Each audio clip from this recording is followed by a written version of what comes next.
Chapter 727. 11 days passed in the blink of an eye. The alliance finally broke through Jiamen Pass. That night, they celebrated with dancing and singing. Seeing this, Huang Song and a few of his trusted advisors sighed. Those idiots. It took them 11 days to break through Jiamen Pass. I don't know what to celebrate. Huang Song was so angry that he pounded the table. The music from outside drifted in and drilled into his ears, causing him to be upset. Feng Ju and the others looked at each other and smiled bitterly. What was the difference between the alliance and the mud? Tomorrow, the army will leave for Jiamen Pass. I just hope we can make it in time. Feng Ju sighed. Qing Jing lowered his eyes and said coldly, how can we make it in time? I'm afraid the imperial city of Qinzhou is already in danger. Damn it, these short-sighted people are still so smug. Who would dare to admit that they're greedy? Now, we can only pin our hopes on Lu Shi and Yang Jian and hope they can be fast enough. Even if we can't save the imperial city, we have to save His Majesty. Because the 5 kingdoms had only been established for a short period of time, coupled with the education of the aristocratic families, the scholars were not very loyal to the country. Qing Jing and Feng Ju were typical examples. To them, the imperial family would be destroyed sooner or later, but not now. The Emperor of Dongqing was still around, and he could still control some forces.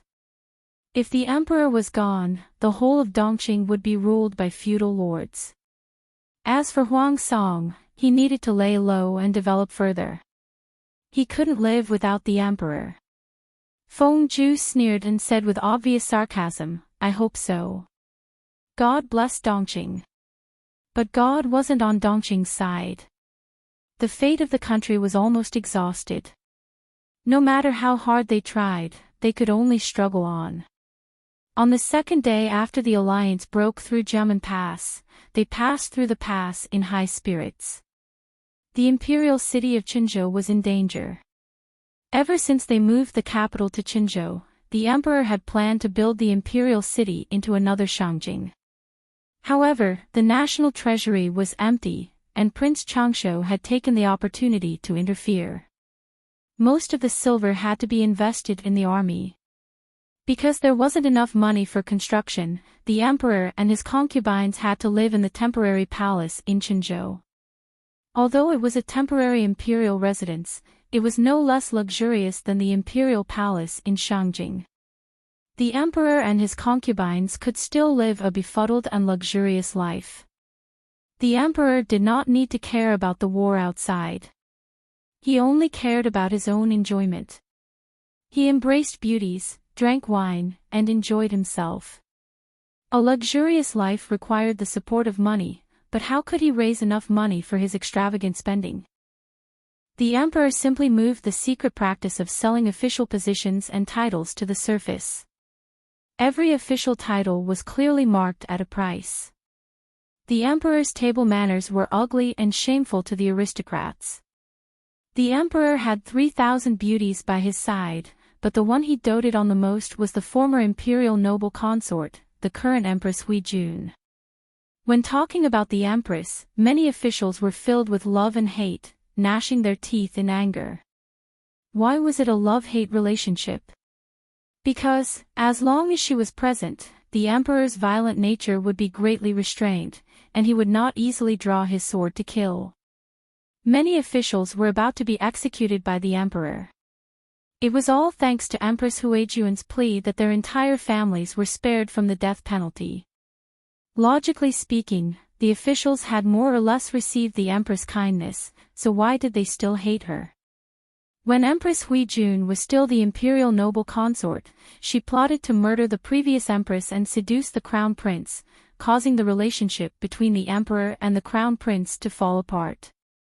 The father and son turned against each other, and the crown prince's entire family was stripped of their status, demoted to commoners, and died miserably.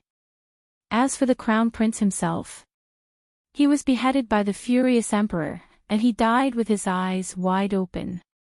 Not only was the crown prince murdered by Hui Jun, but the second prince, the third prince, and the fourth prince, Wuma Jun, were also murdered. The second prince was found to have used witchcraft to murder the emperor and empress Hui Jun. His house was confiscated, and he was killed. His mother's family was not spared. The third prince's presence was very weak, but his status was the most honorable. His mother was from a side branch of the Feng family, but she was found to have seduced his concubine's mother, caused chaos in the palace, and had sex with the emperor's new favorite beauty in public. As a result, she was stripped of her status and demoted to a commoner. As for the fourth prince, Wuma Jun, he did not end up well either. One day, he ran out of his mansion in a drunken fit and passed out on the side of the road. His legs were crushed by a few passing carriages, and he was now a cripple.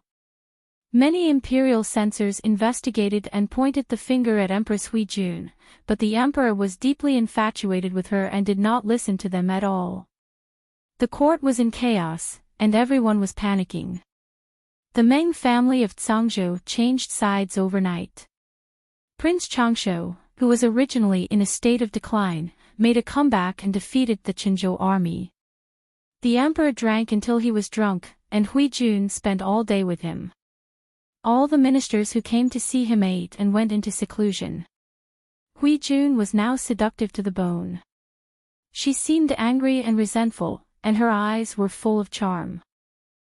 She said to the emperor, "Your Majesty, they are shouting outside again. Day after day, it's so annoying.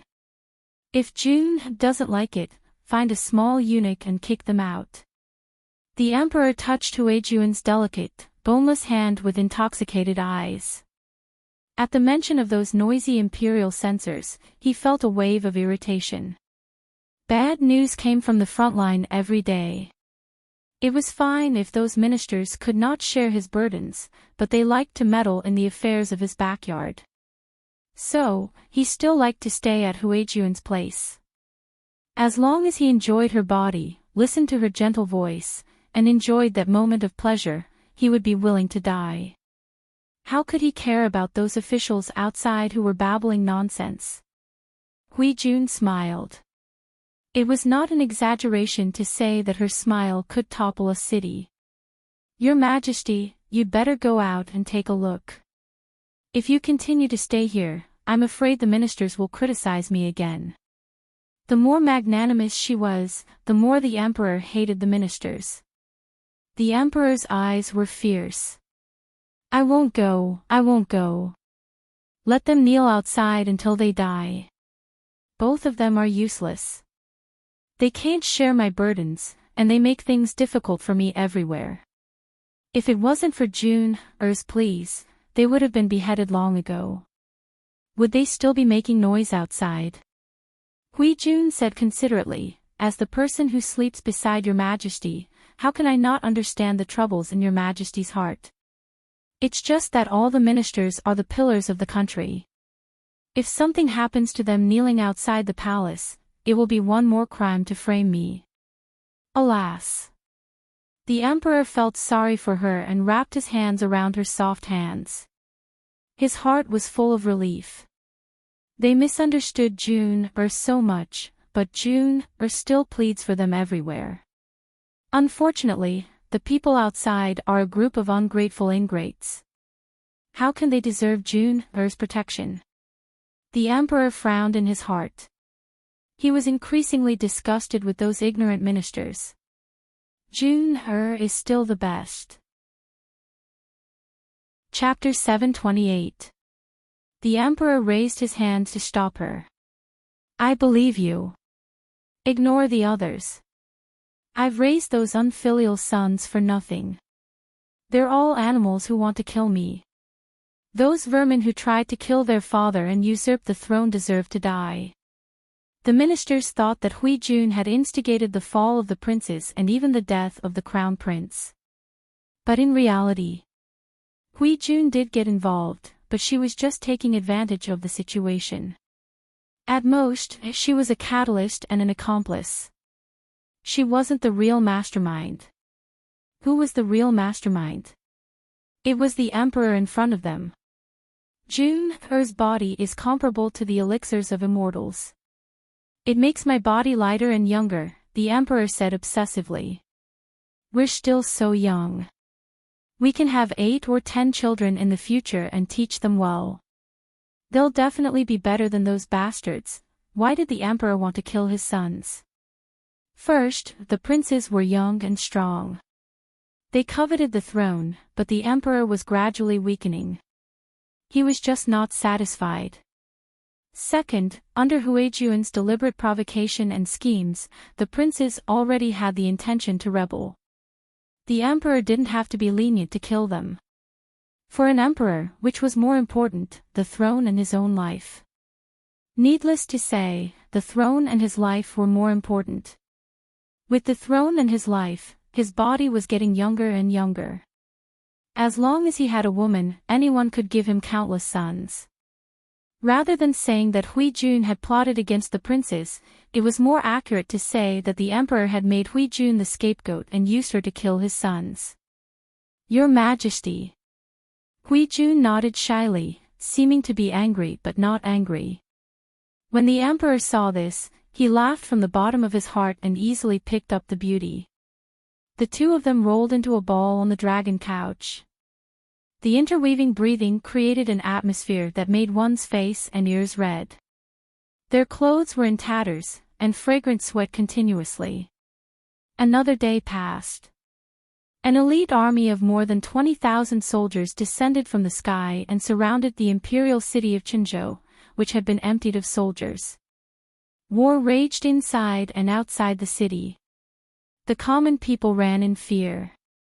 Everyone was at a loss. The ministers and nobles packed up their belongings and prepared to escape with their wives and children. Inside the palace, the eunuchs walked hurriedly with panicked expressions. Some people took advantage of the chaos to steal and escape the imperial city. Inside the imperial harem, the concubines and beauties were panicking. One by one, they scrambled to steal gold, silver, jewelry, and clothes. Everyone was panicking, except for 2 people. The emperor breathed heavily and raged at the officials and the messenger. He was so angry that his chest hurt and his face was slightly green. The whole of Dongqing was his territory, but the rebels and traitors outside wanted to invade. They wanted the life of the emperor. The other person was the current Empress Huijun. She sat quietly on an exquisite couch, and the palace maids serving her were quickly packing up. Empress, is there anything else you want to bring? The personal palace maid asked her. Huijun was playing with a dagger embedded with all sorts of resplendent gems. When she pulled it out, the blade was suffused with a cold white light. She looked into the distance and said with a smile, I don't need any jewelry. Just do as you see fit. The palace maids looked at the Empress every day and felt that she was a celestial being. Now that they looked at her again, they felt that the Empress' smile was less bewitching and more pure and innocent. It was even more shocking. The palace maids returned to their senses and continued to tidy up the treasures in the Empress' palace. Huijun looked down at the dagger and snapped it shut. Then, she hid the dagger in her sleeve and tied it to her arm. Dog Emperor. If it wasn't for this dog emperor, she would have a gentle and kind father and a beautiful and virtuous mother. She would have been their treasure. However, because of this dog emperor, her father was killed and her mother was sent to the palace to serve a strange man while she was pregnant. After the robbery, why did he throw her mother and her into a poor house in Shangjing and make them lowly prostitutes? He broke up her family and destroyed her entire life. She wanted to cut off this man's descendants and destroy her family. Huijun snorted coldly and made up her mind. The emperor wanted to escape, but he didn't forget about Huijun. When Huijun was taken away by the palanquin, her ears were filled with the cries and sobs of the concubines and beauties because they had been heartlessly abandoned by the emperor. What would happen to the concubines of the emperor once they were captured by the rebel army? Hui Jun didn't have the heart to think about it. She wanted to pity these women, but in the end, she tragically realized that she no longer had that kind of mercy. Jun, why do you look so terrible? The emperor asked as he held her hand. Hui Jun said expressionlessly, I saw those sisters on the way, but the emperor interrupted Hui Jun. Those women are short-sighted and of lowly birth. Why are you sad for them, Jun? Hui Jun's heart turned cold.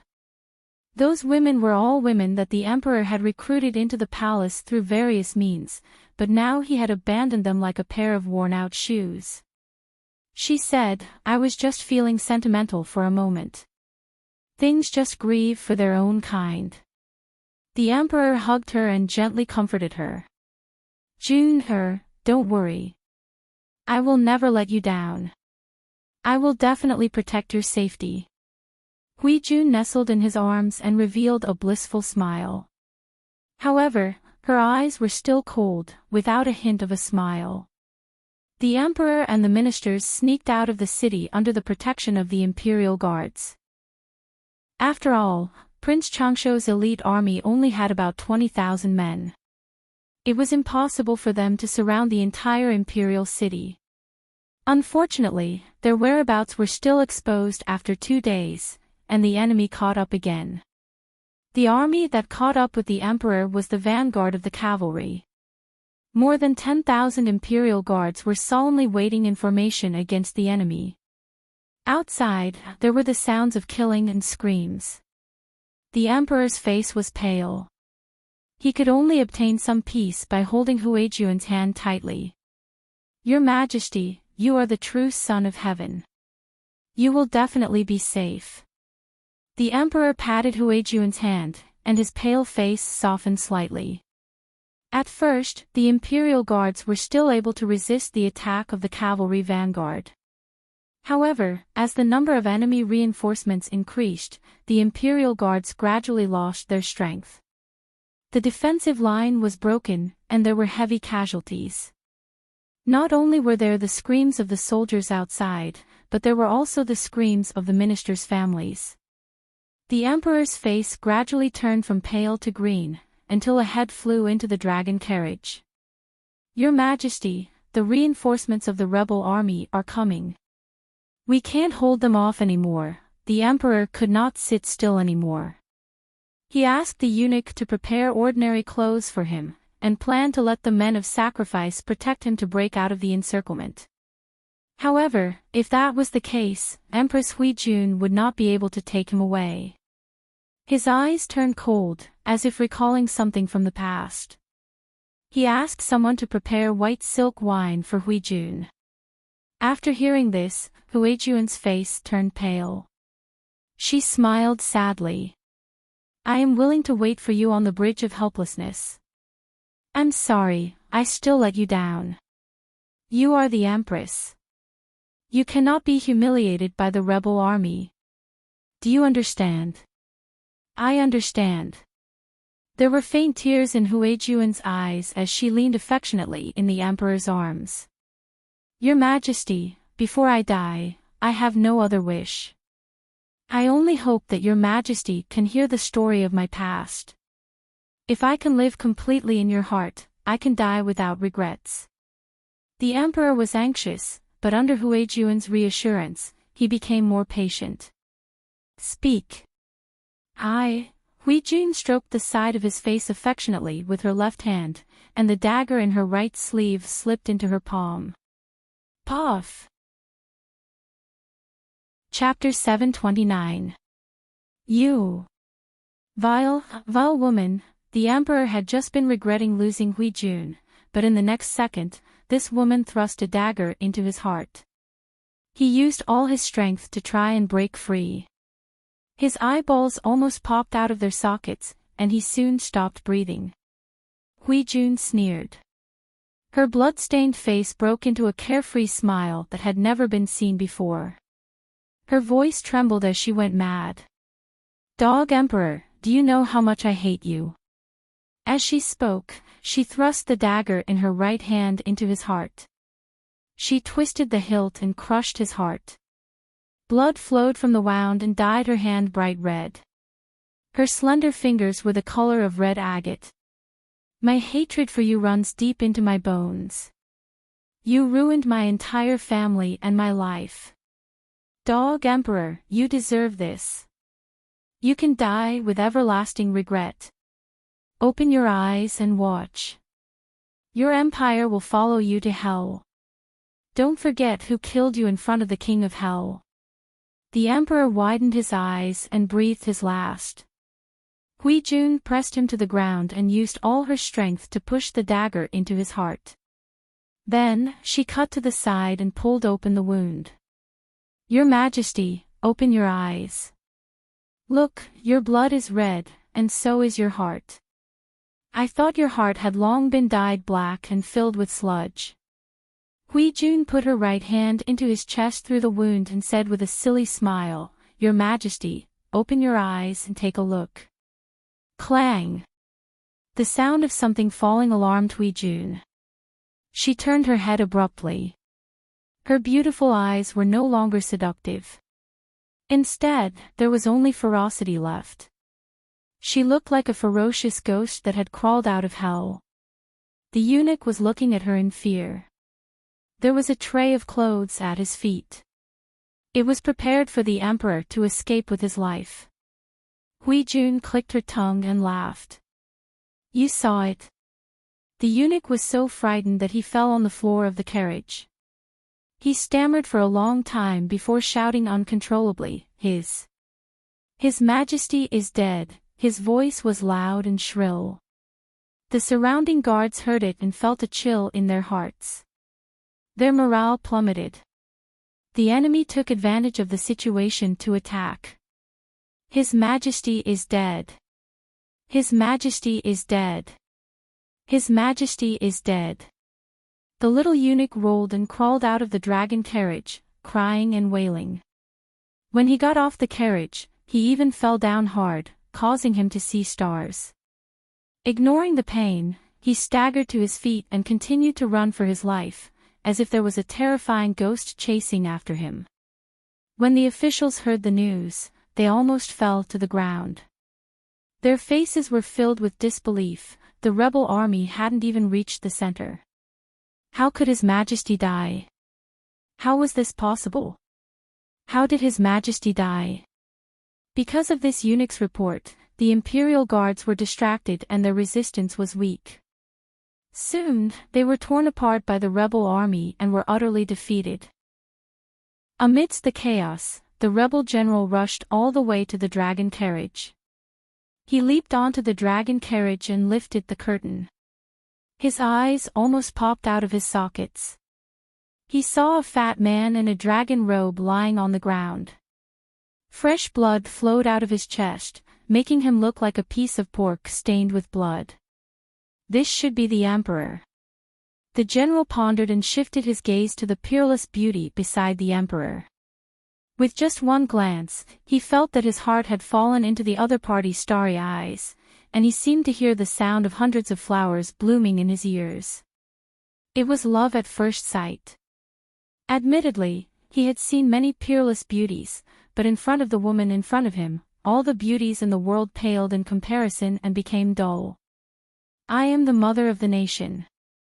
General, you are being too presumptuous by looking at me so rudely.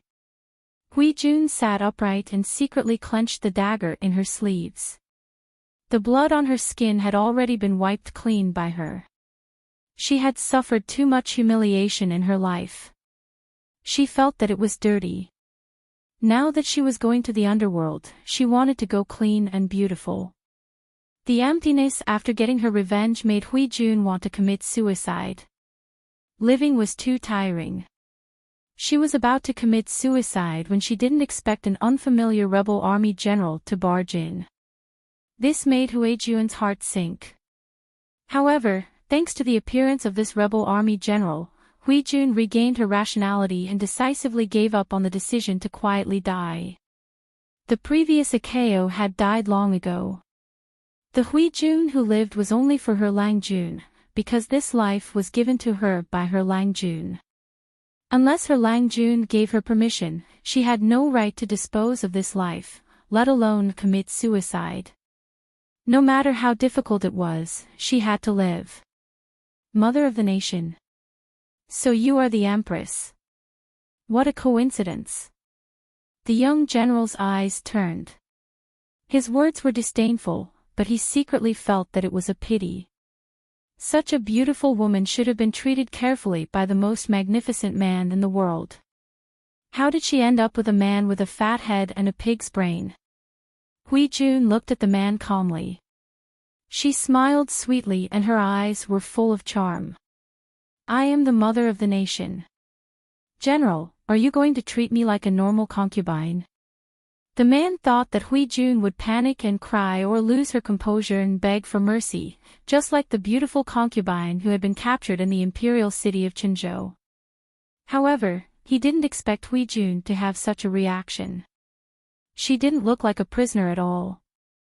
Not only did she not, but she was also arrogant. He was clearly looking down on her, but she was arrogant as if she was looking down on all living things, including him. Even he couldn't help but want to kneel at her feet to show his submission. This thought only appeared for a moment before he forcefully suppressed it. He laughed arrogantly. You are the mother of the nation and my spoils of war. Naturally, you will be treated differently from normal concubines. Hui Jun's heart relaxed. She had already sheathed the dagger in her sleeve. In a moment of panic, Hui Jun felt something tighten around her waist. Her whole body crashed into the man's chest and touched the cold and smelly armor. Beauty, I know you have a dagger in your hand. You can also use it to hurt me. Whether or not you can hurt me depends on your ability. As he said this, he smiled and bit Hui Jun's earlobe. His warm and husky voice was full of seduction. Hui Jun was also experienced. How could she not know what this man was planning? She secretly gritted her teeth and resisted the urge to hurt him. Now, self-preservation was the most important thing. She could bear with anything else. The man laughed and picked Hui Jun up and mounted the horse. The fighting outside continued. The rebel army's advantage was becoming more and more obvious. The rebel army and the imperial guards were fighting. Both sides were in a killing frenzy and didn't pay attention to the situation outside. The rebel army general felt very comfortable with such a beautiful woman. Just as he was about to pick up his weapon and continue killing, an inexplicable sense of danger shot from the soles of his feet to his brain. He couldn't describe the feeling. If he wanted to describe it specifically, it was as if there were eyes staring at him from all directions, making it impossible for him to escape. He raised his eyebrows and clamped down on the horse. Just as he was about to find the source of the danger, he saw chaos in a certain part of the battlefield. Hui Jun was leaning in the man's arms, accepting her fate. She calmly planned her next step. She knew that her face and body were the most irresistible attraction to men. If used well, she would be very safe. As she thought this, the man hugging her suddenly shouted and urged the horse to gallop in a certain direction. Hui Jun suddenly opened her eyes when she felt the jolt. Her bright eyes grew brighter and brighter, and her heart ached. Chapter 730. Lang Jun. The man's sharp ears caught Hui Jun's murmur. The anger in his heart was ignited, and his eagle-like eyes were filled with undisguised murderous intent. The silver spear was unbelievably agile like a spirit snake. It drew streaks of dazzling silver light in the air. Bright red blood, silver spear, and dazzling red tassels. One man, one horse, and one spear tore a hole in the battlefield. The silver spear came at them head-on. Flesh was torn apart by the sharp blade, and blood splattered everywhere. Before the rebel soldiers who were entangled with the imperial guards could react, their throats and foreheads were dyed red. Their heavy bodies fell to the ground, unconscious. It was like a wolf entering a flock of sheep. No matter how many sheep there were, they could not stop the momentum of the fierce wolf's slaughter. Hui Jun bit her lower lip nervously. Her hands involuntarily grabbed the man's armor. As the shadows of the spear flashed, the silver light was accompanied by blood. Even her emotions fluctuated violently. "Is that your lover?" The man hugging Hui Jun snorted coldly. He raised his weapon and charged toward the man. "It's a pity that he's an overconfident brat. I'm afraid he won't be able to rest in peace." Jiang Pingji, dressed in red and silver armor, charged into the enemy's formation. It was as if there was no one there. "Brat, eat my knife." Even with Hui Jun on his horse, the man was not affected. He slashed at Jiang Pingji's back with his heavy long knife. However, Jiang Pingji was not someone who could be ambushed so easily. She casually blocked the attack. The weapons collided with each other with a heavy sound that made one's teeth ache. "You're quite strong," she sneered. She swept her spear horizontally, clearing away the enemies who came up to her. Then she charged toward the general. Little White did not disappoint its excellent bloodline. It was highly trained in war and understood human nature. It cooperated well with Jiang Pingji. It used its hooves to crush the chests and heads of several enemy soldiers. Its ferocious appearance did not reflect its usual shyness. Jiang Pingji chuckled. "Hui Jun, I'm here to pick you up." To outsiders, the young general's handsome face was stained with blood, but it did not look ferocious. Instead, it gave people the impression that it was upright and clean. "Lang Jun," Hui Jun replied with a trembling voice, her bloodshot eyes filled with tears. Just as she was about to lean forward, the hand that was restraining her waist suddenly tightened, pulling her back to reality. Hui Jun had never imagined that this person would actually appear at this time and personally fulfill the promise he had made many years ago. "You don't have to be afraid. When the dust settles, I will protect you." So, she came here now. Her originally dead heart was now filled with fresh blood, allowing her to hear the thumping of her heartbeat. Such a beautiful atmosphere, there would always be people who didn't know what was good for them to spoil it. For example, the audience in the live broadcast room, for example, the enemy general. "Chinga Manwu, Sister Hui Jun, we're all here to pick you up. Let's go home. Little angel, let's go home together. Almighty Ding Dang, you're so shameless. Carry my Miss Hui Jun and do a 100-meter sprint.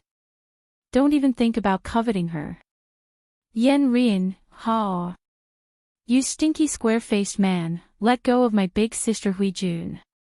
Tianshui Xianla, I have a curse to say right now. Pervert, where are your hands on Miss Hui Jun?" The audience in the live broadcast room had all sorts of crusades against the enemy general. The man took advantage of her, and the strength he used to hold Hui Jun's waist was almost enough to strangle her. Seeing this, Jiang Pingji directly attacked the man's face without saying a word. It seemed that she had no intention of caring about Hui Jun in his arms.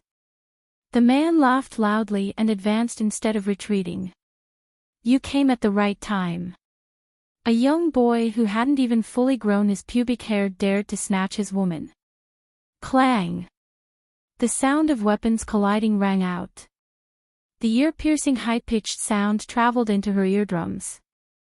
Hui Jun subconsciously shrank her head and closed her eyes. The man who was holding her was secretly shocked. He took a few steps back with his horse, and the horse under him even neighed in pain. How could Jiang Pingji give the other party time to react? Little White boldly rammed and bit the enemy's war horse. The silver spear in Jiang Pingji's hand turned into a shadow. She killed off the enemies that surrounded her, and she pressed forward step by step. The enemy did not dare to send out archers in consideration of their general safety. Just as they hesitated for a moment, a cloud of dust rose from the distant horizon. Jiang Pingji rushed over on her horse. How late could her reinforcements be? The man who was holding Hui Jun gradually lost his strength. Sweat dripped down from under his helmet. After a round of fighting, one of his actions was greatly admired by Jiang Pingji and the audience in the streaming room. Both of them tacitly avoided Hui Jun. Jiang Pingji could forget about it. She had originally rushed over to save people. The man knew this, but he did not use Hui Jun as a shield. Instead, he did his best to protect her. This open and honest style won Jiang Pingji's favor. However, the audience was still determined to hate him. All men who fought with them for beautiful girls were heretics. The man was also surprised and depressed. His strength was already rare and tyrannical. After so many years, there were few who could match up to him. He did not expect to meet someone with even more brute force today. It turned out that he was a young general who had not fully matured. It was fine that he was born with divine strength, but he was also agile. The shadows of the spear were dense, like an impenetrable net. He, who had always been proud of his strength, did not dare to take it lightly. He could only barely resist. If it was not for the soldiers around him restraining the unfamiliar young general, the man felt that he would have lost even more miserably.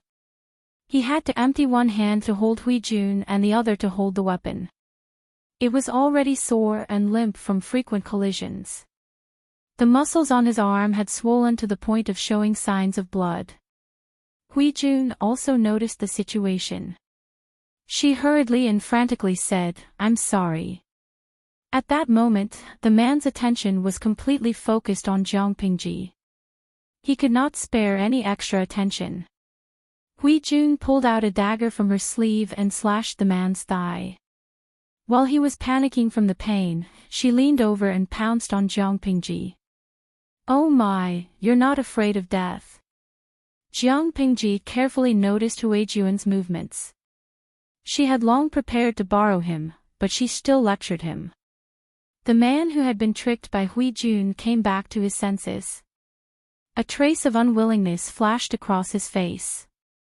However, he did not attack Hui Jun. Instead, he spat out a mouthful of bloody saliva and laughed wantonly.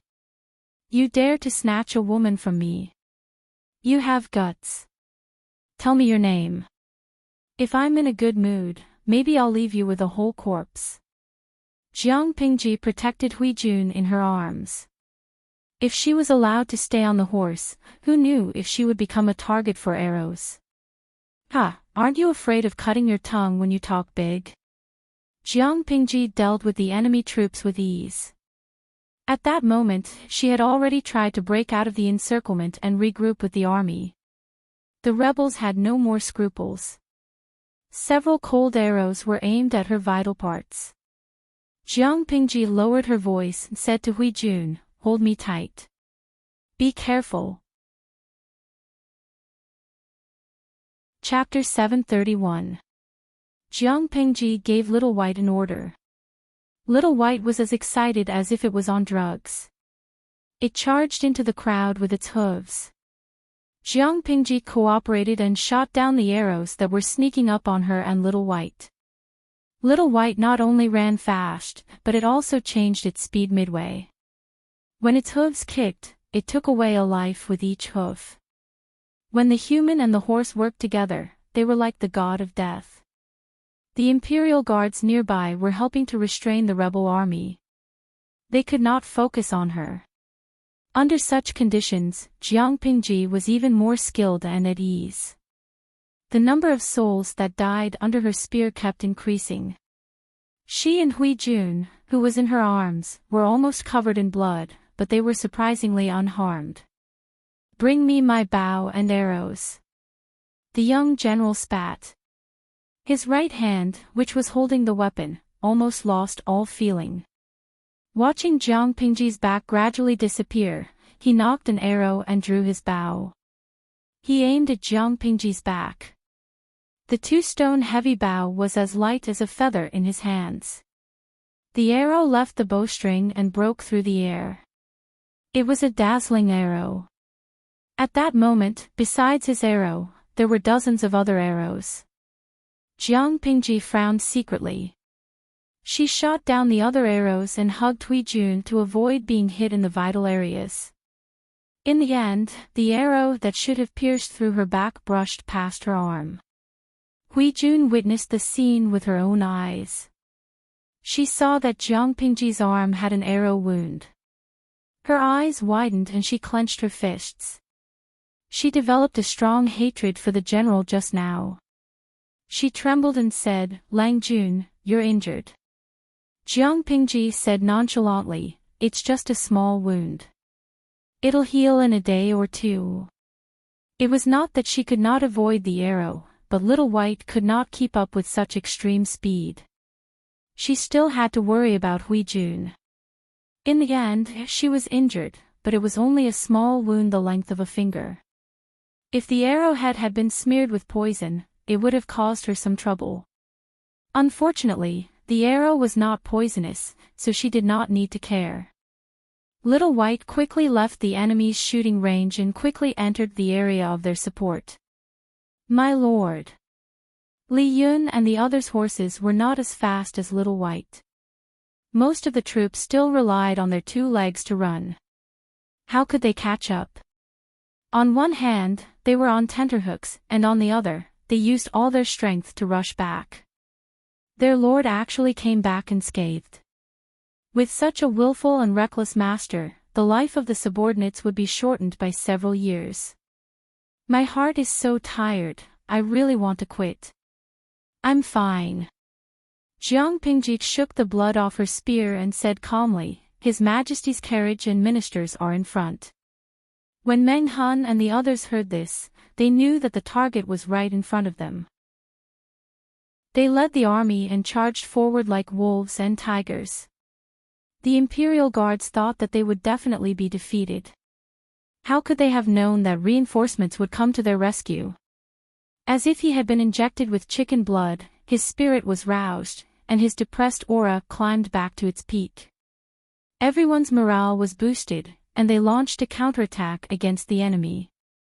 The balance of the battle tilted in their favor again.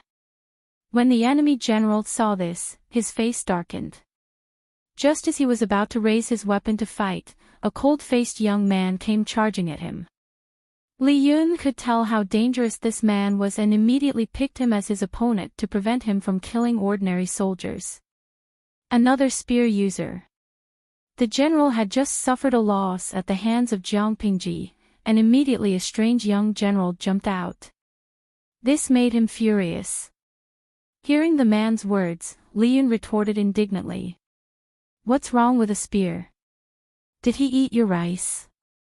He had learned these words from his master, and they were the best at infuriating. In a battlefield, it was a taboo to be distracted and angry. Verbal provocation was also a tactic. The man was so angry that he laughed. He planned to teach Li Yun a lesson. There was nothing wrong with being young and frivolous, but he had to know his place. In terms of battlefield experience, the man was naturally a level higher. However, he had already been tortured by Jiang Pingji, and his condition was not even 30% of his peak. How could he fight against Li Yun, who was known for his speed? Li Yun's horse was not bad, but his horse was far from his opponent's ferocious horse. The situation was in a stalemate. However, the outcome of the battle was not something the two of them could control. The Imperial Guards and reinforcements directly beat Prince Changshuo's army to the point of tears. The man glared angrily at the direction Li Yun and Jiang Pingji retreated to. With a feint, he deceived Li Yun and turned to leave. "Don't go." Li Yun was ashamed and angry. He had been tricked. When he regained his senses and was about to give chase, he was stopped by Meng Hun, who had rushed over. "Han Mei, don't chase a cornered enemy." Li Yun held back his anger. "Why not?" Meng Hun could only hurriedly say, "I know that person. You can't handle his sneak attack yet." If Li Yun dared to chase after him, he would definitely not have it easy. He might even be killed by the opponent. Li Yun did not believe it, but when he took a closer look at the man's retreating posture and his tense right arm, he was so scared that he broke out in a cold sweat. "You're letting them escape just like that?" Li Yun was exasperated. The military merit that was already in his mouth flew away just like that. Without a generous military merit, he naturally could not receive a generous reward. Without a reward, he could not fill his wallet. What would he use to marry a wife? Thinking of Sheng Wanwan's background, how could Li Yun's heart be described as gloomy? A stray dog will always have a chance. Meng Hun sighed. His eyes flashed with some emotion. "Let's go. Clean up the battlefield and report to the Lord." On the other side, Jiang Pingji also encountered a difficult problem. This problem was given to her by Hui Jun. Lang Jun, your servant killed the emperor just now." Hui Jun hesitated and struggled, but she still told the truth. At that time, if Hui Jun did not make the first move to gain the upper hand, the emperor would personally feed her poisoned wine or strangle her with white silk. She understood the emperor too well. He would rather be destroyed than let Hui Jun live. Why? Because he did not want Hui Jun to be tainted by other men. Rather than live, he would rather kill her with his own hands. Even in death, Hui Jun would protect his chastity. "You killed him." Jiang Pingji frowned. She did not expect that the emperor did not die at the hands of Prince Changsho, but was sent to hell by Hui Jun's dagger. Hui Jun was about to ask for forgiveness. "Lang Jun, your servant, if her death could help Jiang Pingji avoid trouble, she would gladly do it." But Jiang Pingji said, "Forget it. If he's dead, then he's dead. He's a piece of trash that will die sooner or later. The earlier he dies, the sooner he can reincarnate. It's not like he's the only emperor who can be emperor. If one dies, there are still millions of people waiting in line. What's there to be anxious about?" To her, the emperor's death was far better than his life. Because if the emperor died, there would be more room for maneuvering. For example, the alliance could elect a young puppet emperor. Such an emperor would be easy to coax, trick, and manipulate. Similarly, this would also help her restore her identity.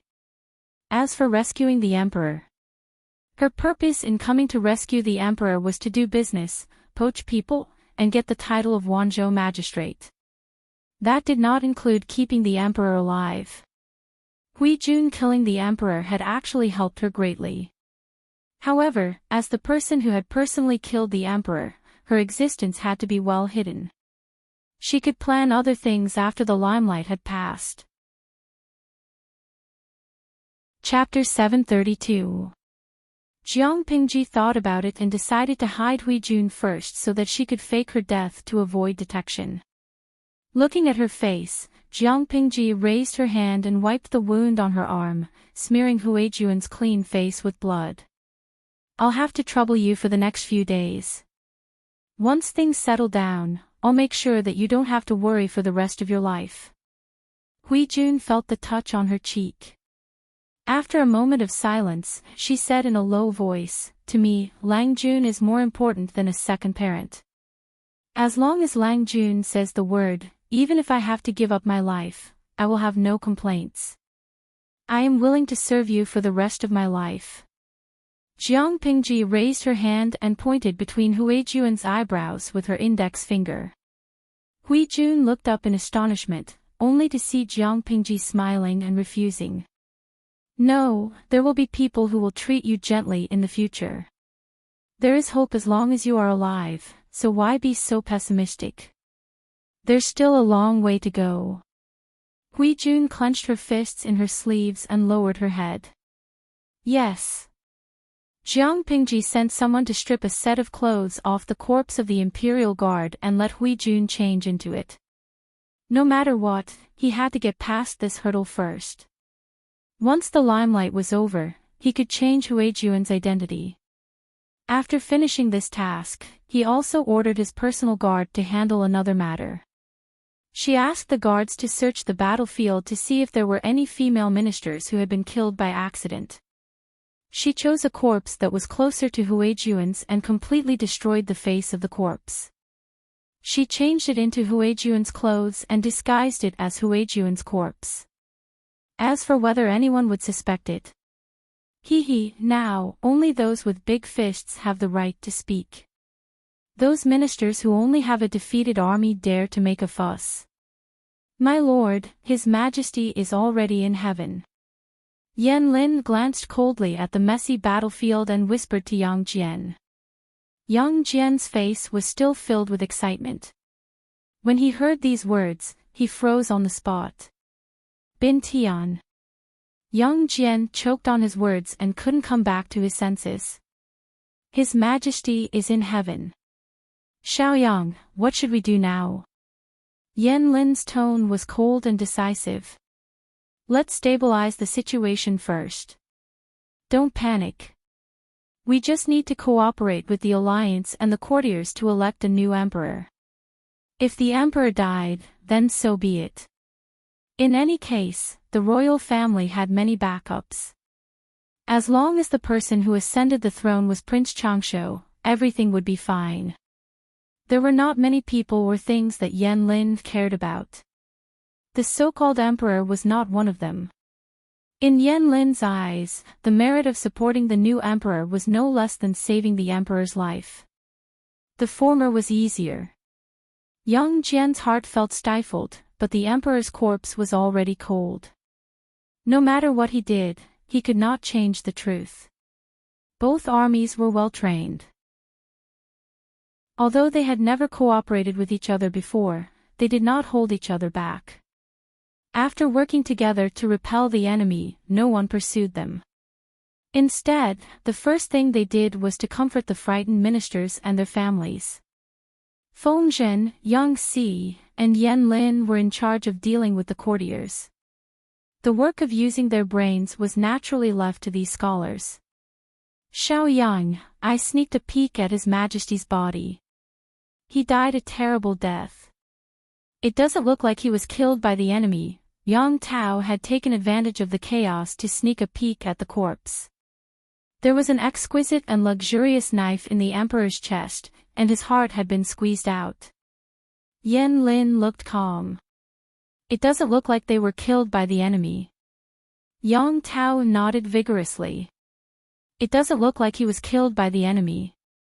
It looks more like he was assassinated during the chaos. Pieces of his heart are out. Jiang Pingji had arrived too quickly, and the situation was chaotic. No one knew what had happened in the chaos. There was only one enemy general who knew that Jiang Pingji had taken Huijun away. When Jiang Pingji rushed back with Huijun in her arms, Huijun was buried in her arms. Everyone thought she was a captive. According to the eunuchs who had served the emperor was not killed by the enemy, but by the Empress. Yang Tao murmured with fear still lingering in his heart. The Empress killed the emperor. If you are not a family, you will not marry into the same family. This Empress is cruel. Don't pry too much into the royal family's private affairs. Don't dirty your eyes.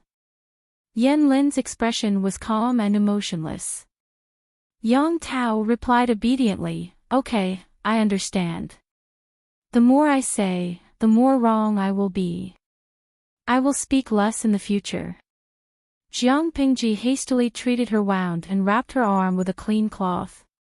The battlefield had been partially cleaned up, but the corpses were still everywhere. Blood stained the ground, and the air was filled with the nauseating smell of blood.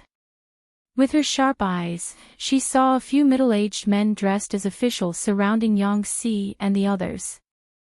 They looked agitated and indignant. The demon empress must be killed. Regicide is a crime punishable by death. How can we let her go so easily? If we don't kill the demon empress, we won't be able to pacify the people. I hope you can send troops to capture her as soon as possible to comfort His Majesty's soul in heaven.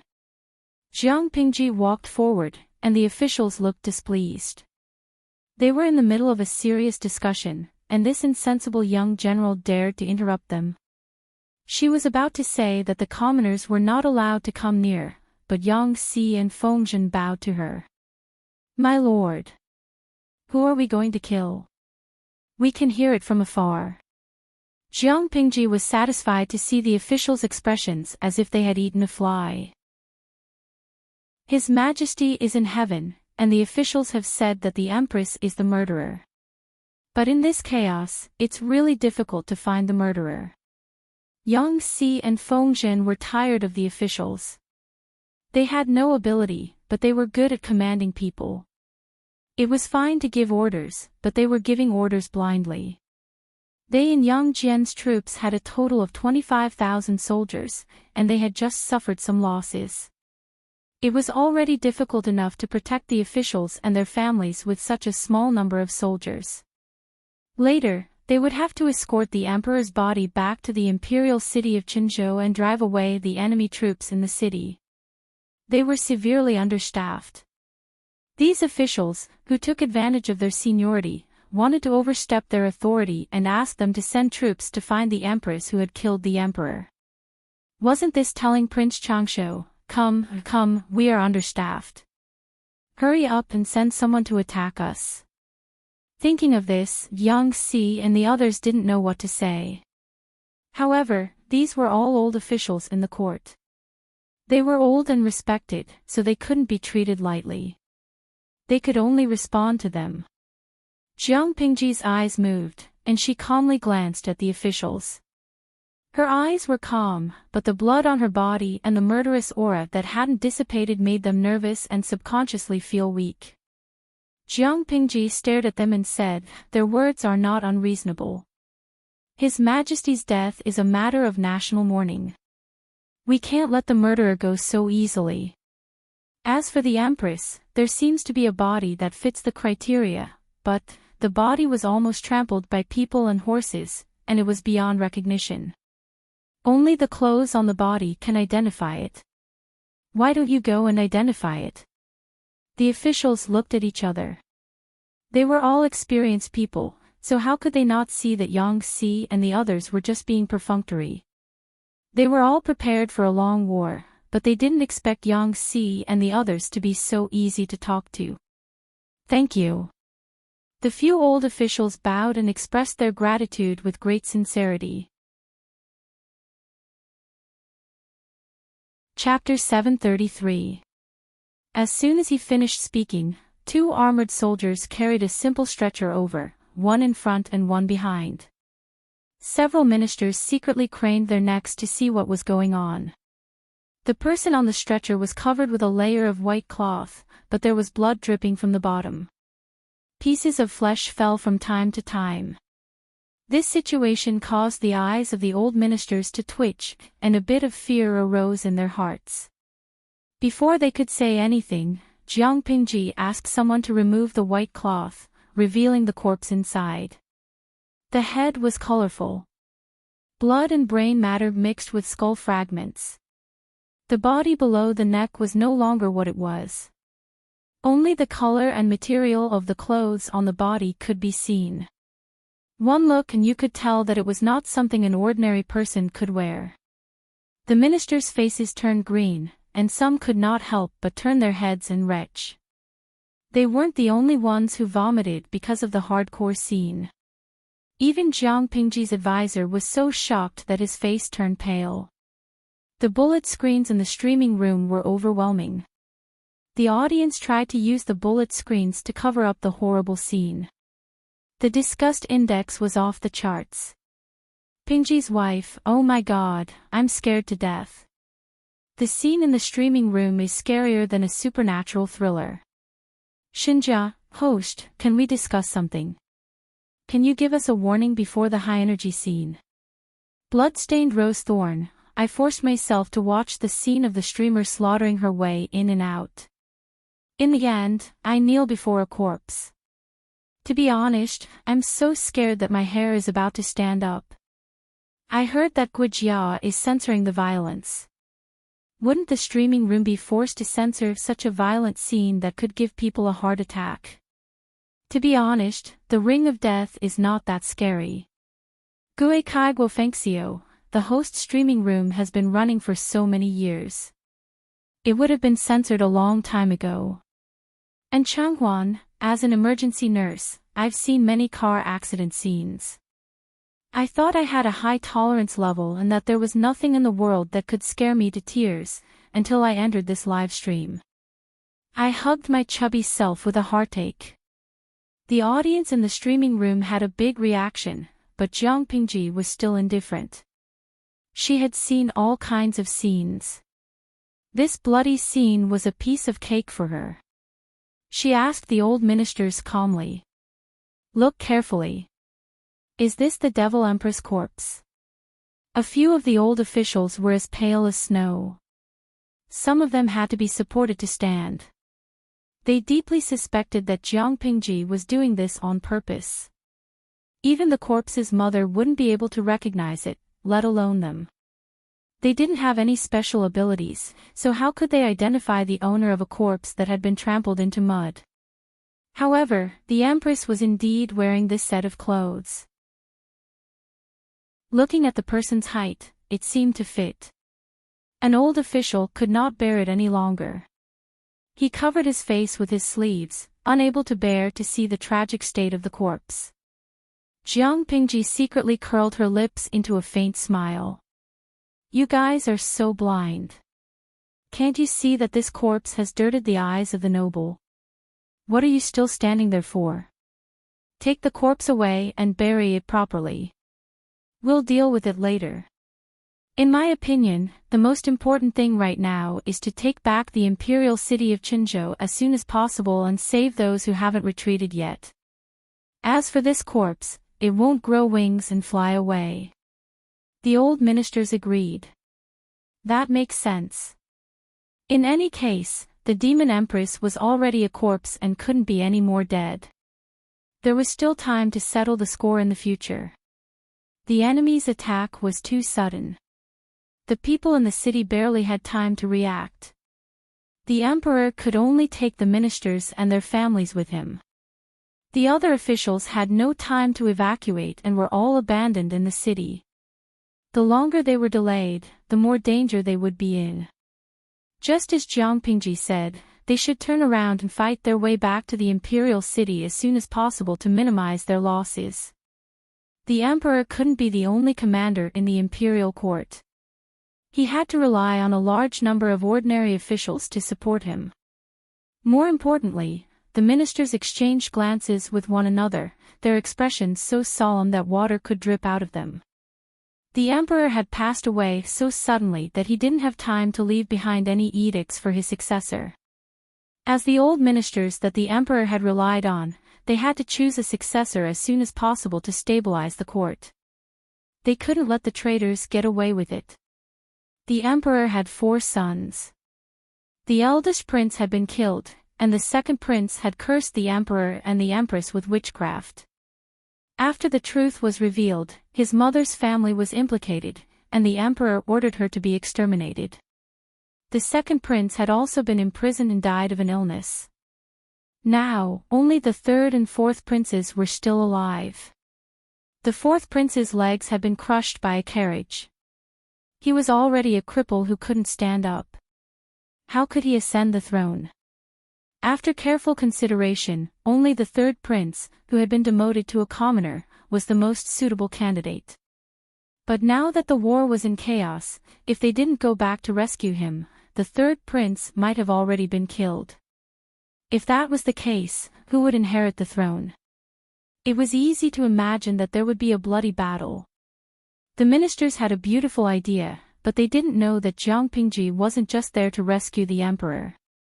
How's the situation? Jiang Pingji whispered to Fengzhen. Have you found out everything? Fengzhen narrowed his eyes. He had found a chance to ask the eunuch and the palace maids about the situation. He had heard a lot of interesting things. He said, "My lord, I have found out everything. Of the 4 princes, only the third and fourth princes are still alive. But the fourth prince, Wuma Jun, is a cripple with crippled legs. He won't have a chance to stand up in this lifetime. Therefore, the most suitable candidate is the third prince. The third prince's background isn't simple. His mother was from a branch of the Feng family.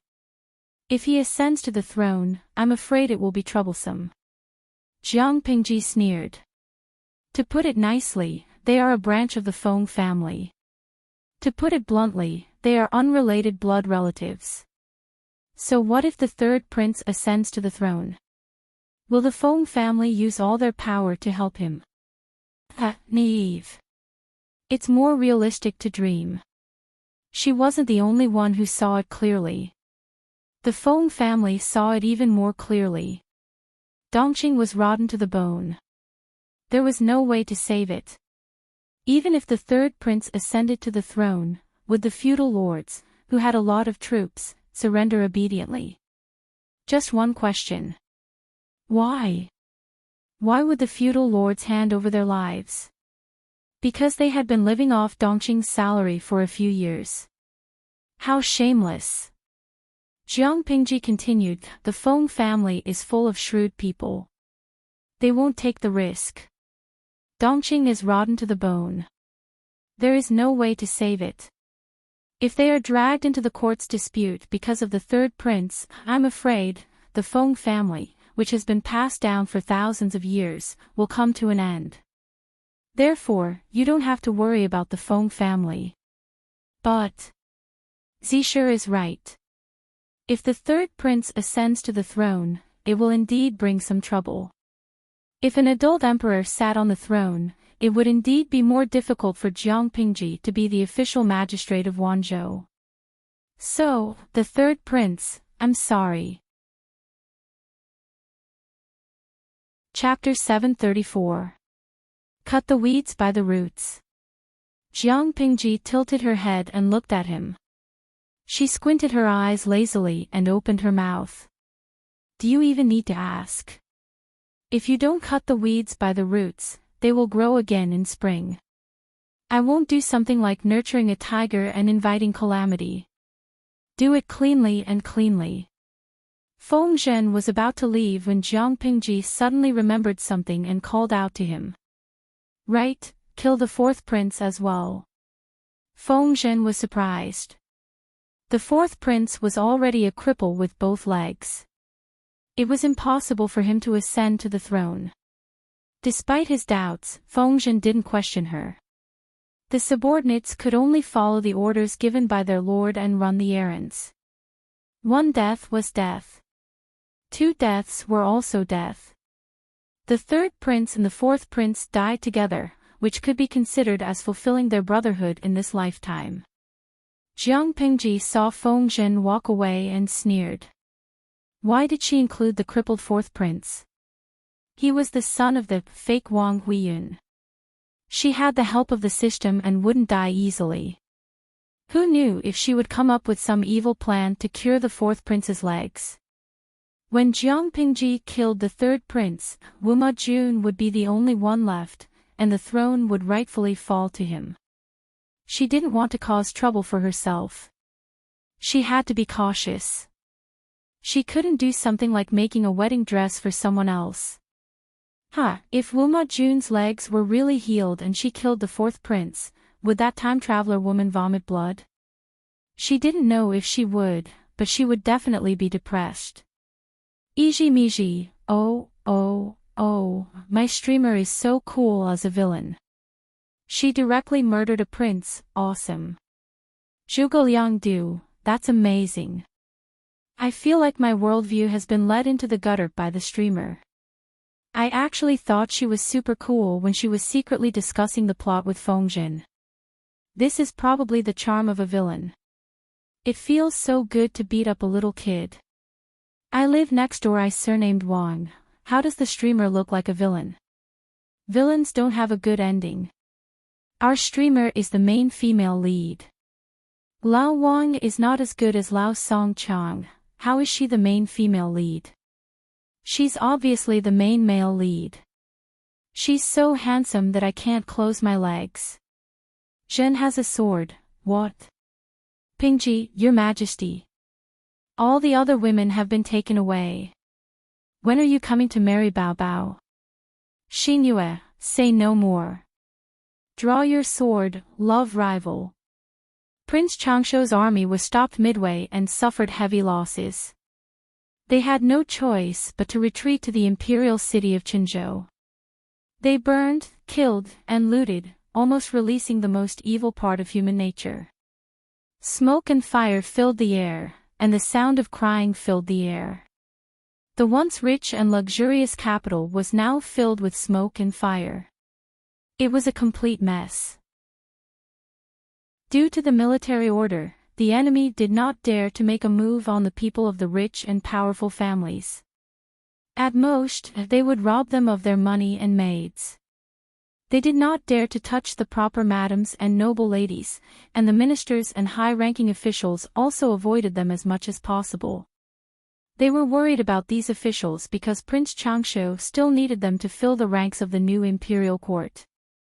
However, the soldiers would not care about the common people and the concubines and beauties abandoned by the emperor. The entire imperial city was in chaos. General. They had fought back. Should we go out of the city to face the enemy? The enemy general lowered his eyes and said decisively, no, there are only 6,000 brothers left. Continuing to fight is futile. The deputy who reported the news had a sorrowful look on his face.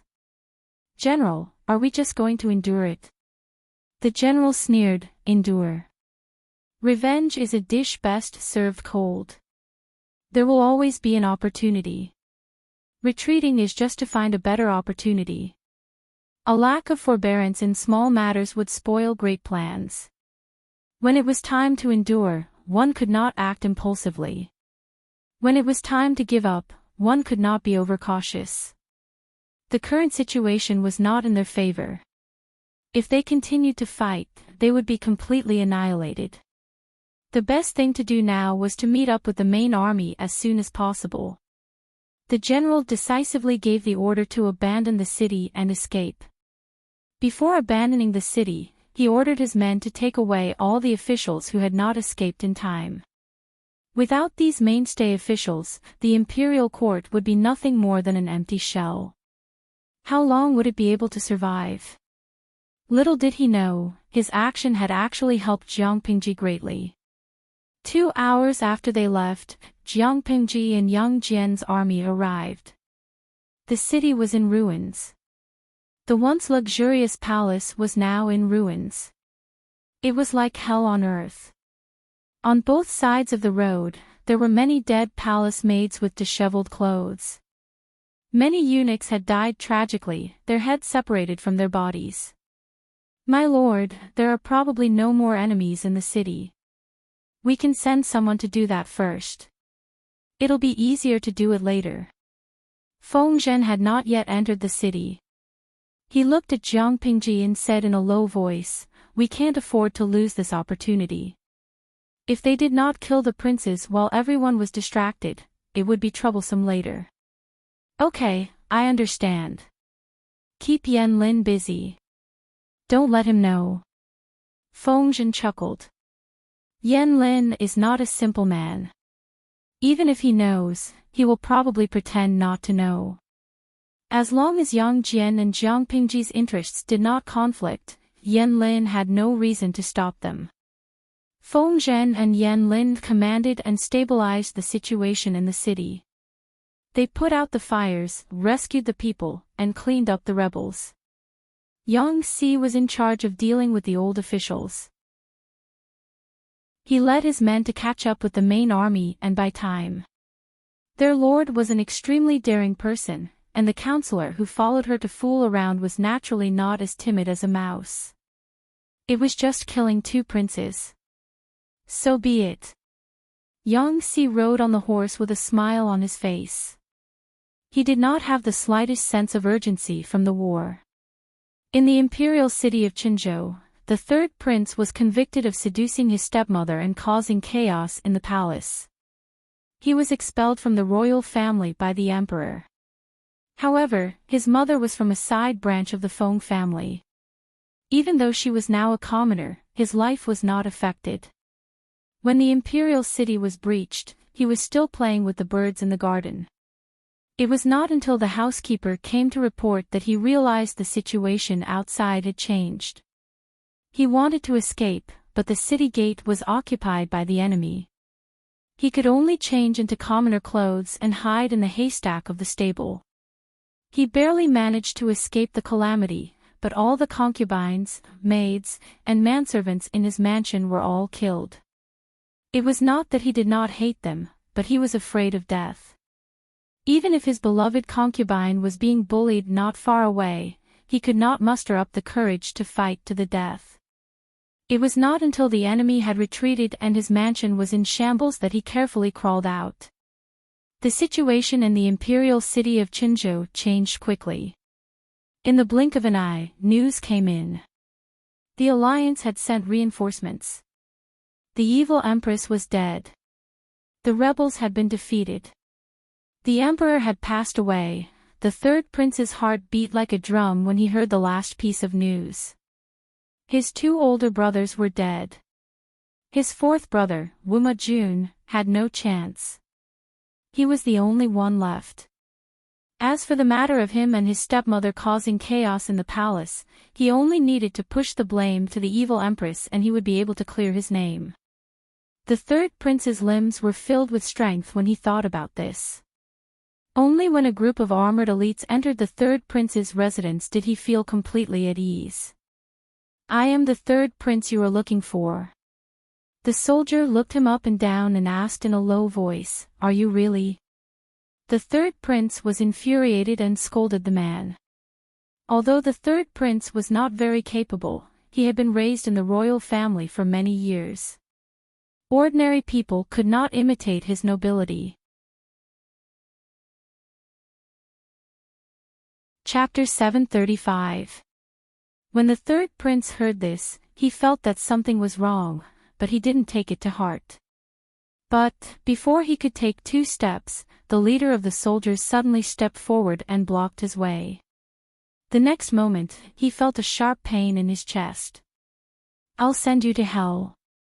Please don't blame me, Your Highness." Amidst the pain, he vaguely heard the man's scornful and mocking voice. The third prince used all his strength to spit out 2 words. "You." He didn't finish his sentence before he breathed his last. His body slumped to one side. The soldier kicked the third prince. Seeing that he couldn't be more dead, he immediately threw the third prince's body into the well in the backyard. Once the body was in the water, it would be difficult to determine the time of death. When the time came, they just had to blame Prince Changshou's army for the third prince's death. "Let's go. There's no trace of the third prince here, only a lunatic. Let's search somewhere else." 2 flowers bloomed, one on each side. The third prince breathed his last, but the fourth prince couldn't be found. Not only could they not find him, but they couldn't even enter the fourth prince's manor. The soldiers secretly reported this matter to Fengzhen. Fengzhen was surprised. "You can't find the fourth prince's manor." The soldier felt wronged. It wasn't that they couldn't find the fourth prince's manor, but they could see it, but they couldn't enter. It was clearly that residence, but it was as if he had encountered a ghost and was unable to approach it. Fengzhen didn't believe in supernatural powers, but this made him wary. "You can leave now. Keep a close eye on that place. Don't let anyone get close." Fengzhen sent the soldier away in a low voice. After frowning, he found Jiang Pingji and briefly explained the problem at hand. "My lord, supernatural powers can't be trusted. But if the fourth prince is fine, he can use this miracle to build support for himself. The people and the court officials will definitely side with him. If that's the case, why don't we be ruthless and burn down all the mansions nearby? That will completely eliminate any future problems." Fengzhen firmly believed that supernatural powers were fake, but there were too many ignorant people who were too easy to fool. Looking at the history of emperors, which of them didn't create 1 or 2 mythical stories for themselves? Otherwise, how could the words "the monarch's authority is bestowed by God" be true? After Jiang Pingji heard this, she smiled and asked Feng Zhen in return. Burn all the nearby mansions. That was a good idea, but what if fire didn't work? All of the nearby mansions have been burnt to ashes, and only the fourth prince's mansion is still intact. In this way, not only have we not achieved our goal, but we have also helped them build up their momentum. This wasn't some kind of supernatural power, it was just someone playing tricks in the dark. It's just a trick, a mere swindler. Feng Zhen was astonished, but before he could voice his doubts, Jiang Pingji threw the matter in her hands to him. Help me deal with this for a while. As for the fourth prince, I will personally send him to hell. If the soldiers could easily find the fourth prince, it meant that the time traveler did not think of using Wu Majun. That was for the best. It would save her trouble. But now, the soldiers could clearly see the fourth prince's mansion, but they couldn't get close to it no matter what. This was thought-provoking. In ancient times, people would blame this on supernatural powers, but the viewers in the live stream room had a different way of thinking. Coca-Cola, when I heard the host say that she would send the fourth prince to hell, I feel like she's about to explode. She's so evil that I want to marry her. Pepsi-Cola, you're all smitten with the hosts too. 8-meter aura. Am I the only one who noticed Feng Zhen's words? I'm super curious. What happened to the fourth prince's mansion? Why did it look like ghosts were going around in circles? Could it be that there really are demons and ghosts in this world? Chiuebo he, even if there are demons and ghosts, our host can still tear them apart. What are you afraid of? Cling to the host's thighs. Lemon, thinking about what the host said before, I feel that the fourth prince's legs might not be crippled. Moreover, the eldest prince, the second prince, and the third prince are all kneeling. Won't the title of emperor fall on his head? Even if his legs are crippled, ancient people were very superstitious. If the fourth prince is covered in a layer of myths and is blessed by the heavens, perhaps an exception will be made. Everything is hard to say. Ancient people always liked to add myths and spirits to inexplicable phenomena. But in the eyes of modern people, it was mostly a show. If the fourth prince seized the opportunity, he might be able to make a comeback. Unfortunately, his opponent was none other than Jiang Pingji. She was a person who specialized in dealing with all kinds of demons, vulgarities, and scum. The fourth prince was not favored. After he came to Qinzhou, the fourth prince's wife, Lu Huan, gave birth to an ominous two-headed conjoined demon infant, which caused Wu Majun to be demoted again and again. Because of various reasons, his mansion was located in the most remote part of the imperial city. The surroundings looked desolate and clean. The houses nearby looked more like haunted mansions. It was obvious how much the emperor hated Wu Majun when he was alive.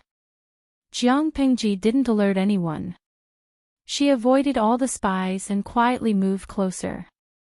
Looking at the mansion in front of her, not only was she shocked, but the audience was also surprised. Lulu Awading, no way. This is the fourth prince's mansion. It doesn't look like it at all. Even a normal rich businessman is better off than this, right? Xinjia, after all, he's not favored and he doesn't have a family to rely on. He must have a hard time. It's normal for him to be poor. The audience in the streaming room was discussing the appearance of the fourth prince's mansion, but Jiang Pingji didn't care. She just frowned. The whole mansion was covered by a strange spiritual aura. It could affect the judgment of ordinary people. Bookworm Shaoyin, host, let's go and take a look. Let's see if it's really a ghost wall. Wanzhao Qingkong, we have to believe in science. We have to oppose all superstitions. Ghosts are just a trick to deceive people. Jiang Pingji observed for a while and suddenly laughed. It was indeed a trick that couldn't be used in public. It could work on ordinary people with weak mental strength, but to confuse her, it would be faster to refine it. Compared to the cold outside, the inside of the mansion was very lively. Wuma Jun hugged a few maids all day long and had fun. He was very carefree. Humph. You're still messing around here. He reached his hand into the maid's collar. His palm was soft. Seeing that a disharmonious scene was about to unfold, a cold snort suddenly sounded. It was as if he had been struck by lightning. He pushed the bewildered servant girl to the side and chased everyone out.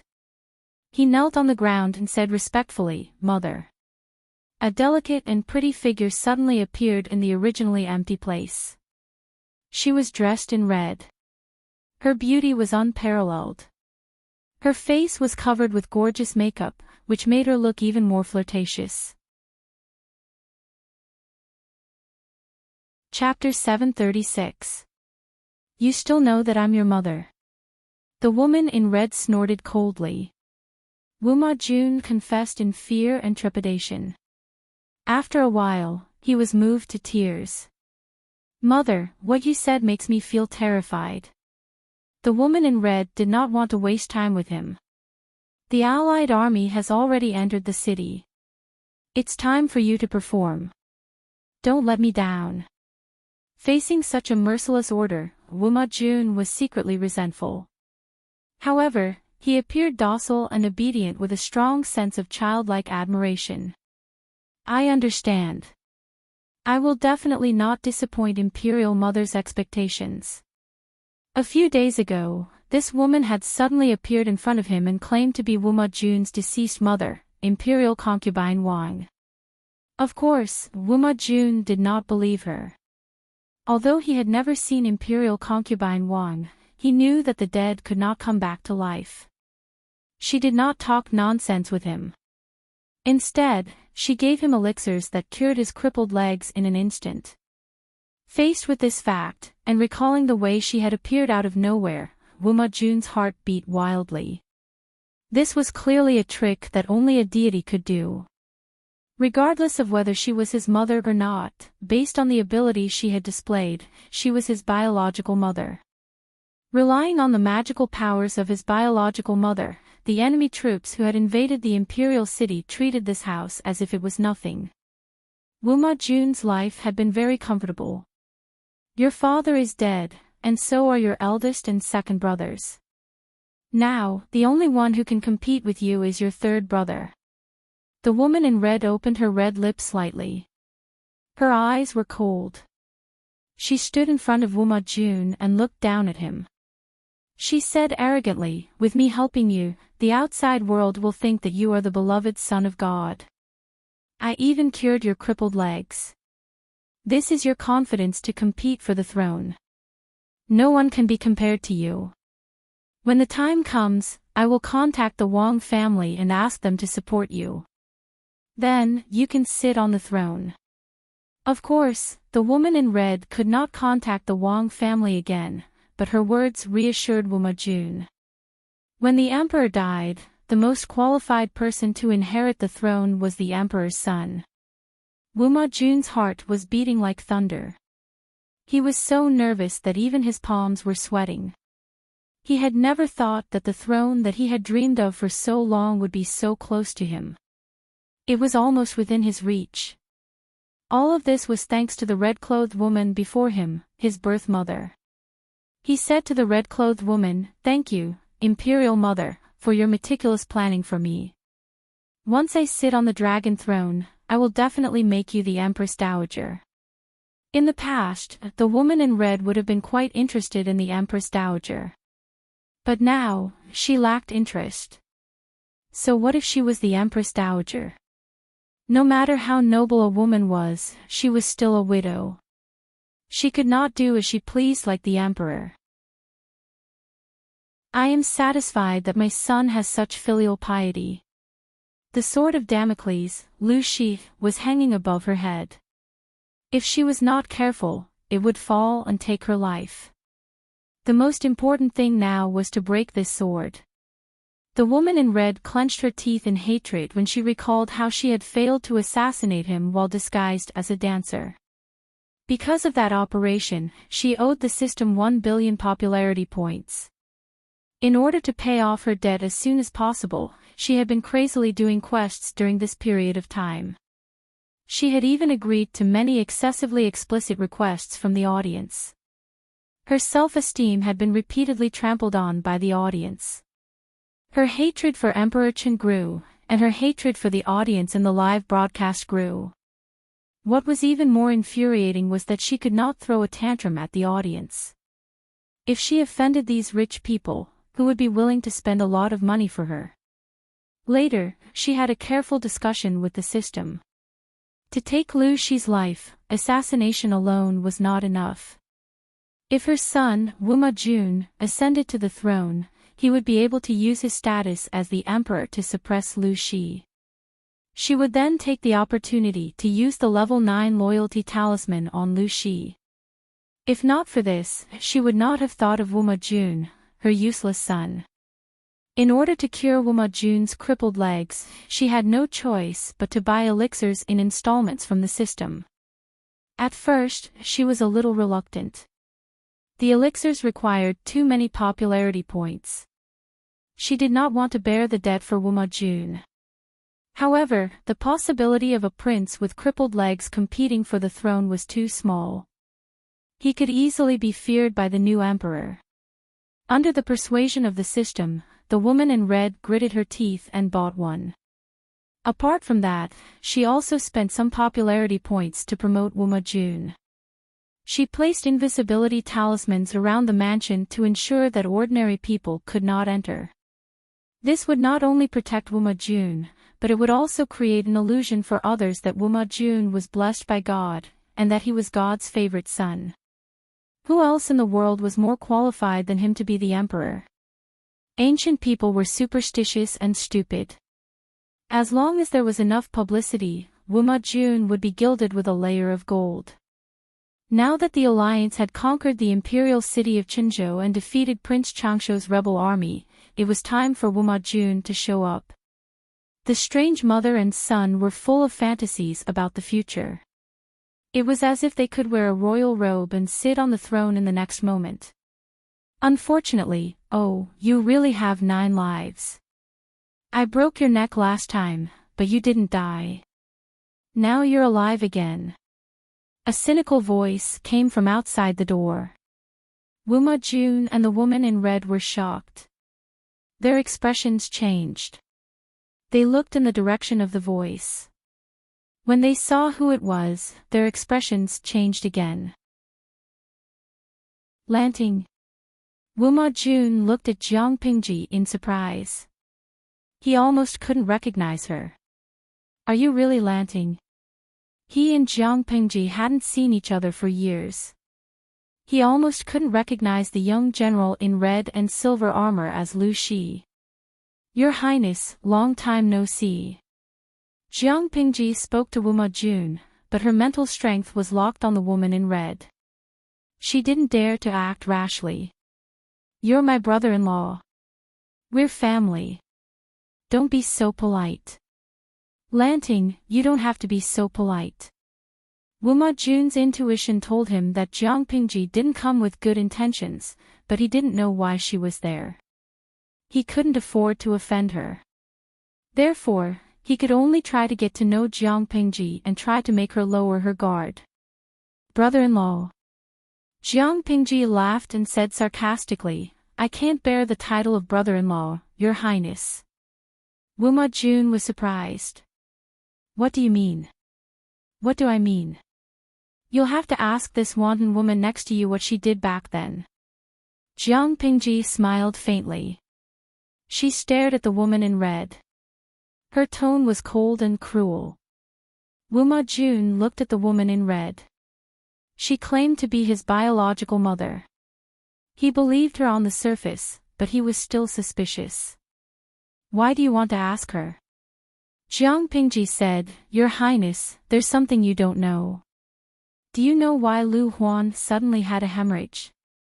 Rumor had it that Lu Gue had given birth to a pair of conjoined two-headed demon infants. After giving birth to the children, she passed away. But do you know why the child was deformed? Because, how can a half-brother and half-sister have a normal child? Wuma Jun's eyes widened. He was so shocked that he took 2 steps back. He felt like he was listening to a book from heaven. No, even a book from heaven was not that ridiculous. Lu Huan was Lu Shi's concubine's daughter.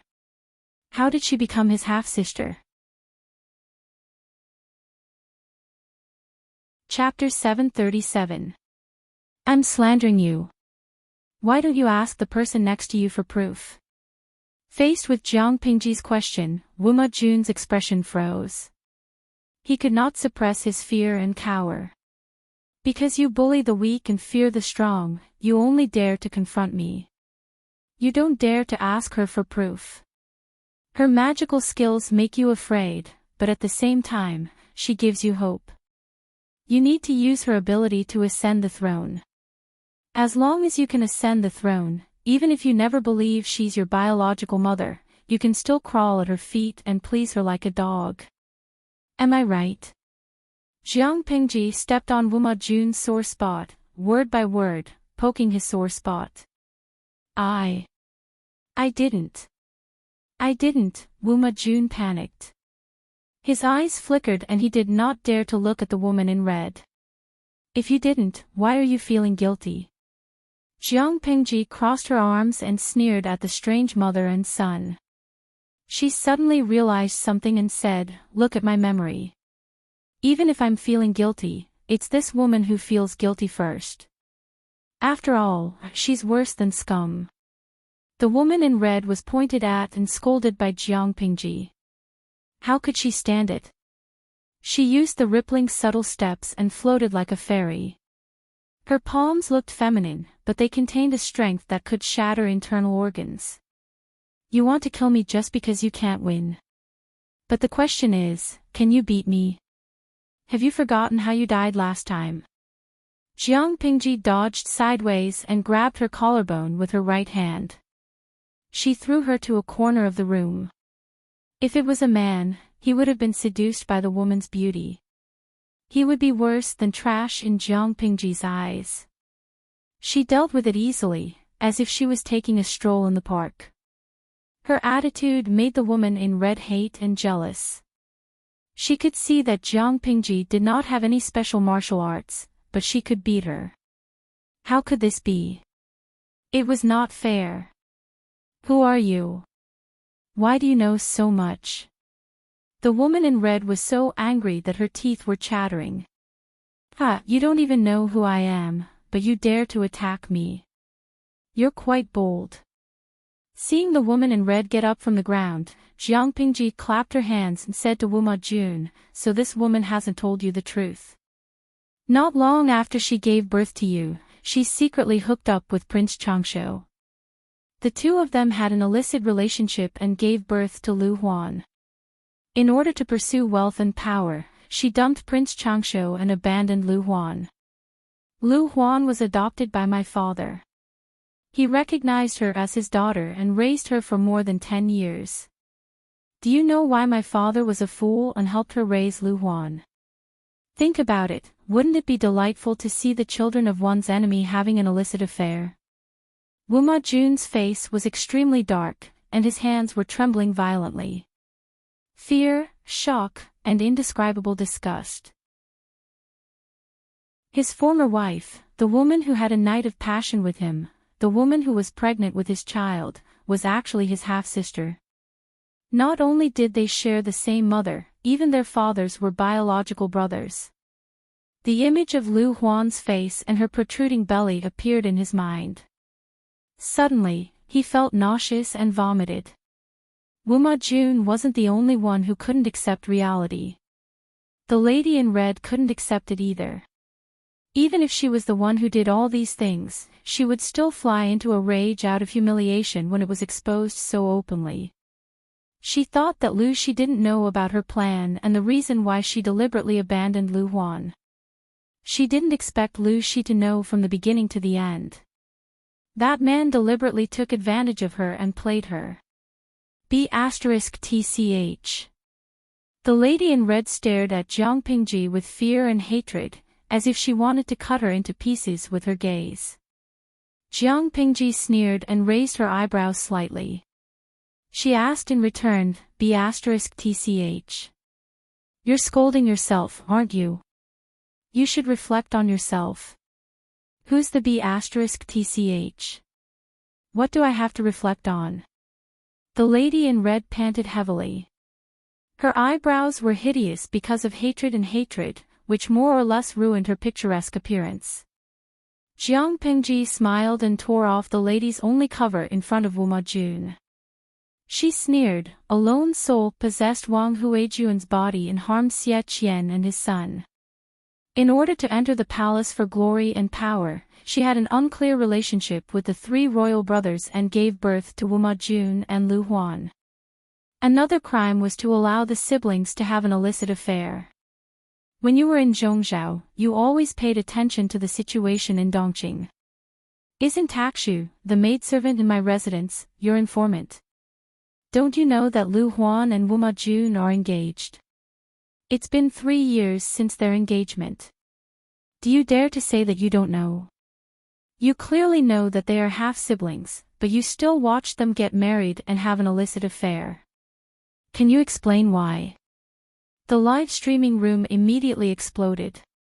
What did they hear? Sister Takshu was the informant arranged by this time-traveling woman.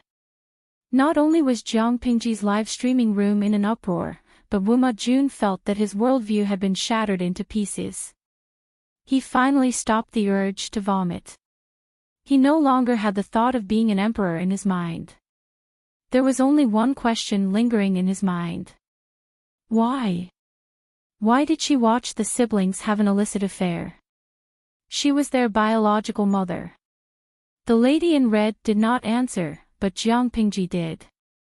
She smiled and said, I think you're indifferent because Lu Huan and Wu Majun are no longer of any use to you, right? The lady in red wanted to ignore it. So what if she was the one who did it? She gave birth to Wu Majun and Lu Huan, but she would leave this world sooner or later. There was no need to invest too much emotion in them. Was it wrong to do so? She felt justified in her heart, but she soon realized that it would not work. She saw that the bullet screen in her live streaming room was full of condemnations against her. The rich people who supported her even said that they would not come anymore. I thought you were just a whore. Now I realize that you are a vicious whore. Alright, I'm leaving. You can play around, but if you lose your life, I can't afford to play around. Sigh, although you are very good looking, the Japanese ladies are not ugly. You are worse than them. Shameless, lowly whore. The lady in red was furious. She was on the verge of losing control of her emotions. Yes. I was the one who did all these things. At least I dare to take responsibility for what I did. I'm better than those whore who pretended to be a whore. The lady in red pointed at Jiang Pingji and said, Don't think that you are so noble. Go back to your mother's grave and ask her how lowly she was. She stole her own brother-in-law and pushed her sister to Meng Zhan. Now, how did Meng Zhan treat Gu Zhen? She deserved to be avenged. According to the memory of the soul search, the lady in red firmly believed that Lu Shi and Gu Zhen were a couple. However, Jiang Pingji was not so sure about this. If in the original history, Lu Shi and Gu Zhen had given birth to Lu Shi, then how could Wei Xi recognize her at first glance? Lu Shi was Lu Shi and Gu Min's daughter. Could different mothers and the same man give birth to the same daughter? There was no need to think about this. Chapter 738. When had their streamer ever been insulted like that? Jiang Pingji, the person involved, had yet to explode, but the live streaming room was already in an uproar. Huisho Fang's Wushang, bring me my 40-meter machete. I'll chop this B***tch. Love the night. Is this person tired of living? How dare she scold the streamer? I'll slap this son of a bitch to death. Lu Lianming, maybe she's tired of living. After all, the streamer has already killed her once. Mo Lanji, a woman with a golden finger is willful. I feel sorry for my streamer. She's just a salted fish who knows how to live stream. Qingfeng Shuiying, ha ha ha, the person above, are you sure? The streamer is a salted fish who causes trouble everywhere. How many people are called daddy by her? Jiang Pingji tilted her head and raised her hand to pick her ear. She didn't seem angry at all. What a joke. If this level of trash abuse could make her mentally unbalanced, she wouldn't have lived until now. As a general, mentality was very important. Therefore, Jiang Pingji was still in the mood to probe the woman in red's words. Jiang Pingji rubbed her chin with interest. Her jade-like eyes were like deep pools of water. You just said, she deserves to be avenged. Does this sheet refer to my mother, Gu Min, or my stepmother, Gu Jin? Or is it both? The woman in red sneered. Isn't it all the same? Yes, it's all the same, Jiang Pingji said. If that's the case, tell me, what did you do? The woman in red pressed her lips together tightly and didn't say a word. Jiang Pingji continued, my father said that Meng Zhan was still a gentleman. When he married my stepmother, he repeatedly promised that he would treat her well. But after a few years of marriage, Meng Zhan's words and actions completely violated his initial promise. I don't doubt my father's judgment. He and Meng Zhan were classmates and best friends. There was no conflict of interest between them. Meng Zhan didn't have to deceive him. So, what did you do? The woman in red didn't expect Jiang Pingji to be so sharp. She felt a vague sense of guilt and excitement. She regarded Lu Shi and his wife as formidable opponents. They had fought many times. That was one of the few times she won. She smiled proudly. Gu Min's bridal chamber didn't bleed. In order for her to gain a firm footing in her maiden home, I sent her a gift secretly so that she could give birth in one night. Jiang Pingji's face turned cold. And then, on the night before Gu Jin's wedding, she was ambushed by a small group of bandits on the way to the wedding. In the end, it was a close shave, but there were rumors that Gu Jin had lost her virginity to the bandits. The wedding was just around the corner, so it was impossible for it to fail. You also know that men care a lot about things like falling red. There was no red on the wedding night. Meng Zhan wanted to endure it, but Gu Jin got pregnant on the first night of the wedding. So, who does this child belong to? There was no paternity test in this era, and the unreliable blood test was still bullshit. Meng Zhan had always felt that he was under a cloud. It was hard for him to talk about it. He wanted to find a chance for Gu Jin to beat the child and then let the matter go. In the end, Gu Jin insisted on keeping the child, which became the first knot between the couple. Jiang Pingji laughed. Did you also do something to my stepmother's second child? The lady in red said, Meng Zhan has seen Gu Jin fooling around with the servants in the manor. How could he not hate her? A stepmother would never do such a thing. The woman in red smiled sweetly. The appearance-changing pill is a good thing. Jiang Pingji's smile turned cold. You are indeed ruthless. You use such a shameful and unpresentable trick very well. So what if it's not presentable? Didn't your mother, who was like a white lotus, also fall?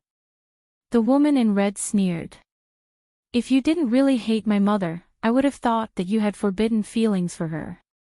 Jiang Pingji sighed and asked one last question. One last question. Were you the one who hurt my mother 14 years ago? Did you almost kill her? The woman in red was about to answer, but she suddenly held back. I won't say. Jiang Pingji laughed. I know the answer even if you don't say it. It's rare to see someone as stupid as you in the world. The woman in red's anger that had just been extinguished burned again. She secretly squeezed the grade 9 loyalty talisman. The system secretly stopped her from doing anything. Host, now is not a good time to make a move. You are also not her opponent. Lu Shi's spirit is very strong. You must wait until she is defenseless or when she is seriously ill and weak. Only then will the success rate be 100%. She is still at her peak.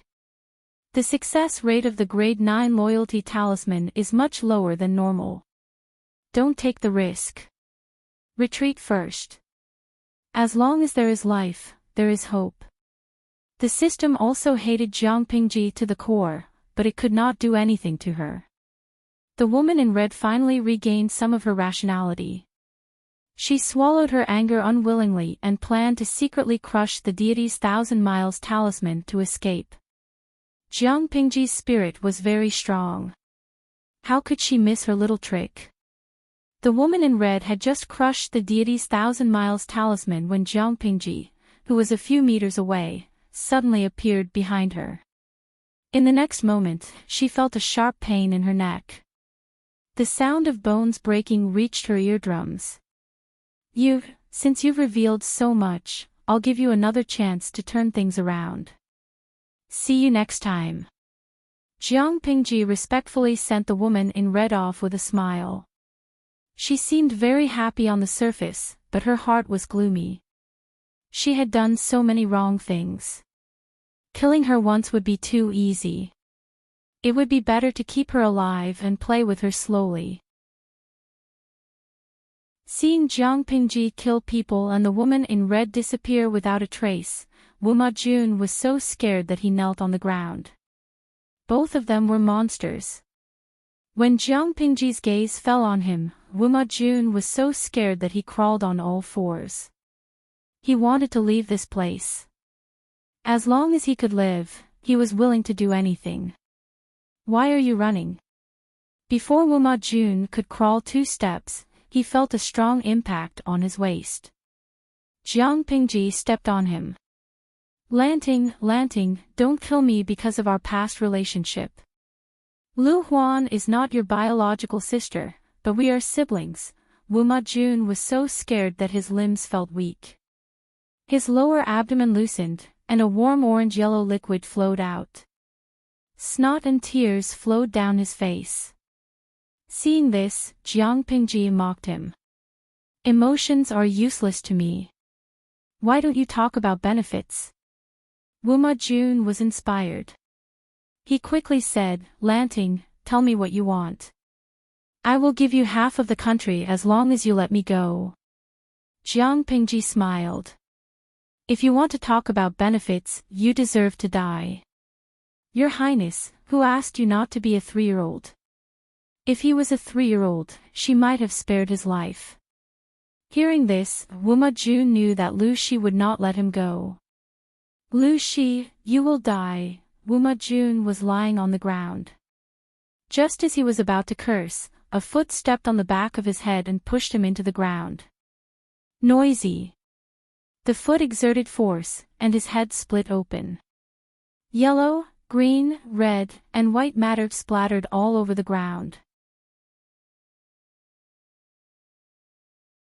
Chapter 739.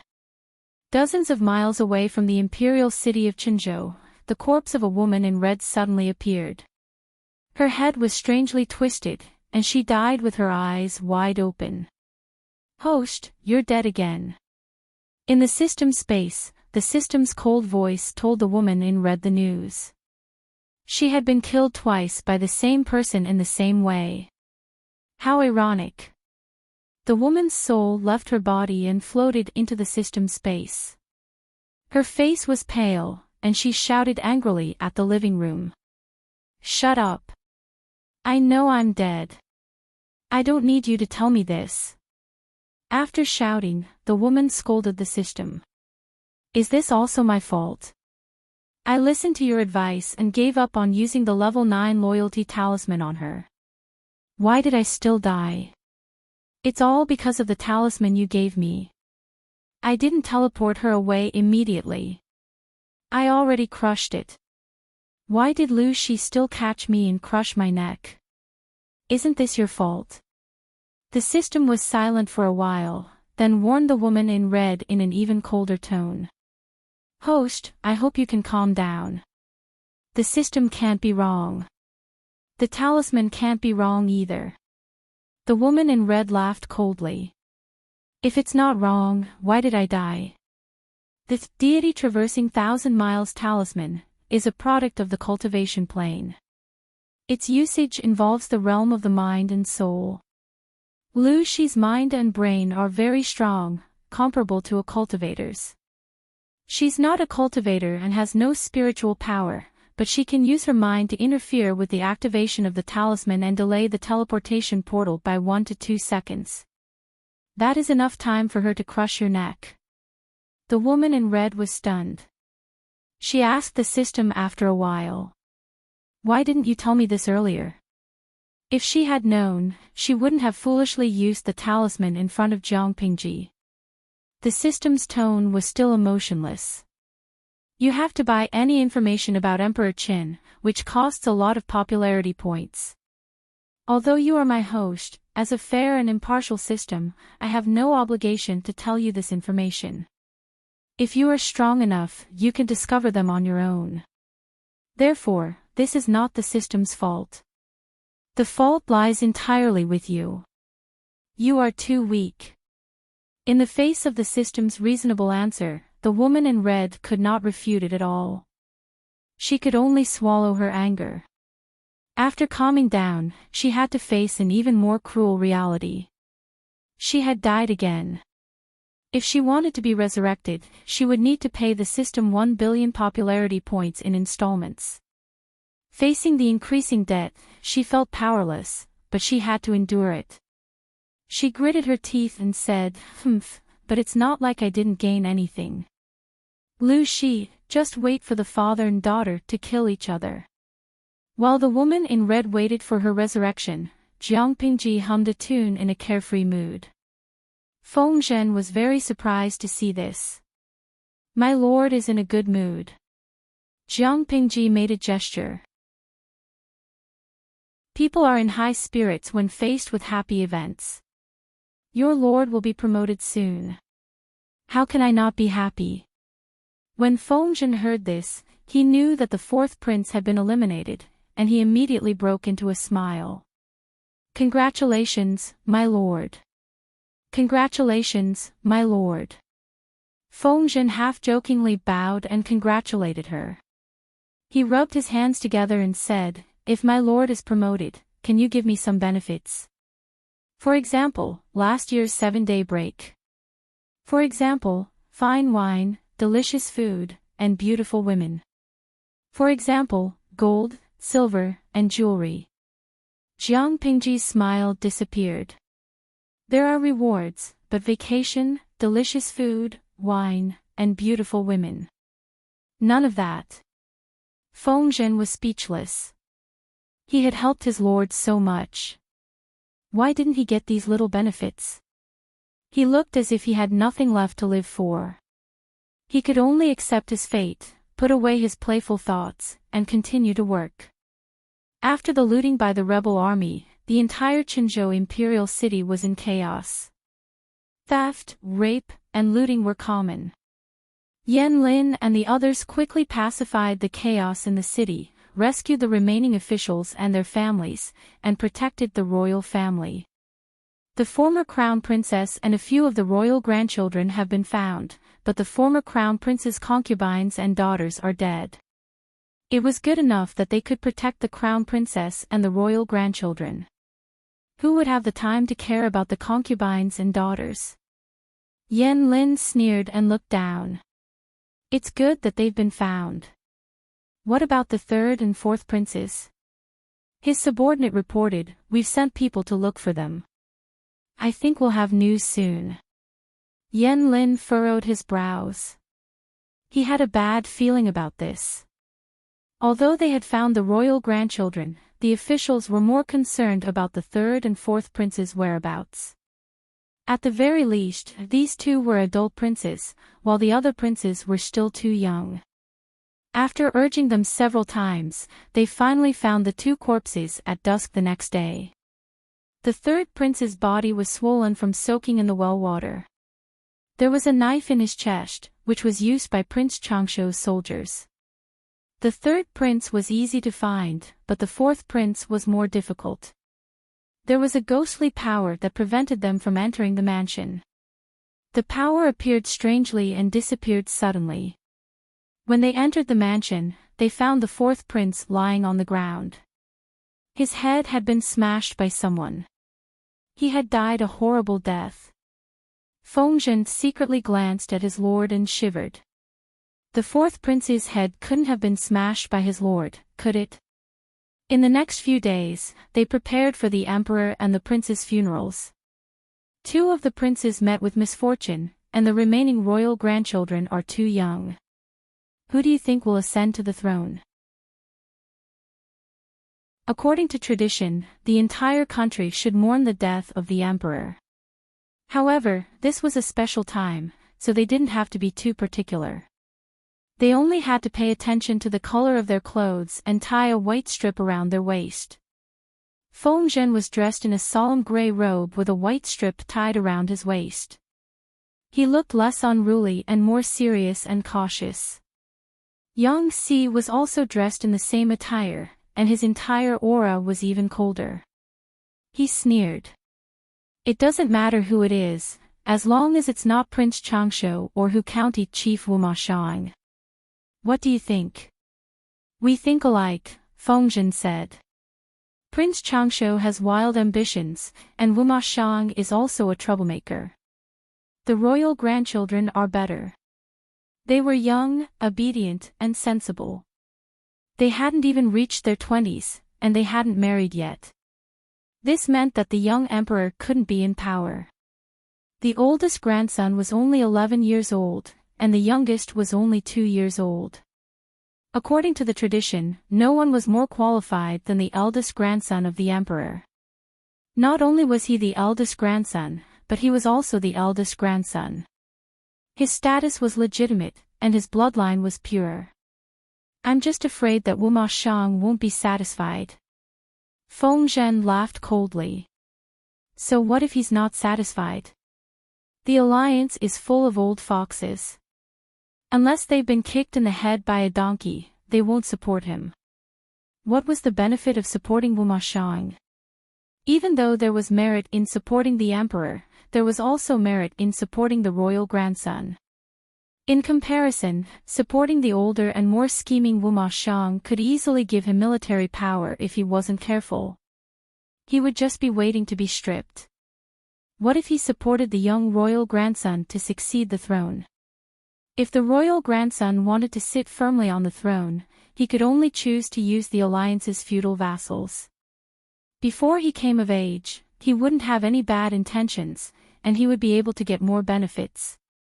Considering the interests of the feudal vassals, Wuma Shang was definitely not a good choice. Chapter 740. Fengzhen gripped his brush and used the candlelight to illuminate the bamboo slips. He had been working through the night, and he felt like he was about to cross his eyes. I had a nightmare last night. I dreamed that my lord was dressed in women's clothes. Yang Si, who was working overtime and had not had a midnight snack, heard this and said, "Ah, what a terrible nightmare." Fengzhen and Yang Si often argued and disliked each other. There was only one person who could make them put aside their former enmity and form an alliance, their lord. What happened in the imperial city of Qinzhou was immediately spread to Prince Changsho and the allied army. Both sides had different reactions. Prince Changsho threw his head back and laughed heartily, his mood unprecedentedly carefree. Meng Zhan poured a bucket of cold water on him at this moment. "Your Highness, it's too early to be happy." Prince Changsho was already thinking about the coronation ceremony. He was upset that Meng Zhan had interrupted him, but he couldn't do anything about it. Why do you say so? Meng Zhan's tone was cold. If one emperor dies, they can make another one. Prince Changshu's expression stiffened. He had originally planned to put the emperor under house arrest and let him write the imperial edict to abdicate. Now that the emperor was dead, the alliance army and other important officials had the right to support the new emperor. Thinking that the throne that he yearned for was going to fall into the hands of an unknown young boy, he was flustered and exasperated. Meng Zhan said, "There's no need to be angry, Your Highness. There's no way to make the emperor abdicate his throne to you. Why don't you proclaim yourself as the emperor?" After Prince Changshu heard this, his body trembled violently. He felt as if a clap of thunder had exploded beside his ears, causing his mind to become muddled. Proclaiming myself as an emperor. Isn't that treason? Prince Changshu wanted the legitimate throne, but had never thought of proclaiming himself as the emperor. Meng Zhan sneered in his heart. What was orthodox? What was treason? Which of the things that Prince Changshu had done was orthodox? Your Highness, there's no time to lose. Make a decision now. Meng Zhan said, if we're late, we might not have this chance in the future. Prince Changshu was upset, but deep down, he agreed with Meng Zhan's suggestion. Proclaim himself emperor. On the other side, the allied forces were also dumbfounded by this news. Did Prince Changshu send a secret elite force to attack the imperial city of Qinzhou? Did Yang Jian and Lu Shi's armies arrive in time to save countless important ministers and their families? The emperor died while he was fleeing. With the death of the emperor, the entire nation mourned. It was not appropriate for the feudal vassals to continue drinking and having fun. They could only reluctantly change into dark clothes as a sign of mourning. Some people were concerned about the death of the emperor, while others were concerned about Lu Shi and Yang Jian's forces. Su Bei felt as though a heavy burden had been lifted from his shoulders. He finally didn't have to continue hiding the news, nor did he have to bear the attacks of the other feudal vassal forces. He could even hold his head high in front of Su Fei. From an outsider's point of view, Lu Shi and Yang Jian's actions were all under Su Bei's orders. Lu Shi and Yang Jian had made a great contribution this time, and Su Bei wanted to remember it. Little did they know that to Su Bei, this credit had fallen from the sky. It was free. Other than Su Bei, Lu Shi, as Lu Shi's father, was also congratulated by the crowd. Huang Song secretly said to Lu Shi, "Congratulations, Governor. I'm afraid no one can compare to Lanting's great contribution in saving the emperor." While many feudal vassals were enjoying themselves, Lu Shi had led his troops to the imperial city of Qinzhou. This was an achievement that no one could be envious of. There was a smile on Lu Shi's face as he dealt with the nobles who came to congratulate him. Lanting is still young and full of vigor. He doesn't deserve such praise. He still needs more experience. Although he spoke humbly, everyone could see that Lu Shi was in a good mood. Another person was also in a good mood. This person was the county chief of Shanghai, Wuma Shang. The emperor had passed away without leaving behind any edicts. What did this mean? It meant that his opportunity had come. Now that the world was in chaos, there was an urgent need for a king with prestige and ability to stabilize the world. Looking at the Dongqing royal family, who was more suitable than him? He knew that the emperor had other princes and grandsons, but Wuma Shang didn't think much of them. During critical times, special treatment was needed. The succession of the throne should also be flexible, and only the virtuous should be able to take it. And Cui followed Wuma Shang, coldly observing his emotional changes. He laughed to himself. In the current alliance army, the only forces that hoped for Wuma Shang to ascend to the throne were Wuma Shang himself and Cui. Every man for himself, and heaven and earth would destroy him. What substantial benefit would supporting Wuma Shang to ascend to the throne bring to the other feudal vassals? The answer was none. Therefore, Wuma Shang had celebrated too early. And Shui did not say this out loud. Instead, he went against his will and complimented Wuma Shang profusely. Wuma Shang was in a good mood. With a wave of his hand, he borrowed a lot of manpower, horses, and rations from Shui. The Alliance army passed through Jiamen Pass and marched valiantly towards Qinzhou.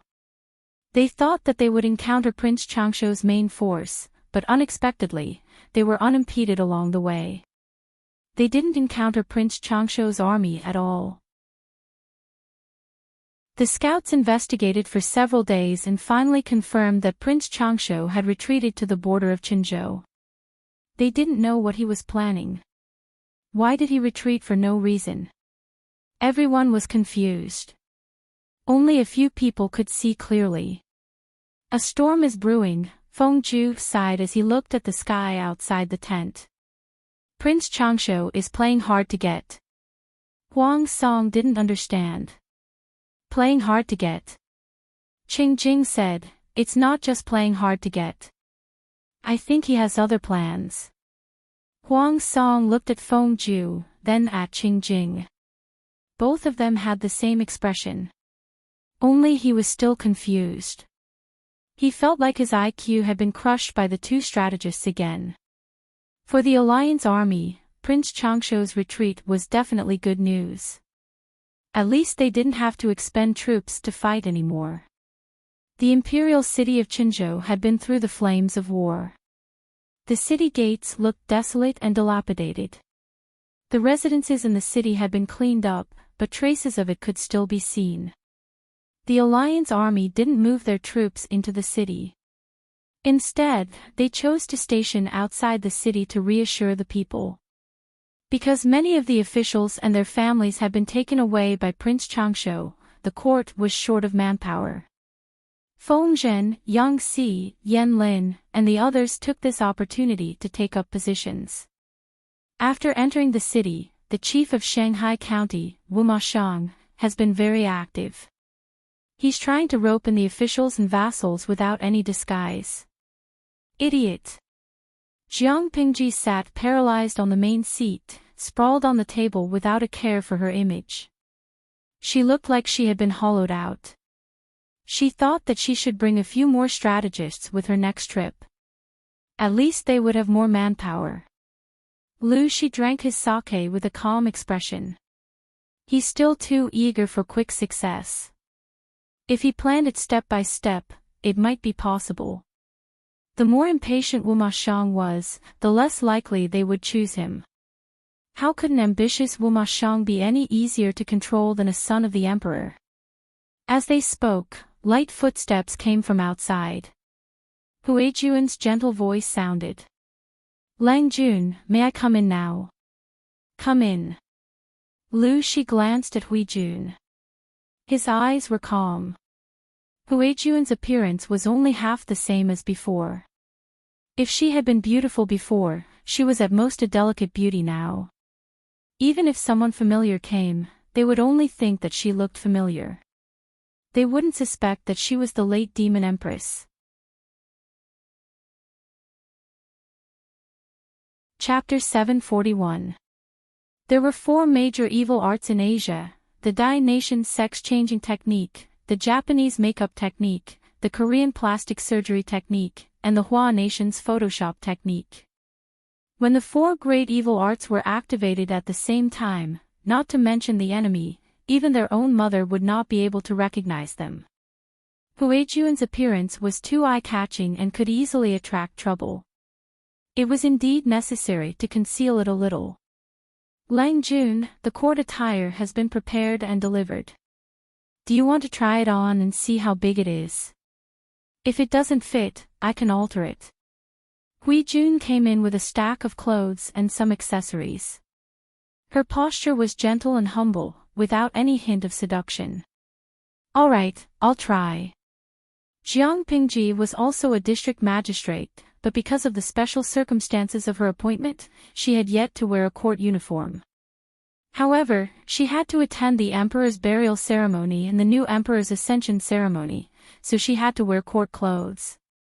Therefore, he could only ask people to work overtime to make a set. Looking at the neatly folded court dress, Jiang Pingji smiled and took it to the room in the back hall to try it on. In this era, the difference in status was obvious. Every detail could be seen. Clothing had already become a symbol to distinguish one's status. Looking at the scattered items, she closed the live stream room and put them on one by one, wearing a ribbon over her robe. After getting dressed, she came out and opened the live broadcast room. Lu Shi and Hui Jun were stunned when they saw the handsome young man walking out of the back hall. It really fulfilled the saying, "A gentleman is peerless in the world, and a stranger is like a jade." The audience in the streaming room had long been accustomed to Jiang Pingji's emphasis on personal privacy. None of them left, waiting for the streaming to resume. Sure enough, 10 minutes later, the live broadcast room opened again, and it was time for them to compete on hand speed and luck.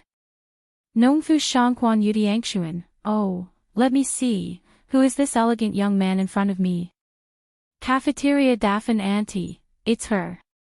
It was her. That's her. Our streamer, Jiang Pingji. Jianghu Baliancha, to the person above, you must be poisonous. I couldn't help but sing it out. Song of Black Mass, I've always wanted to see the streamer in court attire. I've been looking forward to it for so long, and now that I've finally seen it, I'm so touched that I'm crying.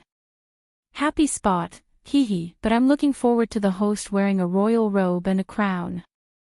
Jiang Pingji couldn't be serious for more than 3 seconds. She shook the ceremonial tablet in her hand in disdain and furrowed her brows. When officials go to court with this thing, are they preparing to use this board to slap people if they can't beat them with words? As soon as she said that, the audience's bullet screen became countless ellipses. Lu Shi, who was drinking sake, almost choked. Lanting, don't joke around. It's fine if you say it in private, but you can't say it outside. Lu Shi coughed again. His daughter's way of thinking was indeed different from others. The tablet was used to make notes and cheat sheets. It was similar to a memo, but in his daughter's mouth, it became a weapon for fighting. If the officials were really like what she said, swinging the ceremonial tablet to hit people just because they couldn't agree with her, would the court still be able to hold court? Hui Jun also covered her mouth with her sleeve. She could not hide the smile in her eyes. In a few days, Leng Juan's court attire will need to be changed again. The difference in status meant that the style, material, and accessories of the court attire would change greatly.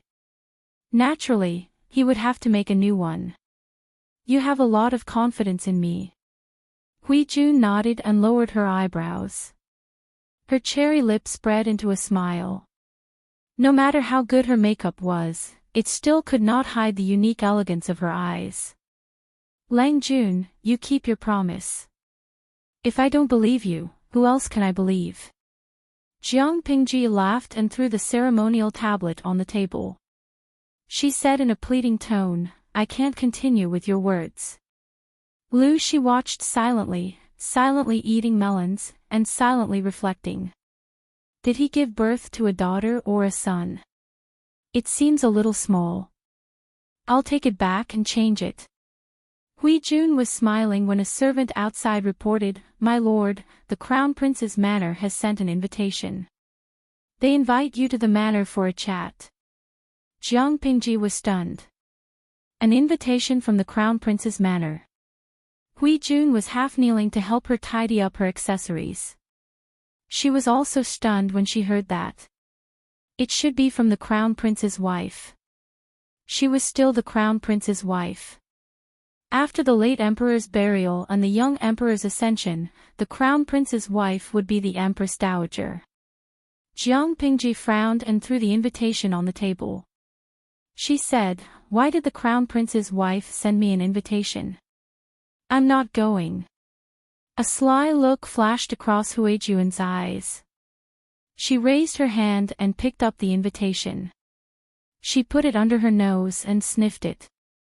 Lang Jun, it's better for you to go. Jiang Pingji turned to look at her. Why? Take a sniff and see if there's a faint fragrance on it.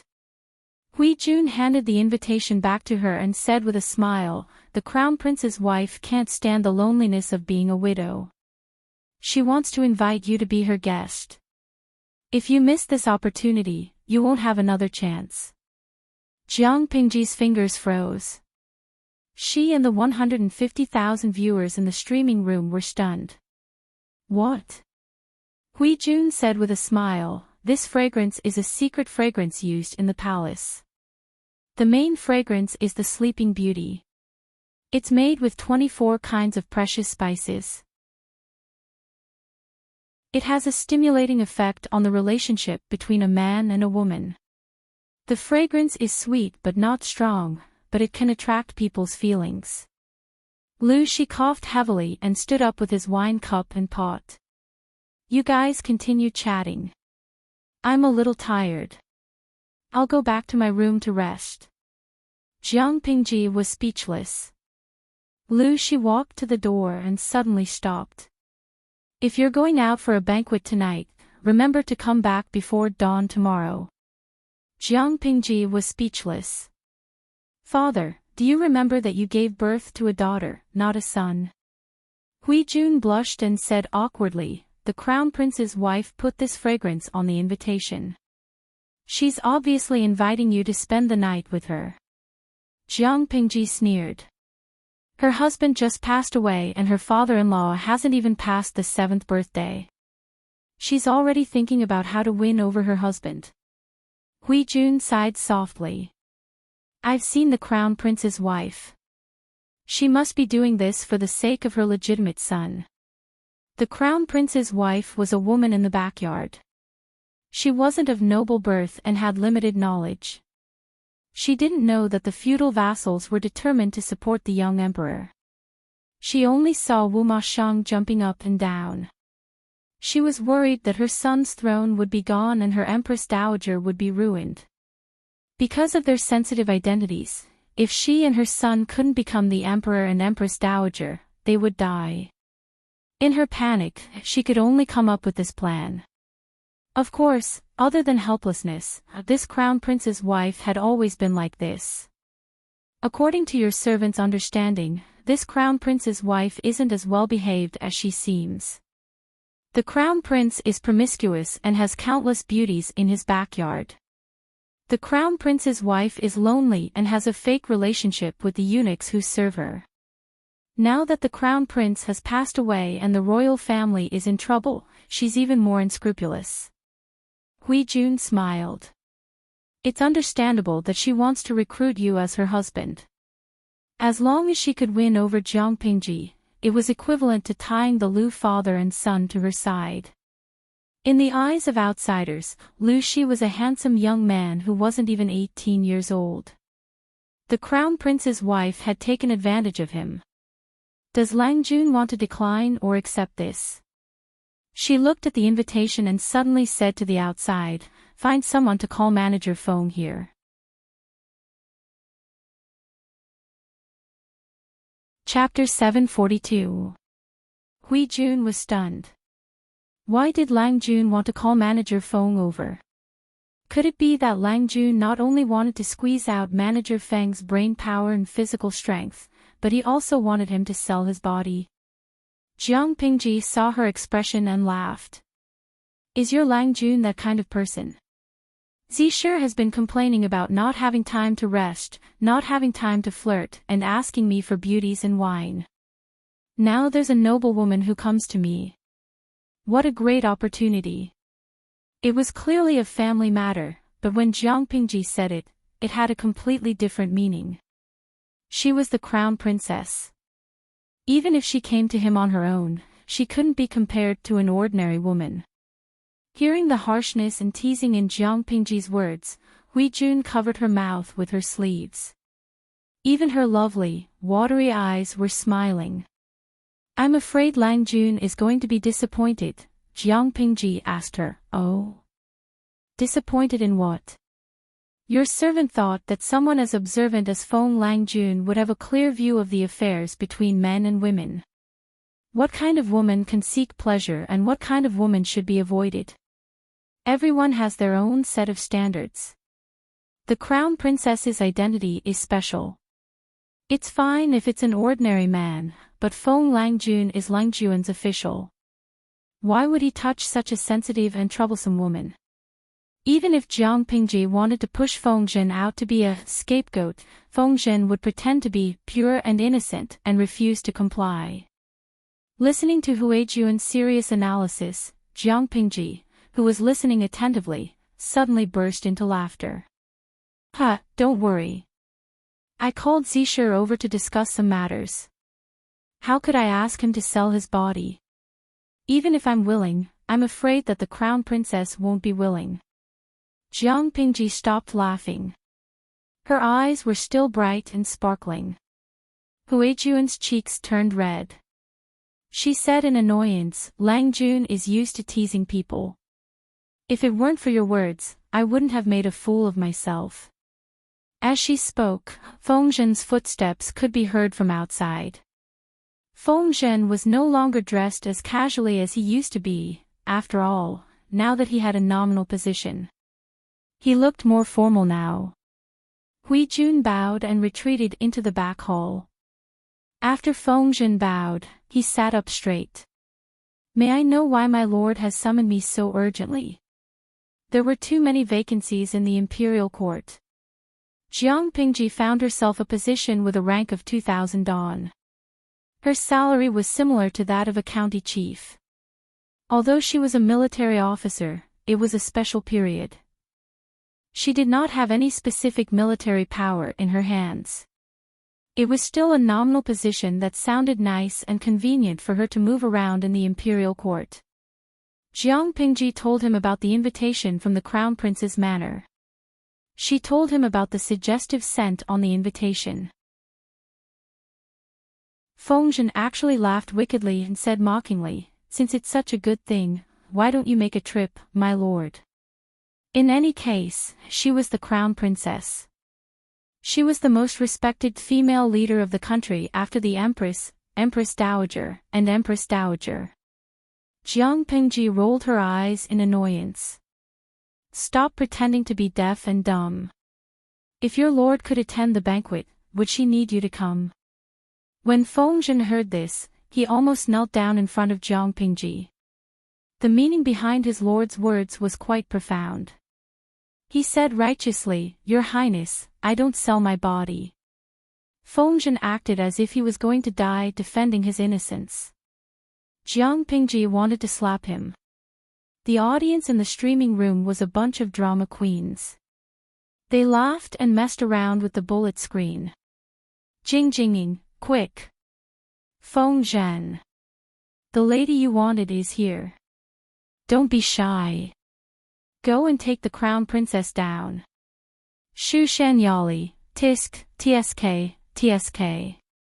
This is the year-end bonus given by my lord, and the target is the crown princess. How many people can't even dream of this? It's not that I want to criticize him, but Feng Zhen talking about integrity and innocence is as interesting as a bald guy talking about how to maintain his hair. Lianhua, the streamer, is really bad. She's directing the trouble to Feng Zhen. I still feel sorry for Feng Zhen. He quit using hanshi powder because of the streamer. He's so busy with work that he doesn't have time to play around, drink, and make merry. He's exhausted and has to feed the tiger with his body. I feel sorry for him for a second. Jianghu Baliancha, Feng Zhen reaches out his hand towards the door in despair. He's crying and muttering, Jing Rong, save me. Faced with all the ridicule on the screen, Jiang Pingji couldn't help but laugh. Based on your looks, the crown princess won't be interested in you. Even if she does, TSK. Jiang Pingji sized Feng Zhen up from head to toe. She said meaningfully, People say that women are like wolves and tigers in their 30s. This crown princess is still attractive and a middle-aged woman. Zisher ate too much hanshi powder in the past. Now that his body is weak, I'm afraid she'll squeeze you dry. His legs are so weak that he can't walk. Feng Zhen's expression was that of a dead salted fish. He must have followed a fake lord. Jiang Pingji coughed lightly and restrained her playful thoughts. She said seriously, "All right, I called you over to discuss serious matters." "I'm not joking." Feng Zhen sat upright. "The crown princess sent an invitation. Will my lord go or not?" "Of course I'll go. The eldest grandson of the emperor is young and unable to govern. The mother is strong but the son is weak. I'm afraid it's inevitable that she'll listen to politics from behind the curtains." Feng Zhen's expression was very serious. One couldn't see any signs of indecency. His jade-like eyes shone with shrewdness and calculation. If she wants the court to be stable, the crown princess has to rely on the powerful feudal lords and win over the court officials.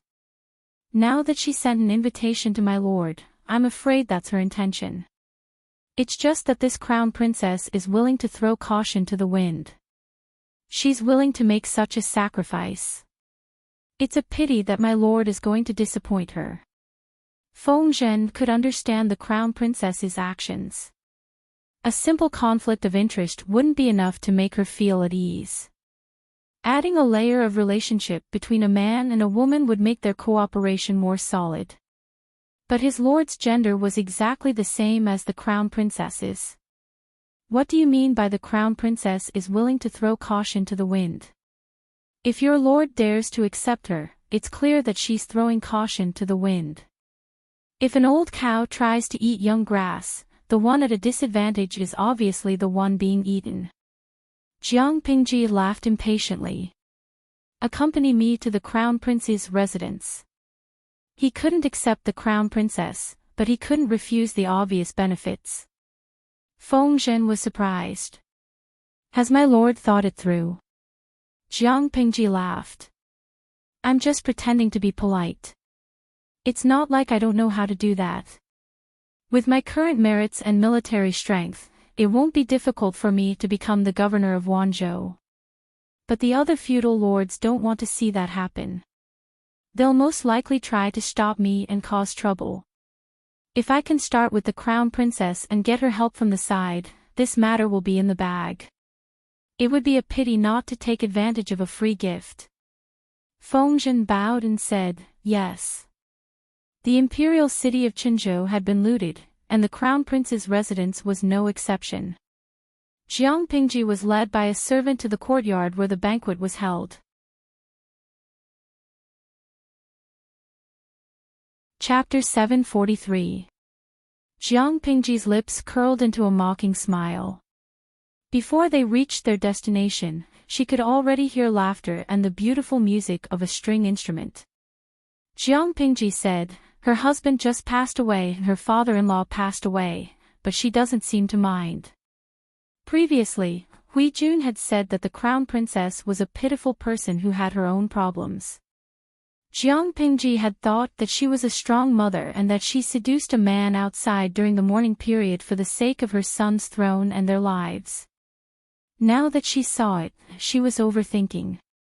Jiang Pingji arrived with Feng Zhen and saw the crown princess sitting at the head of the table. She wasn't in mourning or mourning. There was no lack of meat and wine on the table. The singers in the hall were faintly discernible in their light clothing. Seeing Jiang Pingji come over, the crown princess hurried forward. There was a charcoal brazier in the room and it was as warm as spring. The crown princess's attire was also light, showing off the charm of a mature woman. Jiang Pingji smelled the same fragrance from her as the bamboo slips, but it was stronger and had an even better aphrodisiac effect. "I've long heard that you're young and talented. Now that I've seen you, you're indeed a man of striking appearance." Feng Zhen was still watching the show, but when he heard the crown princess's words, he almost spat. The crown princess's style was rather bold and unrestrained. This was no longer a hint, but a clear statement. Jiang Pingji was about to sit down when the crown princess held her hand and coaxed her to sit next to her. The crown princess smiled and looked at Jiang Pingji with her charming eyes. Her voice was sweet and cloying. "Does you want to distance yourself from me, Minister General?" Jiang Pingji smiled but didn't say anything. In fact, she felt the same as the viewers in the streaming room. What was distance? They weren't familiar with each other at all. The crown princess is the future mother of the country. I dare not overstep my boundaries. Jiang Pingji said respectfully and secretly withdrew her hand. She didn't know how much makeup the crown princess used to protect her skin. Her palm was sticky and made her feel like she was being rubbed by a snake. This is a family banquet. How can there be a ruler and a minister? Middle Minister General, there is no need to be so formal. Hearing Jiang Pingji address her as future mother of the country, the crown princess's expression brightened and her attitude became more attentive and urgent. Fuxing Qianqin, I'm so angry. I haven't even touched the host's hand yet. How can this old woman take advantage of me? Sophie Tang Tang, let go of the master and let me do it. Goddess. Pfft. Not to mention the feudal era, even in our era, when the husband and father-in-law have just died and haven't been buried, no one would run to drink, eat meat and keep a gigolo, right? You even want to lay your hands on our anchor. Do you think I, the Empress, is dead? Bitter life, pfft. You're shameless. I'm the host's wife, the other person in the household register. Jiang Pingji was taken advantage of by the crown princess as a teenager. Most of the audience was happy to see that. Only the rumored wife fans were still fighting. Aya, why is the commander's hand so cold? Do you need me to warm it up for you? As soon as they sat down, the crown princess moved to Jiang Pingji's side. She held Jiang Pingji's hand with both of her hands. She wanted to put her hands deep into her chest. Feng Zhen, who was watching from below, was dumbfounded. There was actually such a thing in this world. Jiang Pingji's face darkened and she pulled her hands away. The crown princess wasn't angry. She ordered the dancers to pour wine for her. Hearing the order, the dancers in thin clothes started to dance again. There were also two people nestled in Feng Zhen's arms. It made him look beautiful. Jiang Pingji secretly made a mental note to Feng Zhen. She had brought this fellow here in preparation for him to help her out of this predicament, not for him to hug and flirt with a big sister. Feng Zhen secretly felt a chill run down his spine. He glanced at Jiang Pingji guiltily, then continued to hug her and drink. The crown princess had really taken a liking to Jiang Pingji, this fresh meat. She was preparing to do something with her. But before doing that, she still had to sound out the previous dynasty and the alliance army to see if they favored the eldest grandson of the emperor or Wuma Shang from Hu County to inherit the throne. This concerned her future. Just as she had guessed, the crown princess planned to use this matter to tie the Lu father and son to her side. As for why she had chosen Jiang Pingji as a breakthrough point, it was also a hobby of the crown princess. She was older than the crown princess. How could he be as tender and delicious as a young man? Jiang Pingji didn't hide it, but she didn't give the crown princess an accurate answer either. She just let the crown princess guess on her own. You're such a torturous little sweetheart. Are you trying to make me anxious? The crown princess's words had a double meaning. She rubbed against Jiang Pingji and exhaled softly, but she was secretly anxious. She had used the secret fragrance of the palace. She had increased the dosage. Smelling it could make a man and a woman's love and sex more harmonious. However, as long as one had some willpower, it wouldn't have much of an effect. Others only smelled it, but the crown princess rubbed it all over her body. The effect wasn't overbearing, but it was lasting. Under the stimulation of her body's desire, the crown princess's words and actions were more open than usual. She couldn't stop trying to seduce Jiang Pingji. Jiang Pingji was as still as a mountain. She continued to drink and watch the dance calmly. She looked like an old monk in meditation, which made the crown princess's teeth itch. How would I dare? Jiang Pingji looked at the crown princess with a faint smile. Her tone was calm. The crown princess's breath smelled like orchids. She whispered in her ear, "You still don't dare. I've already made it so obvious." Jiang Pingji continued to say without changing her expression, "I'm just a district magistrate. To put it bluntly, the so-called commander-in-chief is just an empty title." The crown princess covered her mouth and laughed. "Your servant's little sweetheart, if you say this, how many people will die of shame and anger? You're not even 29 years old, but you're already in control of Wanzhou. If you're just a small official like this, everyone else will be inferior to you. In control of Wanzhou. That's just a title without a title." The crown princess said, "It's better to have a title without a title. According to my little sweetheart's ability, it's only a matter of time before you have a title." Jiang Pingji's smile was finally less resistant and more sincere. "The crown princess's words have really touched my heart. If there's a day when it's true, I'll definitely thank you for what you said today." The crown princess understood what Jiang Pingji meant. She understood that Jiang Pingji was also looking for an ally. She immediately hugged the pole and climbed up. After 2 hours of banquet, the crown princess's face was already flushed red. Her whole body fell limp on Jiang Pingji's shoulder. Jiang Pingji secretly knocked her out, then took the opportunity to escape with Feng Zhen, who was still unsatisfied. "You can't help it all. What's the use of having you?" She fanned herself.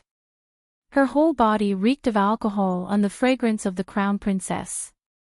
Feng Zhen laughed rudely. Although he didn't do anything like holding his belly, it was enough to make Jiang Pingji's face darken. "This is my lord's good fortune. I dare not disturb you." Feng Zhen had an expression that said, "I'm doing this for my lord's good," which made Jiang Pingji's hands itch. She wanted to slap him, but she was afraid that if she killed him, the overtime team would lose a main force. This is really a big loss. Jiang Pingji rubbed her arms. "Go back and take a good bath. I feel that smell everywhere." Feng Zhen shook his head.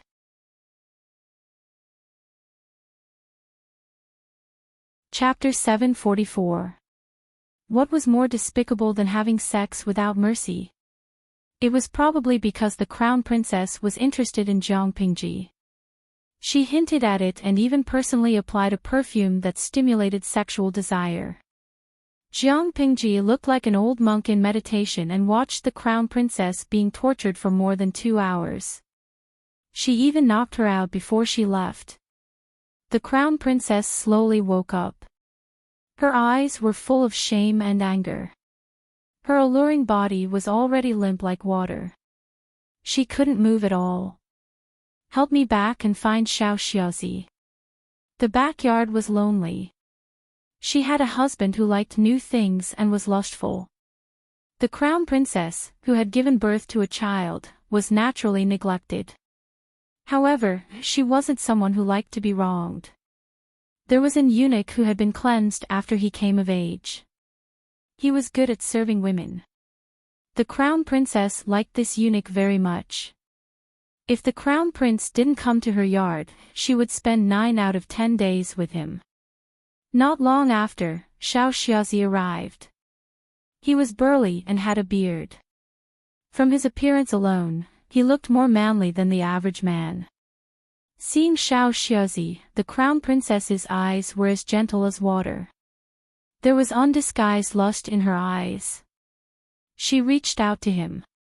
Not long after, the dormitory was filled with moaning sounds that made one's imagination run wild. It was filled with an ambiguous atmosphere.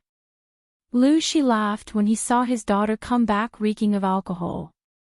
Why didn't you stay in the Crown Prince's residence? What's the point of staying in the Crown Prince's residence?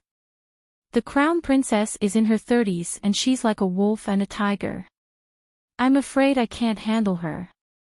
Jiang Pingji looked at Lu Shi and said in surprise, didn't you say you were tired and went to bed? Why aren't you asleep yet? Lu Shi was speechless at Jiang Pingji's answer. Could he say that he was happy to see his daughter suffer a setback? Speaking of which, I'm quite open-minded. Lu Shi decisively avoided the last two questions and gently changed the topic. If you like women, as long as it doesn't interfere with the reproduction of the family line, it's fine if you like them. They're just toys for fun. Don't get too addicted to them. I heard that the Crown Princess was beautiful when she was young. Did you not fall for her at all? Feng Zhen, who was standing to the side, felt as if he had opened the door to a whole new world. His worldview had completely collapsed. Before Jiang Pingji could answer, the bullet screen in the streaming room was filled with jubilation. Huan Yu, oh whoa. Father Lu Shi, look at me. I'm your daughter-in-law. Good character name, the love rivals above and below are such an eyesore. Draw your sword. Dashu Xiaobing, the host's father isn't quite open-minded. He's clearly too open-minded. We mortals can't reach his level of understanding. Jiang Pingji face-bombed. It was one thing for the audience in the streaming room to join in the fun, but even Lu Shi was making fun of her.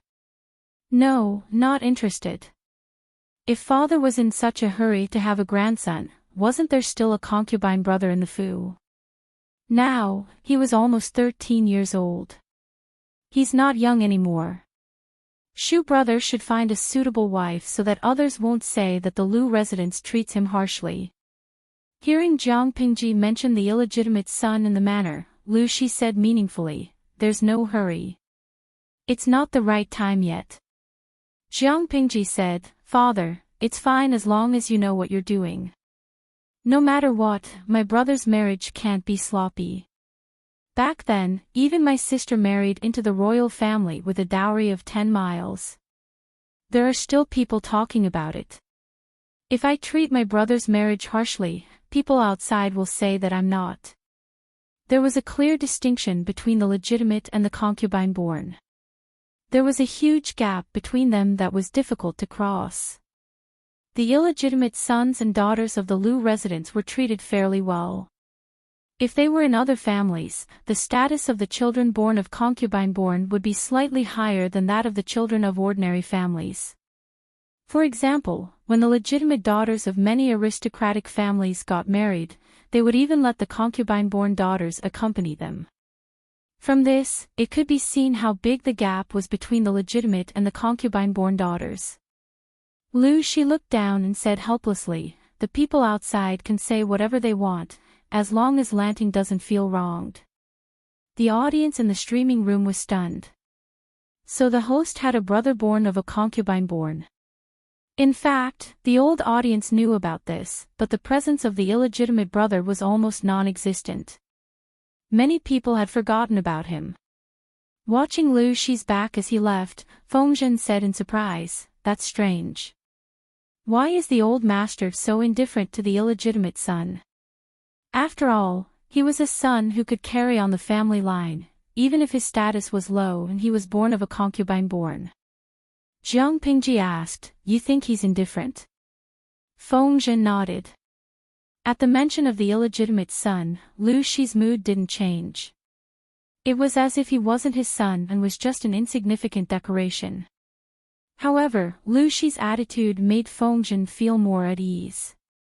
I was worried that the Lord's brother would get in the way of the Lord, but now it seems that I'm not worried anymore.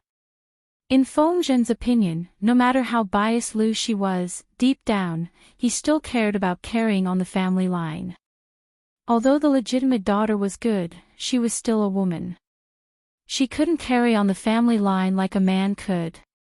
Now that he had personally witnessed the conversation between the father and daughter, Fengzhen felt as if he had taken a tranquilizer. Don't worry. Let's continue worrying. My father's attitude is my father's.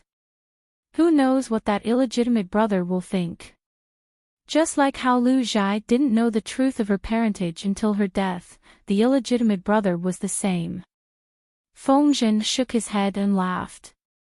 If the Lord's brother really wanted to fight for the throne, he wouldn't be far from meeting the King of Hell. Look at the people under the Lord. Which one of them was easy to provoke? If they were determined to plot against someone, it was guaranteed that the person wouldn't even know how they died. Anyway, we can't let them grow wild. If they wanted to prevent the scandal of brothers fighting each other, they had to cut off the person's ambition from the root. They had to either kill them with excessive praise or cripple them. Either way, they couldn't let their ambitions grow. Jiang Pingji said in a low voice, I understand this, but now is not the time. After all, we are brothers. After saying that, she sighed in her heart. She felt that the people around her weren't normal. Her father, Lu Shi, was too open-minded. A few of her subordinates urged her to attack her illegitimate brother. If it were someone else, the normal scene wouldn't be that the father was strict and the subordinates valued the Lord's character. Not to mention urging the Lord to fight with her brother, even if the Lord had a conflict with her brother, she would advise them. But for her, everyone wanted to see the world in chaos. The imperial city of Qinzhou had experienced a war, and Prince Changshuo's army was eyeing the city covetously. With the internal and external troubles, everything was simple, whether it was the funeral of the late emperor or the coronation of the new emperor. The construction of the late emperor's mausoleum had started on the day he was registered. Every year, a huge amount of money was spent. But before it was finished, Dongqing Shangjing had suffered an earthquake and most of the mausoleum had collapsed.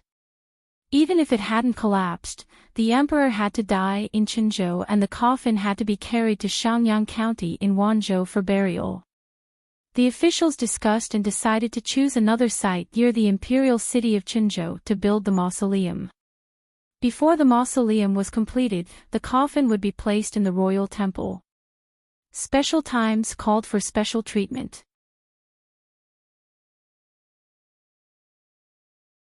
Chapter 745. On the day of the coffin, the weather was as cold as usual. Between heaven and earth, it was a blur. The cold wind blew the white curtains and flags. The former emperor's coffin was extravagant. It was decorated with gold, silver, and jewels and tied with white satin. At first glance, it did not look like a coffin for a dead person, but more like a meticulously carved work of art. Jiang Pingji wore a loose and neat cord robe.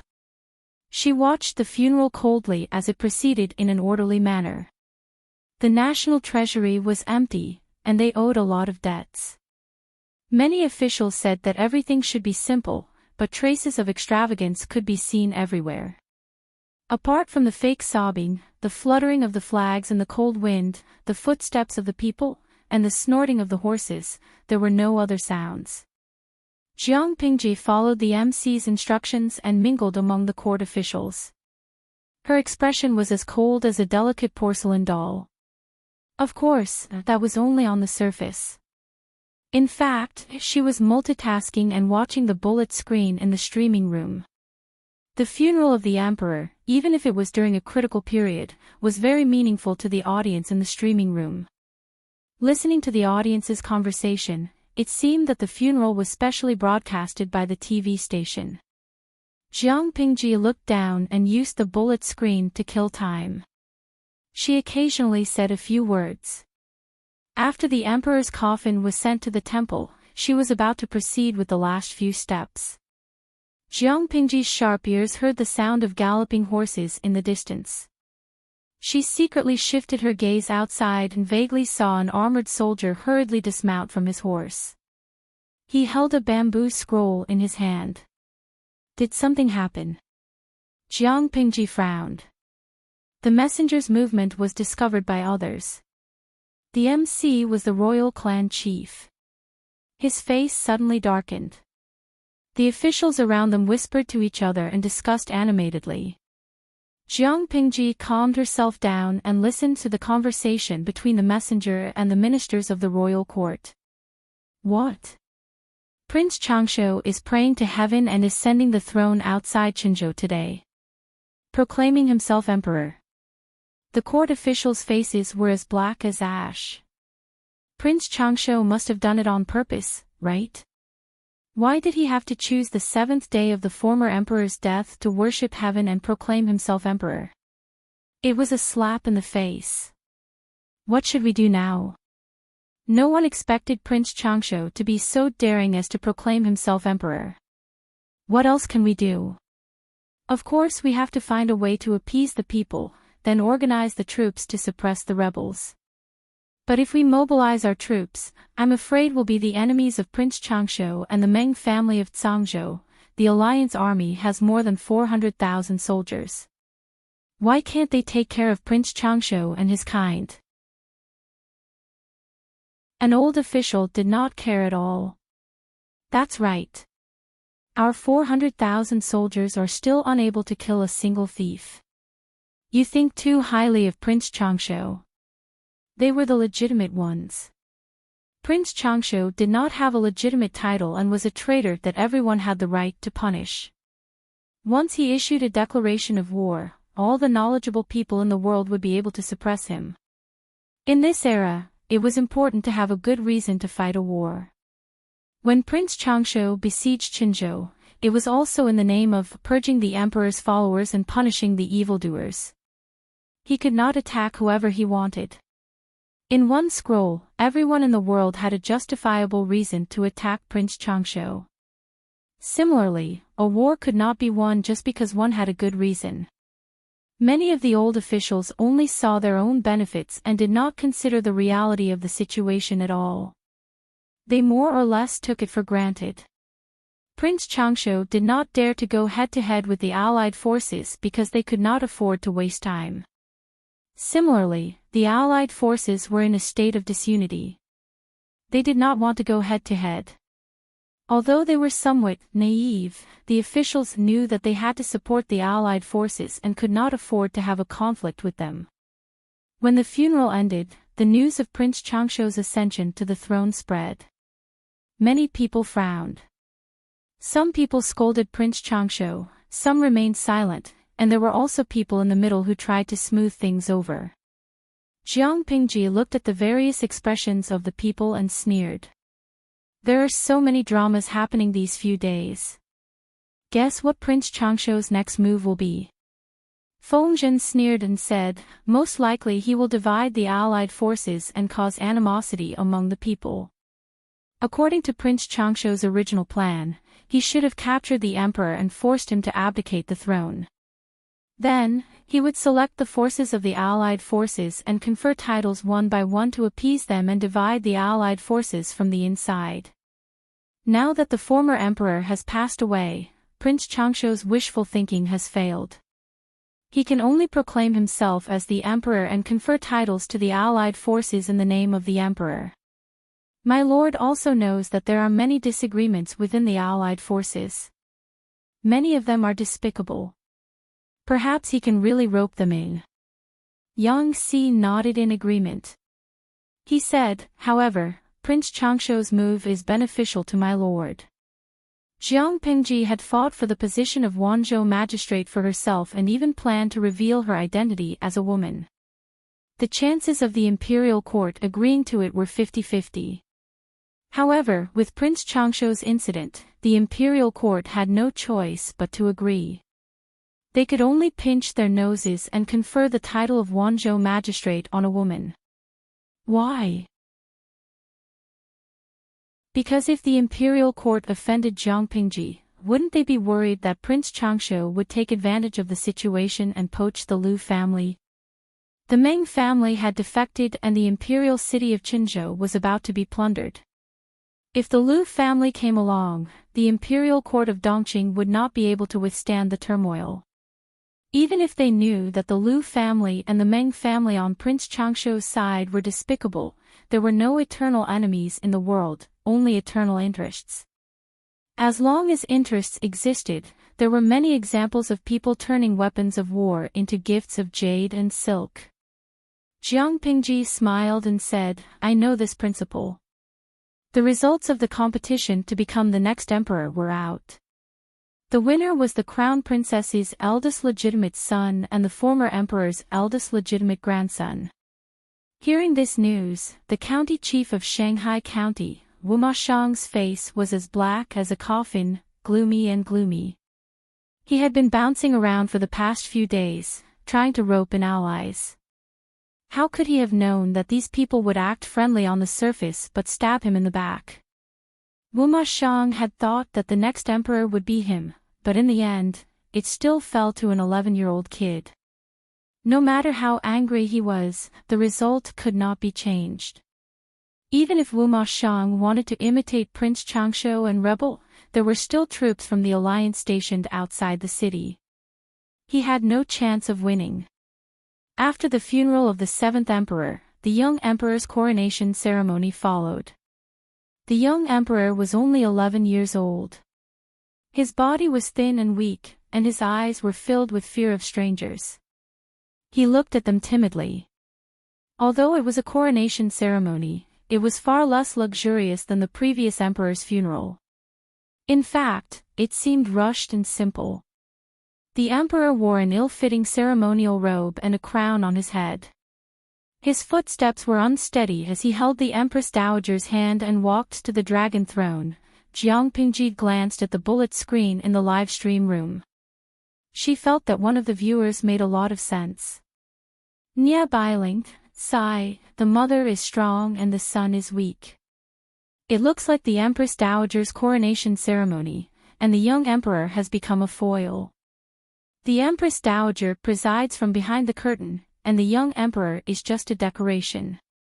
After the coronation, the next step was the most anticipated reward of the alliance's feudal lords. Although they did not contribute much, they were still part of the alliance. The others got the meat, so why couldn't they get the soup?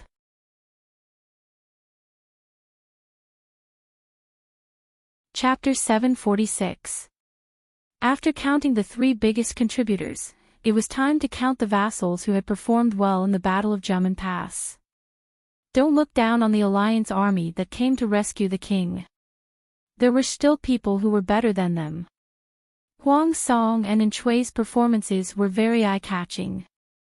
Under the scheming of Qing Jing, Feng Ju, and the others, Huang Song's performance was remarkable, especially when the others were slacking off, which made him stand out even more. The other person was Enchui. Compared to Huang Song's opportunistic methods, Enchui relied on solid military achievements and hard work. Jiang Pingji had given him 10% of her men, but they had lost a third of them in the battle at Jiamen Pass. It was the biggest casualty among the feudal lords, and it could be said that they had suffered a great loss. Under such circumstances, Enchui was not looked down upon. Instead, he was valued by many forces. Why? This was because the few sworn brothers that Enchui had brought with him from the Red Lotus group were too powerful. Each of them was more valiant and skilled in battle than the last. They were incomparably ferocious on the battlefield, as if they did not care about their own lives. Thanks to these brothers, Enchui could be considered a hot little black horse in the alliance army. Of course, such a dark horse was insignificant to the imperial court. As one of the more prominent forces in the alliance, the Enchui's influence and connections in the court were too weak. Almost half of their contributions were secretly deducted. As for Huang Song, he had his grandfather, Secretary Huang, to protect him. Under the old man's management, he was able to preserve his contribution. Even though he was furious, as a noble scholar of the Nanqing Kingdom, Enchui knew all too well about the politics of officialdom. The situation was beyond his control. He had to swallow his anger even if he didn't want to. Therefore, Enchui's reward was far less generous than Huang Song's. It was more like a consolation prize. Huang Song had already been promoted to the county governor of Maota County in Haozhou before the rescue of the emperor. It was not suitable for him to be promoted again, so the imperial court gave him a high official position as a reward. In addition, they also subsidized him with a lot of slaves and rice. Huang Song knew when to stop and did not say anything else. The other feudal vassals had also reaped some rewards, so their trip to rescue the king was not in vain. The awards were varied, but Jiang Pingji's was the only one that attracted the most attention. Governor of Wanzhou. Becoming the Wanzhou governor in one fell swoop. TSK. This is unprecedented. An official dressed in court attire held the ceremonial tablet in his hand. He looked serious and focused, but in fact, he was whispering to the official beside him. I heard that this Lu Shi was just a small county magistrate in a remote village. He was in charge of small matters. Now that we've hit the jackpot, we've received an even more generous title than the other forces. We've been given the title of Wanzhou's prefecture governor right off the bat. It is indeed rare. Youngsters nowadays are incredible. Rather than saying that the young are incredible, it's better to say that the young man's father is incredible. Although everyone was envious of other people's rewards, they could accept it. When it was Jiang Pingji's turn, many people expressed that it was somewhat ridiculous. In an instant, jealousy filled the air. Even if Lu Shi's father was Lu Shi, it was still too much for a small county magistrate in a remote and desolate place to become the governor of Wanzhou. Of course, most of those who complained were short-sighted and ignorant of the situation in the court. Was it a huge leap from county magistrate to province magistrate? It was indeed huge. However, Jiang Pingji's title was the heaviest. All the feudal princes who came to rescue the emperor wanted to beat her up with a wooden bat. On the surface, Jiang Pingji's title was indeed very generous, but in terms of actual weight, it was almost the lowest in the alliance. Governor of Wanzhou. Before she came to rescue the emperor, she had already unified Wanzhou. Fingyi County, Qingde County, and Shangyang County were all in her hands. Even if the court dared to send a governor to take over, they would have to ask the local tyrant if he was willing to give up Wanzhou. Lu Shi was not a governor, but he was more like a governor. Giving Lu Shi the title of governor was just a way to make the title of Wanzhou's governor completely legitimate. In times of peace, the court had the final say in whether or not the title of Wanzhou's governor was given. In the current situation, the court had no say in whether or not the title of Wanzhou's governor was given. Even so, there were still people who disliked Jiang Pingji. The anger, jealousy, resentment, and malice in their eyes were almost overflowing. Jiang Pingji faced it calmly. It was just a small battle.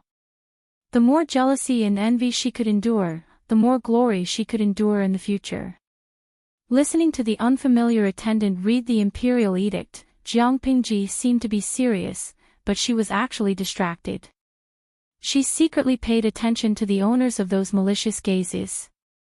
After reading the long and awkward edict, she received it with both hands. She was about to express her gratitude when the owner of one of the gazes could not bear it any longer. Wait, your subject has something to report. Lu Shi, Huang Song, and Enchui all frowned. The other feudal lords also looked at the person who had spoken in surprise, the chief of Shanghai County, Wuma Shang. Jiang Pingji sneered. No matter what important matter Chief Wuma has, it should wait until I thank the emperor. Could it be that you're doing this on purpose? Wuma Shang stepped out from the crowd of officials. Holding the ceremonial tablet, he bowed deeply to the young emperor on the throne. After that, he said to Jiang Pingji, "Unfortunately, I did it on purpose." Jiang Pingji's expression was calm. She was not surprised that Wuma Shang had interrupted her. The other officials all looked at Wuma Shang in shock. Had the chief of Shanghai County been kicked in the head by a donkey? Why did he suddenly go crazy? Your Majesty, your subject really does not wish for your Majesty to be deceived by such a vile person. This person may have done a great service, but he has also committed the crime of deceiving the emperor. How can he become the governor of a prefecture if his contributions do not make up for his crimes? Wu Mayu knelt on the ground with a sincere expression, as if he was a loyal subject. It was impossible to tell that he had secretly cursed the emperor last night. For the sake of enforcing the law and enforcing the law, I implore your Majesty to severely punish the guilty subject as a warning to others.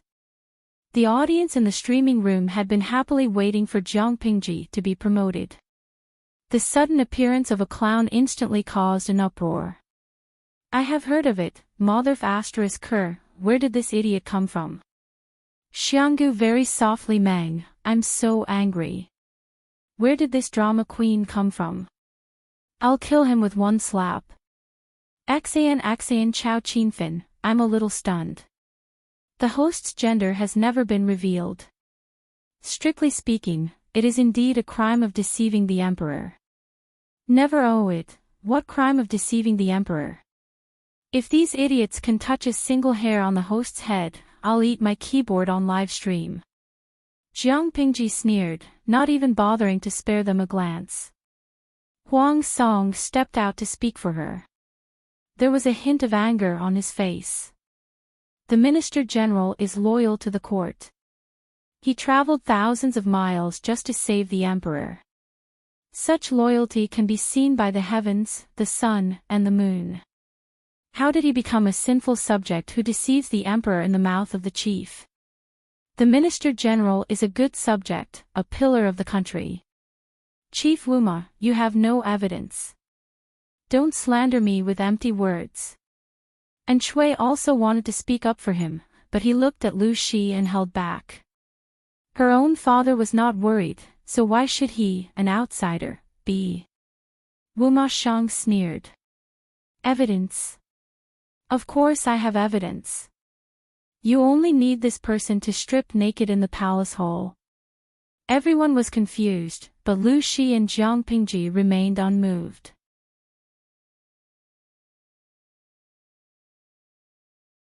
Chapter 747. Even though the person sitting on the throne was the young emperor, other than a few old officials, no one cared about him.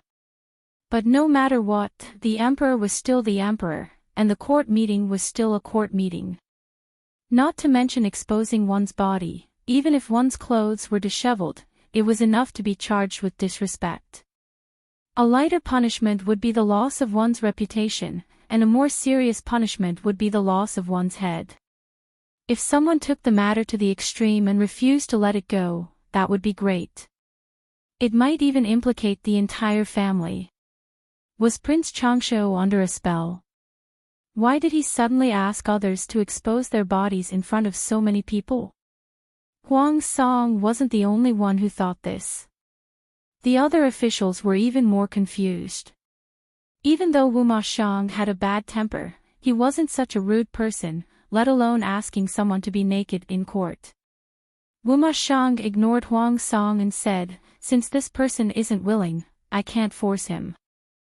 Lu Shi has a guilty conscience, so he's not willing to cooperate with me and expose his body. But don't think that you can get away with deceiving the emperor like this. Your Majesty, I have a witness who can definitely prove that Lu Shi is a deceiver and deceiver. He can't be the governor of Wanzhou. Your Majesty, please summon this person. The young emperor was at a loss. He turned to look at the Empress Dowager behind him. He had no idea what was going on. He liked to rely on his mother whenever he encountered something, and this was no exception. Separated by a thin layer of silk, he could vaguely see the Empress Dowager nodding slightly. The young emperor calmed down a little and said shyly, if that's the case, why don't we summon a witness for questioning? What do you think, my dear officials? Your Majesty, the court meeting is an important place to discuss state affairs. How can just anyone step foot in there? Huang Song frowned and said disapprovingly, "In my opinion, Chief Wuma doesn't need a witness. He just needs a bowl of soup to sober him up." One bowl was enough to make him sober up and stop babbling nonsense. How can he be so impudent and rude in such a solemn place like the court meeting? Wuma Shang sneered as well. His eyes wandered between Huang Song and Jiang Pingji. He said something shocking. "I see. Chief Huang is so protective of Lu Shi because he's her little lover." As soon as he said that, not only did Huang Song burst into an uproar, but the officials were also discussing it animatedly and whispering to each other. As spectators, they felt that today's court session was exceptionally different. They had heard a lot of explosive gossip. Nowadays, men were very popular. Among the officials, there were also brothers who had a close relationship with each other. They were like best friends or a loving husband and wife. However, their relationship would not be out in the open. That was because, although it was an elegant thing to do, in the end, it still went against the rules of yin and yang. Even though it was an elegant affair, very few people would make their brotherhood known to the public.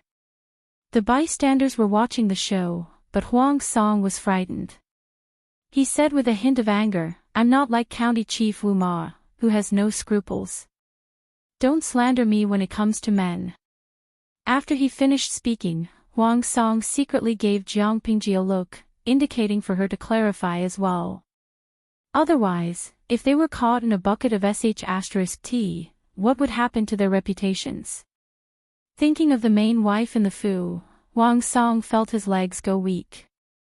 If the wife found out about this rumor, Huang Song felt that once he returned home, what awaited him would be his wife's wooden club. However, no matter how Huang Song winked at her, Jiang Pingji ignored him. As the person involved, she calmly looked down and did not utter a word, as if what happened in the court session had nothing to do with her. What was even more intriguing was that Lu Shi, as the father of the person involved, had an equally cold attitude. Both of them had an attitude of, "It's none of our business." Instead, Huang Song and Wu Ma Xian were the ones arguing. Wu Ma Xian snorted coldly and said, "Trying to cover up makes it even more obvious." Verbal arguments were not Huang Song's forte. If he met a scoundrel, he would only hit him when he was angry. However, if he rolled up his sleeves and hit someone in the court session, it would be a crime as serious as not dressing properly. He could only restrain himself. Wu Ma Xian, who thought he had the upper hand, looked down at Jiang Pingji with the attitude of a victor. "Your Majesty, if we let a deceiver get away with it, it will definitely cause unrest in the country and make the people uneasy. I ask for your Majesty's permission to summon witnesses and expose Lu Shi's true colors." Wu Ma Shang was unwilling to let go of this point, making everyone angry and anxious. Jiang Pingji smiled coldly as she watched the drama unfold. The audience in the streaming room had already tortured Wu Ma Shang with 10 tortures. The young emperor had no opinion of his own and could only turn his head to look at his mother again. The Empress Dowager, who was listening from behind the curtains, nodded at the young emperor again. The young emperor thought about it and still agreed. Goo goo goo goo, what the heck? The previous crown princess was too heartless. Not long ago, she even offered herself to the streamer, touched the streamer's hand, and wanted her to rub her breasts. Now she's turning her back on her. Anyone with eyes would know that Wu Ma Shang must have some unfavorable evidence against the streamer for making trouble at this time. The Empress Dowager should have rejected the witnesses and stalled for time. Why did she allow it? Gich gugu, pft, previous poster, you're too straightforward. Those who don't know better would think that the streaming room is dirty. Actually, isn't it normal for the Empress Dowager to hate the streamer? She roped in the streamer just to get the support of the streamer and her father, to elevate the position of mother and son. Now that the situation has been settled, the Empress Dowager doesn't need the support of the streamer and her father anymore. Isn't it normal to dump her after using her? Let me add another point. The streamer didn't satisfy the desires of this old woman that day. She just watched as she was tortured by the aphrodisiac for 2 hours. If it were me, I might hold a grudge and cause trouble for the streamer or something. Jiang Pingji glanced at the bullet screen of the streaming room. The discussions were very lively. However, the reasons they mentioned were all secondary. Although the Empress Dowager was short-sighted, she wasn't stupid. She wouldn't be so stupid as to turn against Jiang Pingji over a little humiliation. Unless she had already found a more reliable backer. With this layer of protection, the Empress Dowager could easily turn against her.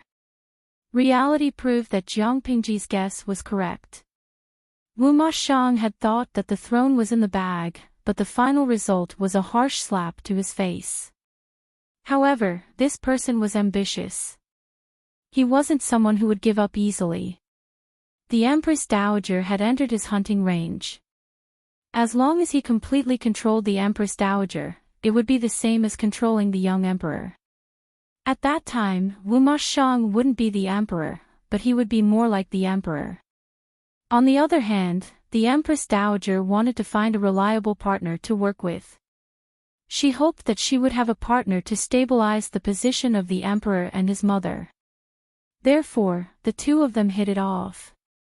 The Empress Dowager needed Wu Mashang's real power, and Wu Mashang wanted to use the Empress Dowager to control the emperor. The two of them had their own plans and took what they needed. Therefore, it wasn't unreasonable for the Empress Dowager to cooperate with Wu Mashang to embarrass Jiang Pingji in the court. However, the level was still a little low.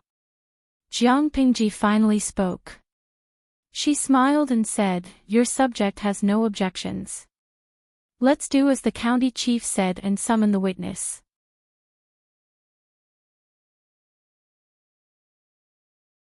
Chapter 748. Jiang Pingji laughed coldly and asked, "Why is the chief's expression so strange? Could the witness you speak of not exist?"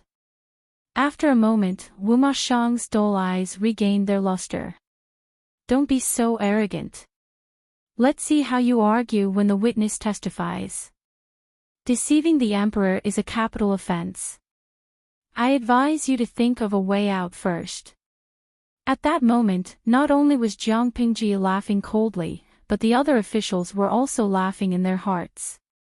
When they heard that Jiang Pingji had become a governor, they were indeed a little jealous, but they did not dare to say anything. Not to mention deceiving the emperor, with the Liu father and son's current power, even if they were to enter the palace with swords, for the sake of the bigger picture, the entire court would still not dare to say anything. At most, they would just roll their eyes at them, not to mention taking Jiang Pingji's life. Wu Mashang's words were simply laughable. Deceiving the emperor was indeed a serious offense, but it was not worth mentioning at certain times. Everyone was waiting for a good show. They did not care that it was a court meeting. After a while, an old woman knelt at the entrance of the hall. She was dressed in linen and had a face full of hardships. Although she was an ordinary-looking old woman, she was quite calm in front of the court officials and the emperor sitting at the head of the table. The woman knelt down and greeted with an old voice, "Your servant, Zhao Jia, greets the emperor." Jiang Pingji looked at the woman and could not help but laugh. "Chief Wuma, is this your so-called witness? You are making me laugh." Wu Mashang pointed at Jiang Pingji and Lu Shi and asked the old woman, "Are you sure this father and son pair are the masters you once served?" The old woman raised her head slightly and glanced at the two. She said in a low voice, "Yes, they are the old master and the eldest wife." The officials were confused. Huang Song looked like he was asking, "Who am I? Where am I? What am I doing?" A confused expression. The old woman spoke the official language very well. She spoke clearly and enunciated every word. Everyone could understand every single word of what she said, but they couldn't understand it when it was put together. Huang Song was stunned. He regained his lost self and tried to correct the old woman's mistake. That's wrong. It is clearly the old master and the second Lang Jun, the old woman said confidently. The old woman said with certainty, that's right. Although I'm old, my memory is still good. This is clearly a pretty girl. Huang Song was silent. He thought to himself, the old woman in front of him might have a good memory, but she was definitely blind. How could a living, handsome man think of her as a pretty lady? How blind must one be to say such absurd words? After the old woman replied, she lowered her head again. Wuma Shang snorted proudly. Lu Zhongqing, do you dare to admit that Zhao Jia was once a servant in your residence? Lu Shi laughed and said, I'm a man.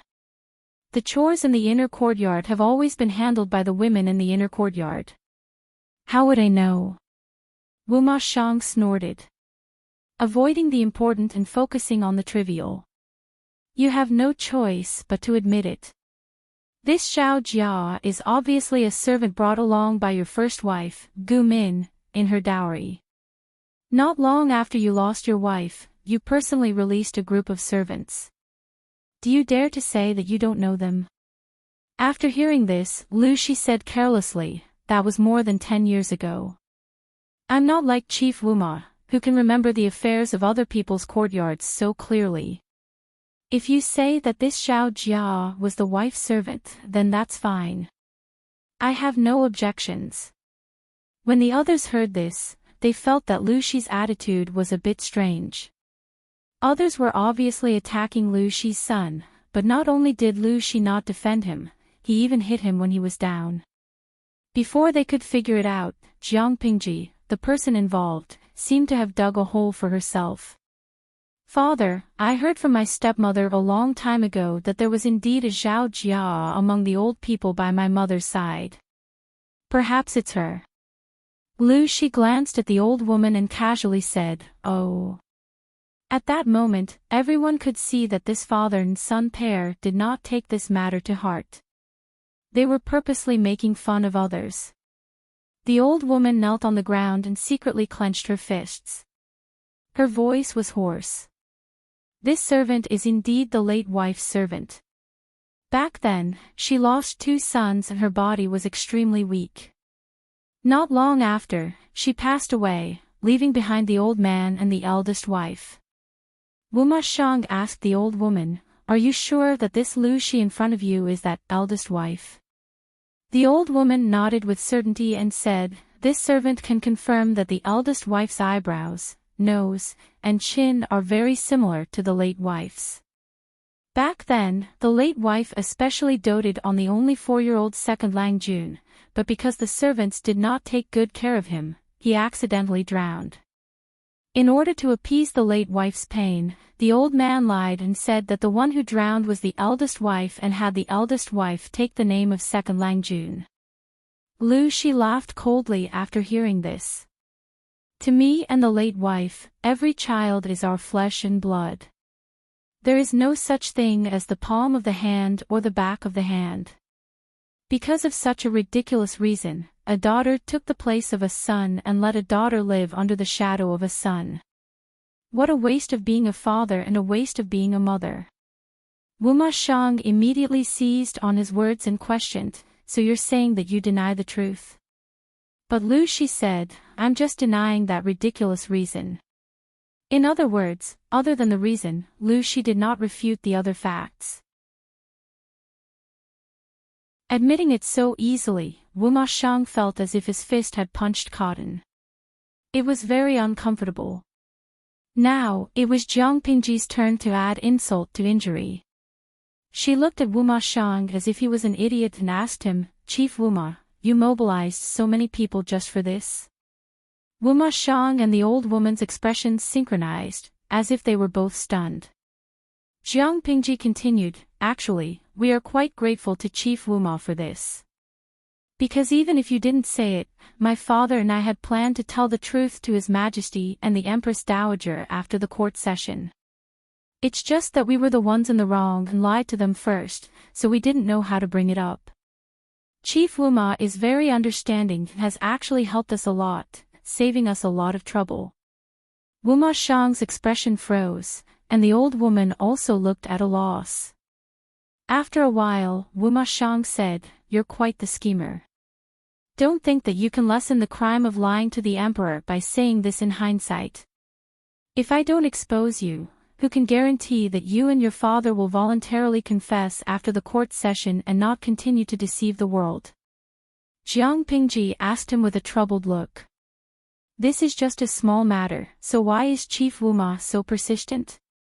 If the crime of lying to the emperor is a small matter in your eyes, then what is a big matter? Wuma Shang scolded her sternly, then knelt before the young emperor and said passionately, "Your Majesty, if we don't punish such a sinner, we won't be able to intimidate the others. If we don't punish this person severely, from now on, everyone will think that lying to the emperor is a small matter. What will become of your Majesty's dignity? What will become of the royal family's dignity?" Jiang Pingji snorted. Her disdainful sneer was especially clear in the hall. Wuma Shang's face was ashen, and his eyes were as wide as bells. He looked at Jiang Pingji with a murderous look.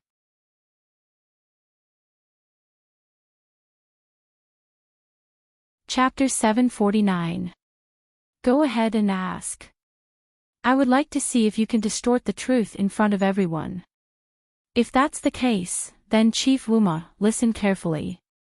Jiang Pingji smiled nonchalantly. First question, who is Lu Shi? That's your twin brother. You took over your brother's identity. Wuma Shang spoke without hesitation. Jiang Pingji's expression was calm as she replied readily, "Haha, that's wrong. I am Lu Shi, and Lu Shi is me. Who said that a twin sister can't use her deceased brother's name to comfort her parents who lost their beloved son? This is filial piety. I don't think it's wrong." Wuma Shang's eyes widened. He almost choked on her words. Seeing his expression, the other officials were happy to watch the show. The viewers in the streaming room were cheering for Jiang Pingji. Yen Rian, high energy alert ahead. Non-combatants, retreat immediately. The streamer is about to charge for a big move.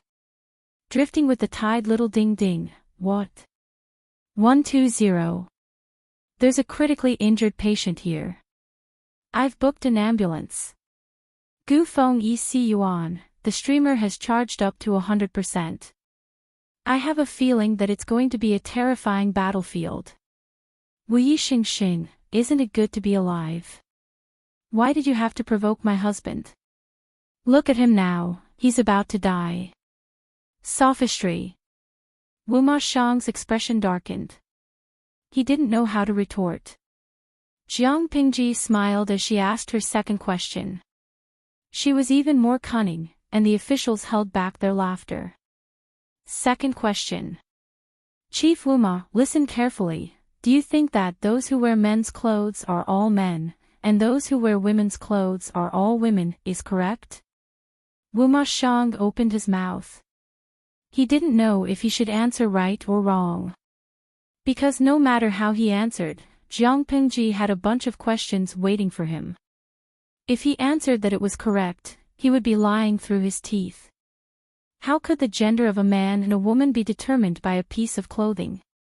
If a man wore women's clothes, he would still be a man.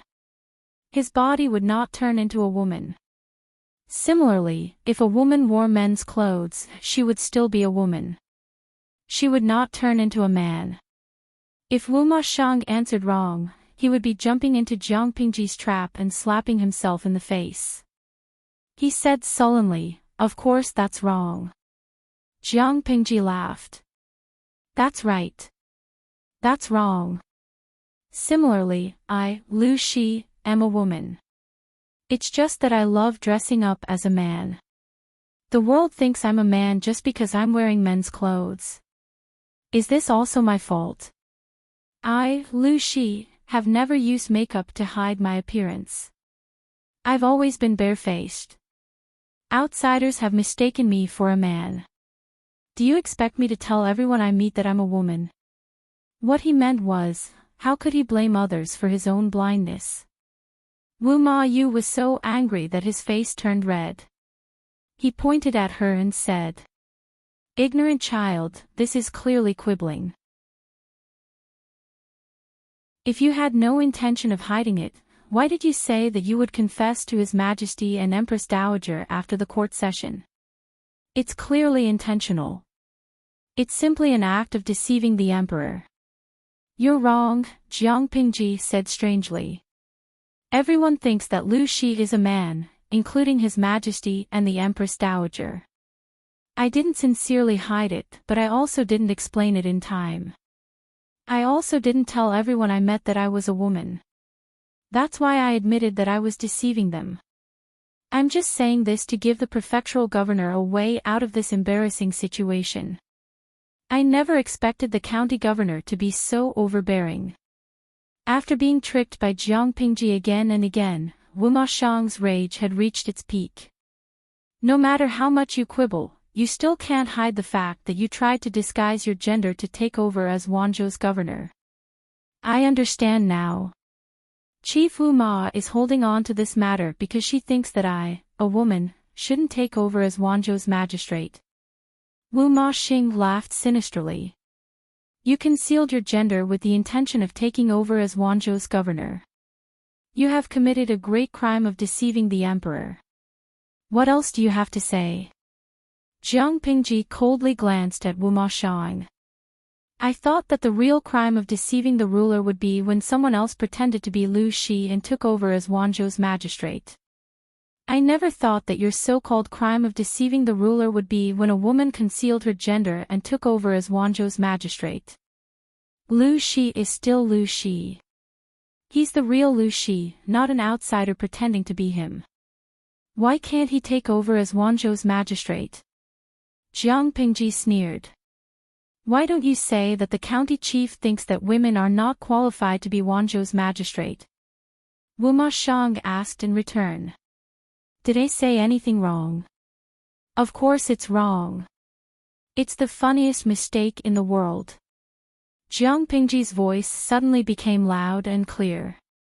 She pointed the ceremonial tablet in her hand at Wu Ma Shang's nose and said forcefully, "If you say that women are not qualified to be Wanzhou's magistrate, may I ask whether the Marquis of Guanyi, Su Gong, is a man or a woman?" Jiang Pingji's words directly dragged the Su brothers, Su Bei and Su Fei, into the water. They were the descendants of Su Gong. The Su brothers, who had originally thought that they were spectators, looked at each other, then turned their faces away in disgust. Without waiting for Wu Ma Shang's reply, Su Bei stepped forward and answered, "Naturally, Su Gong is a woman." Wu Ma Shang's face twitched. He secretly clenched his fists in his sleeves. He looked at Jiang Pingji with a gaze filled with intense hatred. Naturally, Su Gong is a woman. Moreover, she is a heroine who does not lose to men.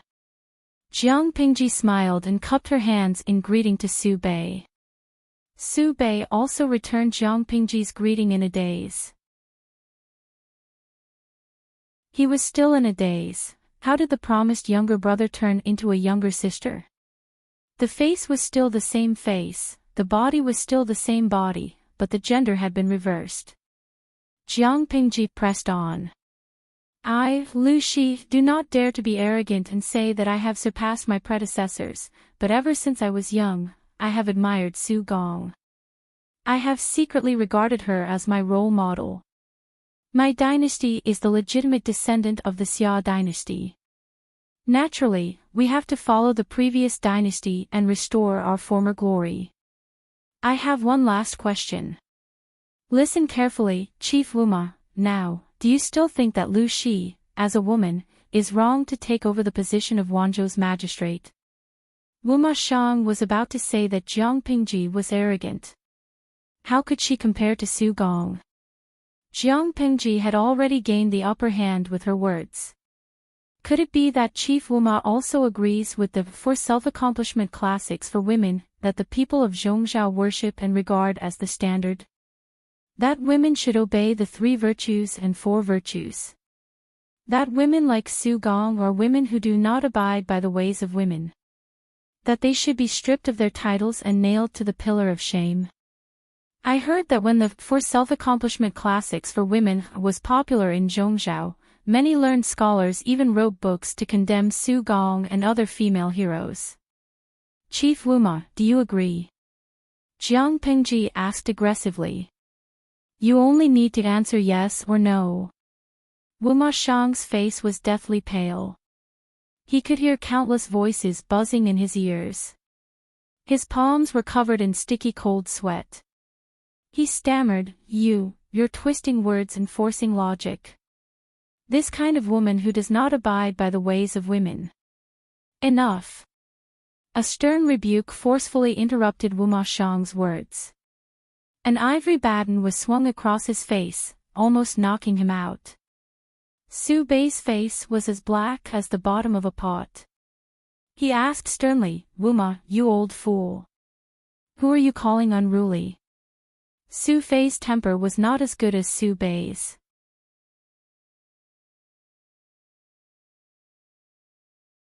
Chapter 750.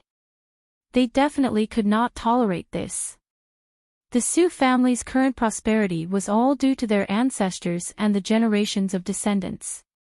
Even the current emperor, let alone Wuma Shang, would remember humiliating their ancestors and settle the score in the future. Su Bei said, Old man Wuma, and Su Fei quickly followed up with another clean blow. The ceremonial tablet in his hand smashed heavily into Wuma Shang's face.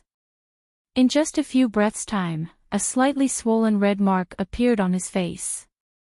The imperial court assembly froze for a moment. Everyone's attention was on the Su brothers and Wuma Shang, but Jiang Pingji's gaze was fixed on Zhao Jia. She discovered a very interesting detail. When Su Fei threw the ceremonial baton at Wuma Shang, the latter did not dodge in time and was hit squarely by the ivory baton.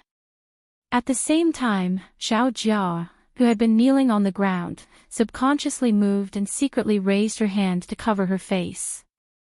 Jiang Pingji curled her lips and smiled. She looked at Zhao Jia with interest. Seeing that the situation was about to get out of control and that the Su brothers were about to gang up on Wuma Shang, the officials close to Wuma Shang stepped out to mediate. Please calm down. Chief Wuma is not targeting Su Gong, he's only targeting Lu Shi. Su Bei's gaze was cold. He waved his sleeves and snorted, obviously not taking this mediator seriously. Where did this drama queen come from? How dare she add scenes for herself? Su Fei's temper was violent and he always did things willfully. He did not care about personal feelings or face. Are you deaf, or did your mind wander? This old man opened his mouth and said, this unruly woman. Not only was he targeting Lu Shi, but he also included Su Gong and the other female martyrs. If I could tolerate such insults, it would be a disgrace to the Su family. Old man, listen carefully. If you don't give me an explanation today, don't even think about leaving this palace. The officials' expressions changed when they heard this. Wuma Shang seemed to be stunned by Su Fei's words. It took him a while to recover. He was trying to incite the Su brothers to rebel. I thought the descendants of the Su family were powerful, but they're just 2 kids being used as weapons. This is clearly Lu Shi's scheme. He's trying to fish in troubled waters. Su Gong is a woman worthy of respect. How can ordinary women compare to her? Lu Shi is such a despicable person, twisting the truth and causing conflict between you and me. He is truly despicable. Hearing this, the Su brothers did not calm down.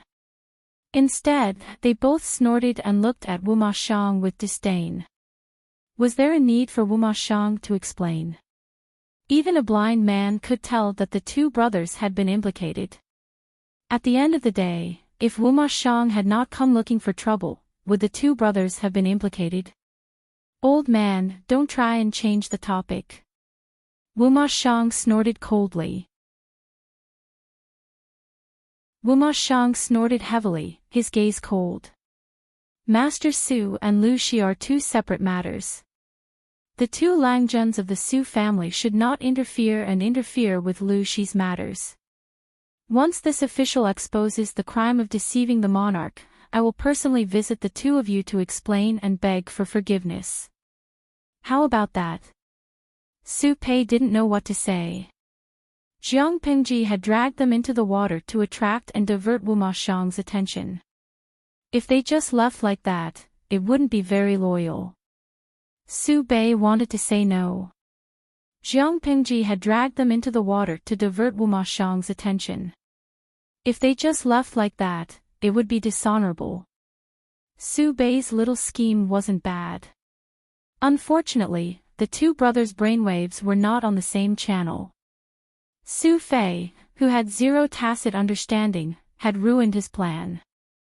I want to see what kind of ivory you can spit out from your dog mouth.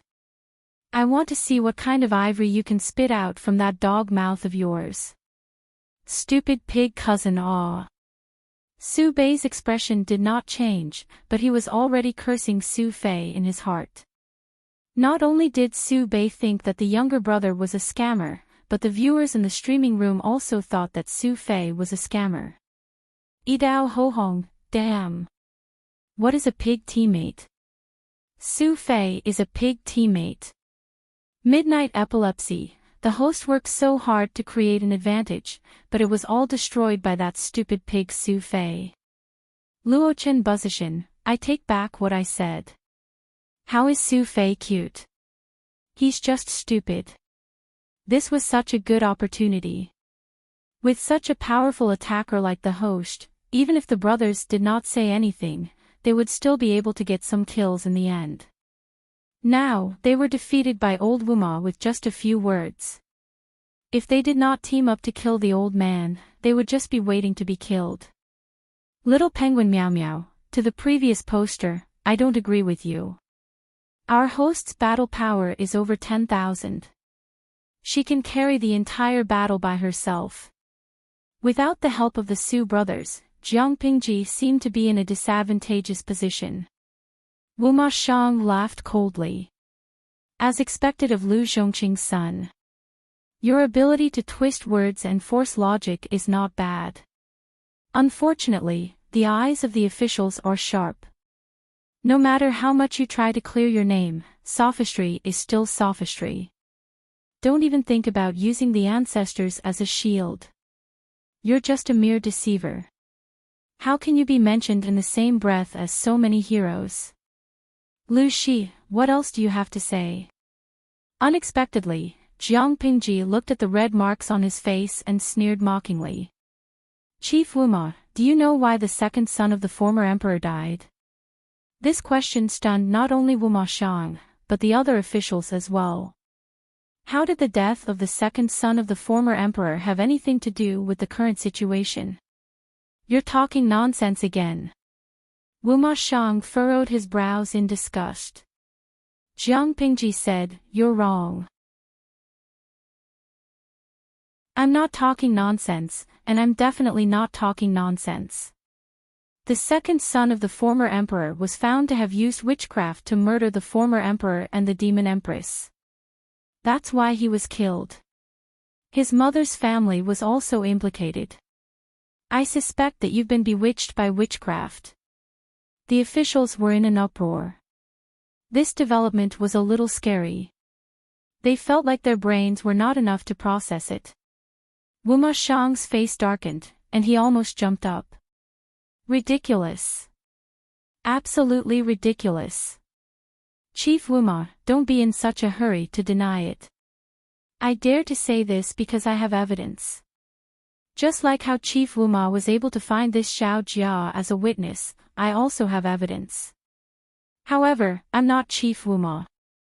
I won't ask you to strip naked in front of everyone. I just need you to do one thing according to my instructions. Jiang Pingji sneered. You and this old woman, one of you say, green bamboo snake's mouth, wasp sting, in Langya dialect.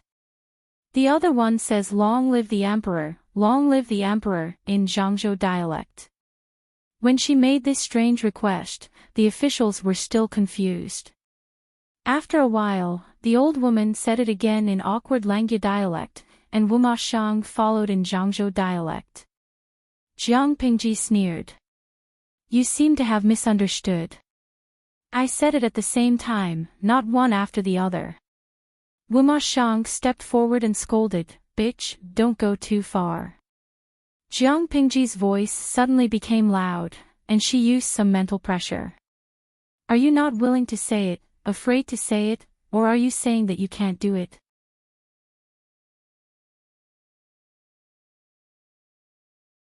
Chapter 751. An official chimed in. Children do not speak of strange things. What kind of witchcraft is this? It's hilarious. Lu Shi, who had been silent all this time, finally spoke up. If the art of witchcraft is just a trick to make people laugh and is not worth mentioning, then the second prince of the late emperor tried to use witchcraft to murder the late emperor but failed. He was killed. In your opinion, the late emperor killed his own son by mistake. The official who had voiced his support broke out in a cold sweat and retreated pathetically. Even though the late emperor's conduct was disdainful, in front of the young emperor, no one could accuse the late emperor of wrongdoing.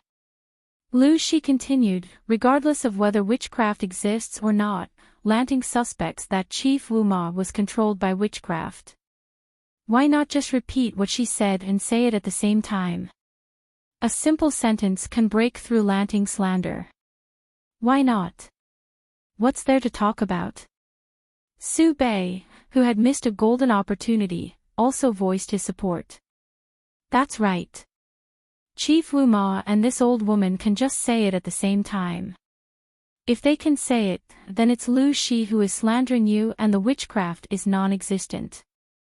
If they can't say it, then it'll be interesting. At that moment, everyone's gazes were focused on Wuma Shang and the old woman. Their expressions stiffened.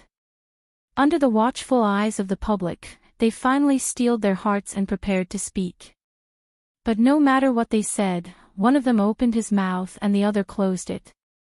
They could not speak at the same time. It was very strange. At that moment, the officials who were originally just watching the show could not help but feel their hair stand on end. They secretly moved their seats back. They tried a few times, but they all failed. Their faces grew paler and paler. The officials felt their hair stand on end. The atmosphere in the court was developing in the direction of the supernatural. The audience in the streaming room was also shocked. They had imagined many scenarios, but none of them could guess the direction of the plot. Yin Shui Shan, oh my god, this is too strange. I feel goosebumps all over my body. Ishio Shiniangxiang, that's strange. Why can't they speak at the same time? Bao Bai Yu Princess, wait, let me think. Could it be that the two of them are actually being controlled by the same person? Jiang Pingji glanced at the streaming room and smiled to herself. Some people's guesses were very close to the truth, but not all of them were correct. Host V, ever since they appeared, they haven't spoken at the same time. When one person's expression changed, the other person remained expressionless. Of course, this wasn't really evidence. The most obvious flaw was when Su Fei had hit Wuma Shang with the ceremonial tablet. Wuma Shang hadn't been able to react and had been hit, but the woman had instinctively dodged and covered her face with her hands. Of the two of them, one was standing and the other was kneeling. The ceremonial tablet flying towards Wuma Shang had no chance of hitting the woman. So, what was she hiding from? Some of the audience understood Jiang Pingji's explanation, but others did not. Years flow like water, let me make an analogy. You guys have played computer games before, right? If he were to open 2 accounts to do daily quests and encounter a red name, he would panic and want to switch to the DPS account to fight or switch to the healer account to save his life. However, switching pages required time, and if he was too flustered, he might even get the wrong account. It was impossible to use both accounts at the same time.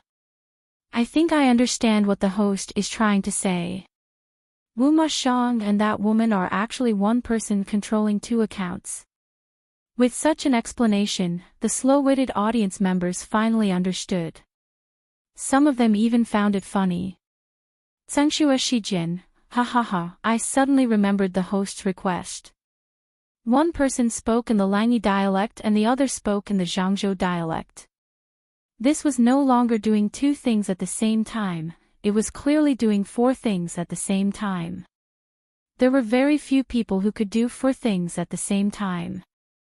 Obviously, the person in front of her couldn't do it. As the saying went, strike while you're down. Adhering to the principle of beating a drowning dog, Jiang Pingji ruthlessly stepped on it. Your Majesty, I still want to sue Wu Ma Xiang for perjury. Jiang Pingji pointed at the woman, who had a pale expression on her face and said, this person claims to be a servant of my deceased mother's dowry, so she should be used to doing rough work. Why are there no thick calluses on her hands, but instead, they are as smooth as a baby's? When she said this, the woman subconsciously raised her hands and looked at them. Her palms were white. Not to mention thick calluses, there wasn't even a mark of labor. They were smooth and delicate. The officials were not blind. They noticed this after Jiang Pingji's reminder, and their hearts skipped a beat. This was an assassin. Jiang Pingji raised her eyebrows and accused them one by one. If it was just for me, why would Chief Wu Ma need to mobilize so many people and specially find someone to disguise as my deceased mother's dowry? Jiang Pingji accused in a stern voice. I'm afraid that this witchcraft was arranged by someone with ulterior motives to harm your Majesty and assassinate the officials. The old woman was so angry that her whole body trembled. Her voice suddenly changed to the high-pitched voice of a young woman. Lu Shi, you be *tch. No matter what she said, there were already important officials shouting for help, and the imperial guards outside rushed in. The entire court was in a mess. Seeing the imperial guards rush in, the old woman was furious. Under the watchful eyes of the crowd, she flicked her 10 fingers, which were at least 3 inches long, with a swoosh. Her fingernails were extremely sharp, and they could directly tear a person into pieces. The young emperor had long since wet his pants in tears on the dragon throne. The Empress Dowager and a group of servant girls screamed in fear. Protect the Emperor! Protect the Emperor! There's an assassin! The court was in a mess. The old woman planned to take advantage of the chaos to break out of the encirclement, but from the corner of her eye, she saw Lu Shi, who had been sitting still like a mountain. She broke out of the encirclement in Lu Shi's direction. She couldn't kill Lu Shi, but she wanted to kill Lu Shi to vent her anger. However, before she could put this idea into action, her lower abdomen was hit by a huge force that was as heavy as a mountain. Her body was like a kite with a broken string. She flew backward for 2 or 3 feet. It's you again, *tch. The corner of the old woman's mouth was broken, and bright red blood flowed out. The officials nearby were so scared that they shrank to a corner of the court. Jiang Pingji stood not far from Lu Shi and sneered. Once you're new, twice you'll get used to it. This is already the 3rd time. At that moment, the old woman heard a warning from the system. Host, Lu Shi is not easy to deal with. Grab a hostage and escape quickly. The old woman was furious, but she also knew that Jiang Pingji was not easy to deal with. If she didn't want to die, she could only escape. She waved her hand in the air, pulled out an exquisite and gorgeous long sword, and directly attacked the person closest to her. Her target was Huang Song. She was about to get the hostage, but someone else moved faster than her. Jiang Pingji picked up an ivory baton that had been thrown on the ground. After predicting its trajectory, she threw it at the old woman. Under the infusion of power, the baton flew at the old woman's legs, waist, left chest, neck, and between the eyebrows with the force of a thunderbolt. Huang Song was already far away, but he didn't expect to be so unlucky. Facing the old woman who was attacking him, he had nowhere to hide. He could only watch as the silver nails rapidly grew larger in front of his eyes. Just when he thought he was going to die, the old woman's body exploded in front of his eyes.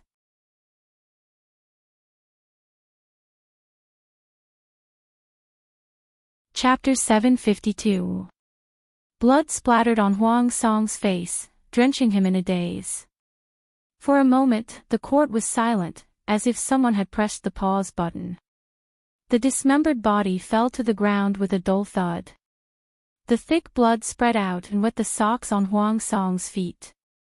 "Protect!" The eunuch serving the emperor shouted for help as he carried the young emperor, who had wet his pants, off the throne. He had wanted to send the emperor to a safe place, but he saw the scene when he retreated in a panic. The words he wanted to say were stuck in his throat, and he couldn't spit them out.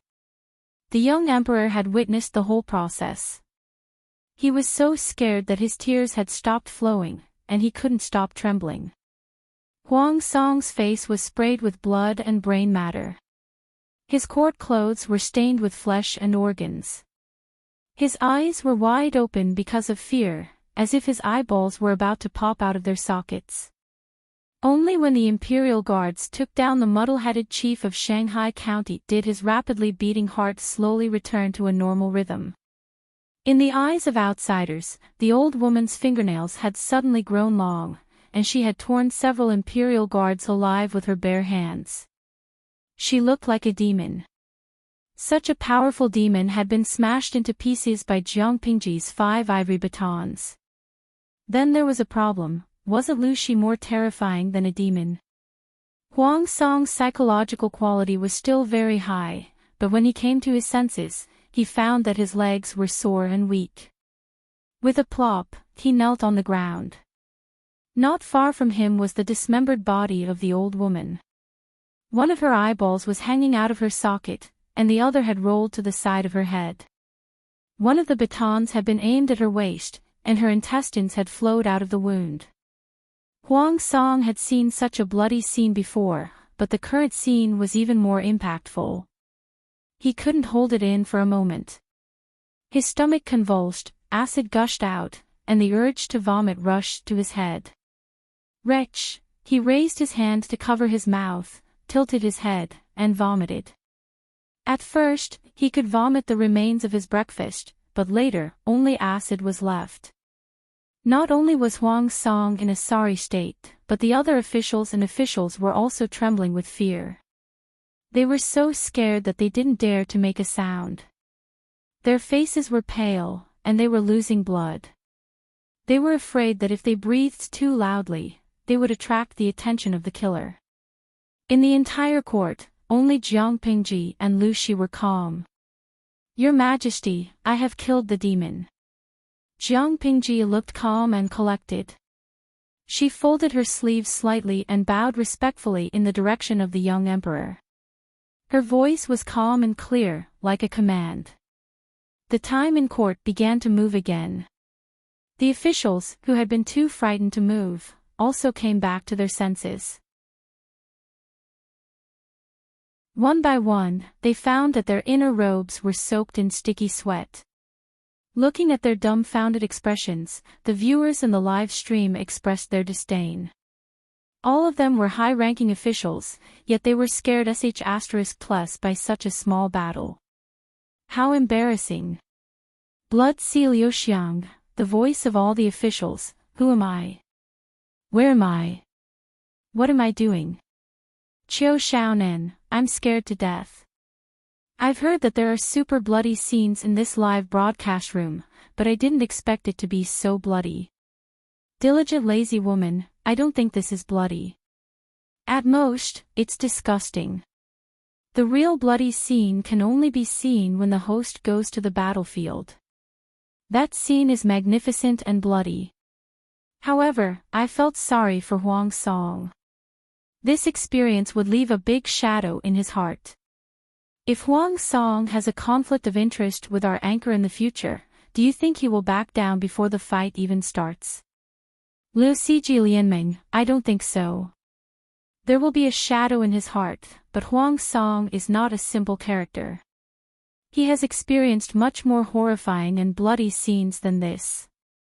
Compared to this, I think the fact that the host is a woman will leave a bigger shadow in his heart. The viewers in the live stream room had been following the updates for a long time, so they were more or less mentally prepared. However, the officials and officials present were completely unprepared. First, the old woman turned into a monster, her 10 fingers spitting out 3 inches of silver white nails as she tore a living person apart with her bare hands. Then, Jiang Pingji used the ivory baton to smash the old woman into pieces. The entire process took less than 5 or 6 breaths, but they felt as if 10,000 years had passed in a blink of an eye. Who would have thought that the ivory baton that was usually used as a memo could be used as a hidden weapon to tear people to pieces? The young emperor was still hugging Huang Men's neck and wailing. Clear yellow urine dripped down the hem of his clothes. Jiang Pingji had no choice but to repeat it again. The atmosphere in the courtroom was at a standstill until the exasperated voice of Wu Mashang, the county chief of Shanghai, pulled them back to reality. How dare you? Who allowed you to treat me like this? Let me go. Wu Mashang felt dizzy, as if he was covered in a thick fog. He couldn't even see his own fingers. At some point, the fog dissipated, and the clouds parted to reveal the sun.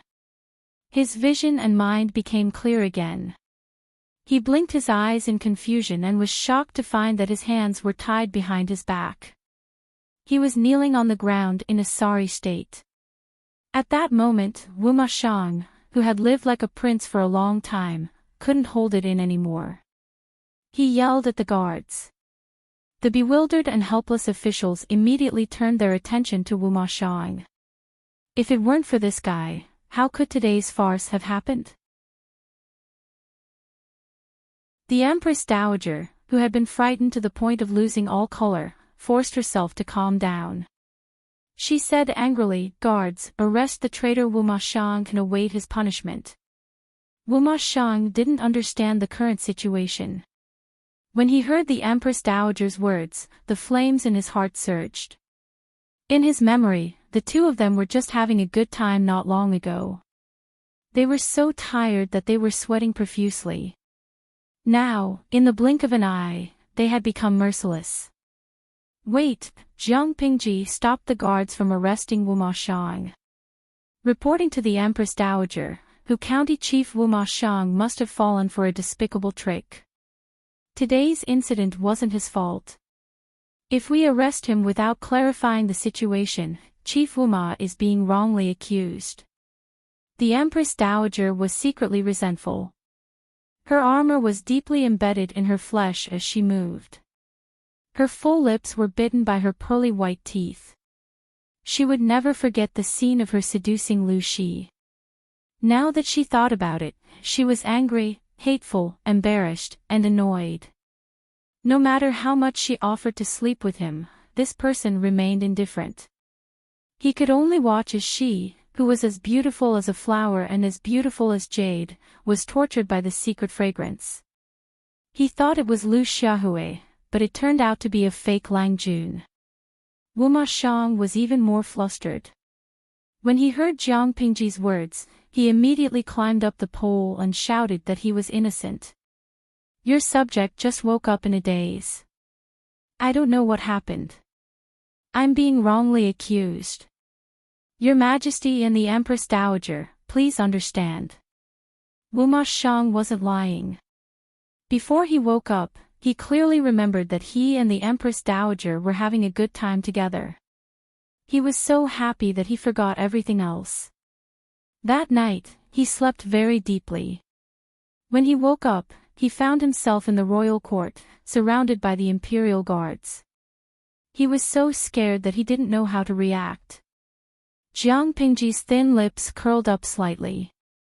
Her eyes were filled with malice. She asked in a clear voice, "Chief Wuma, have you forgotten what happened just now?" Wuma Shang shook his head. He really didn't remember. You're tuning into the LoveLore Library YouTube channel. We're so grateful for your support, and don't forget to subscribe to join us on this incredible journey through captivating stories. Your generosity through donations truly makes a world of difference, as it's the primary source of revenue that allows me to expand and enhance this channel for you. Thank you from the bottom of my heart for being a part of this adventure.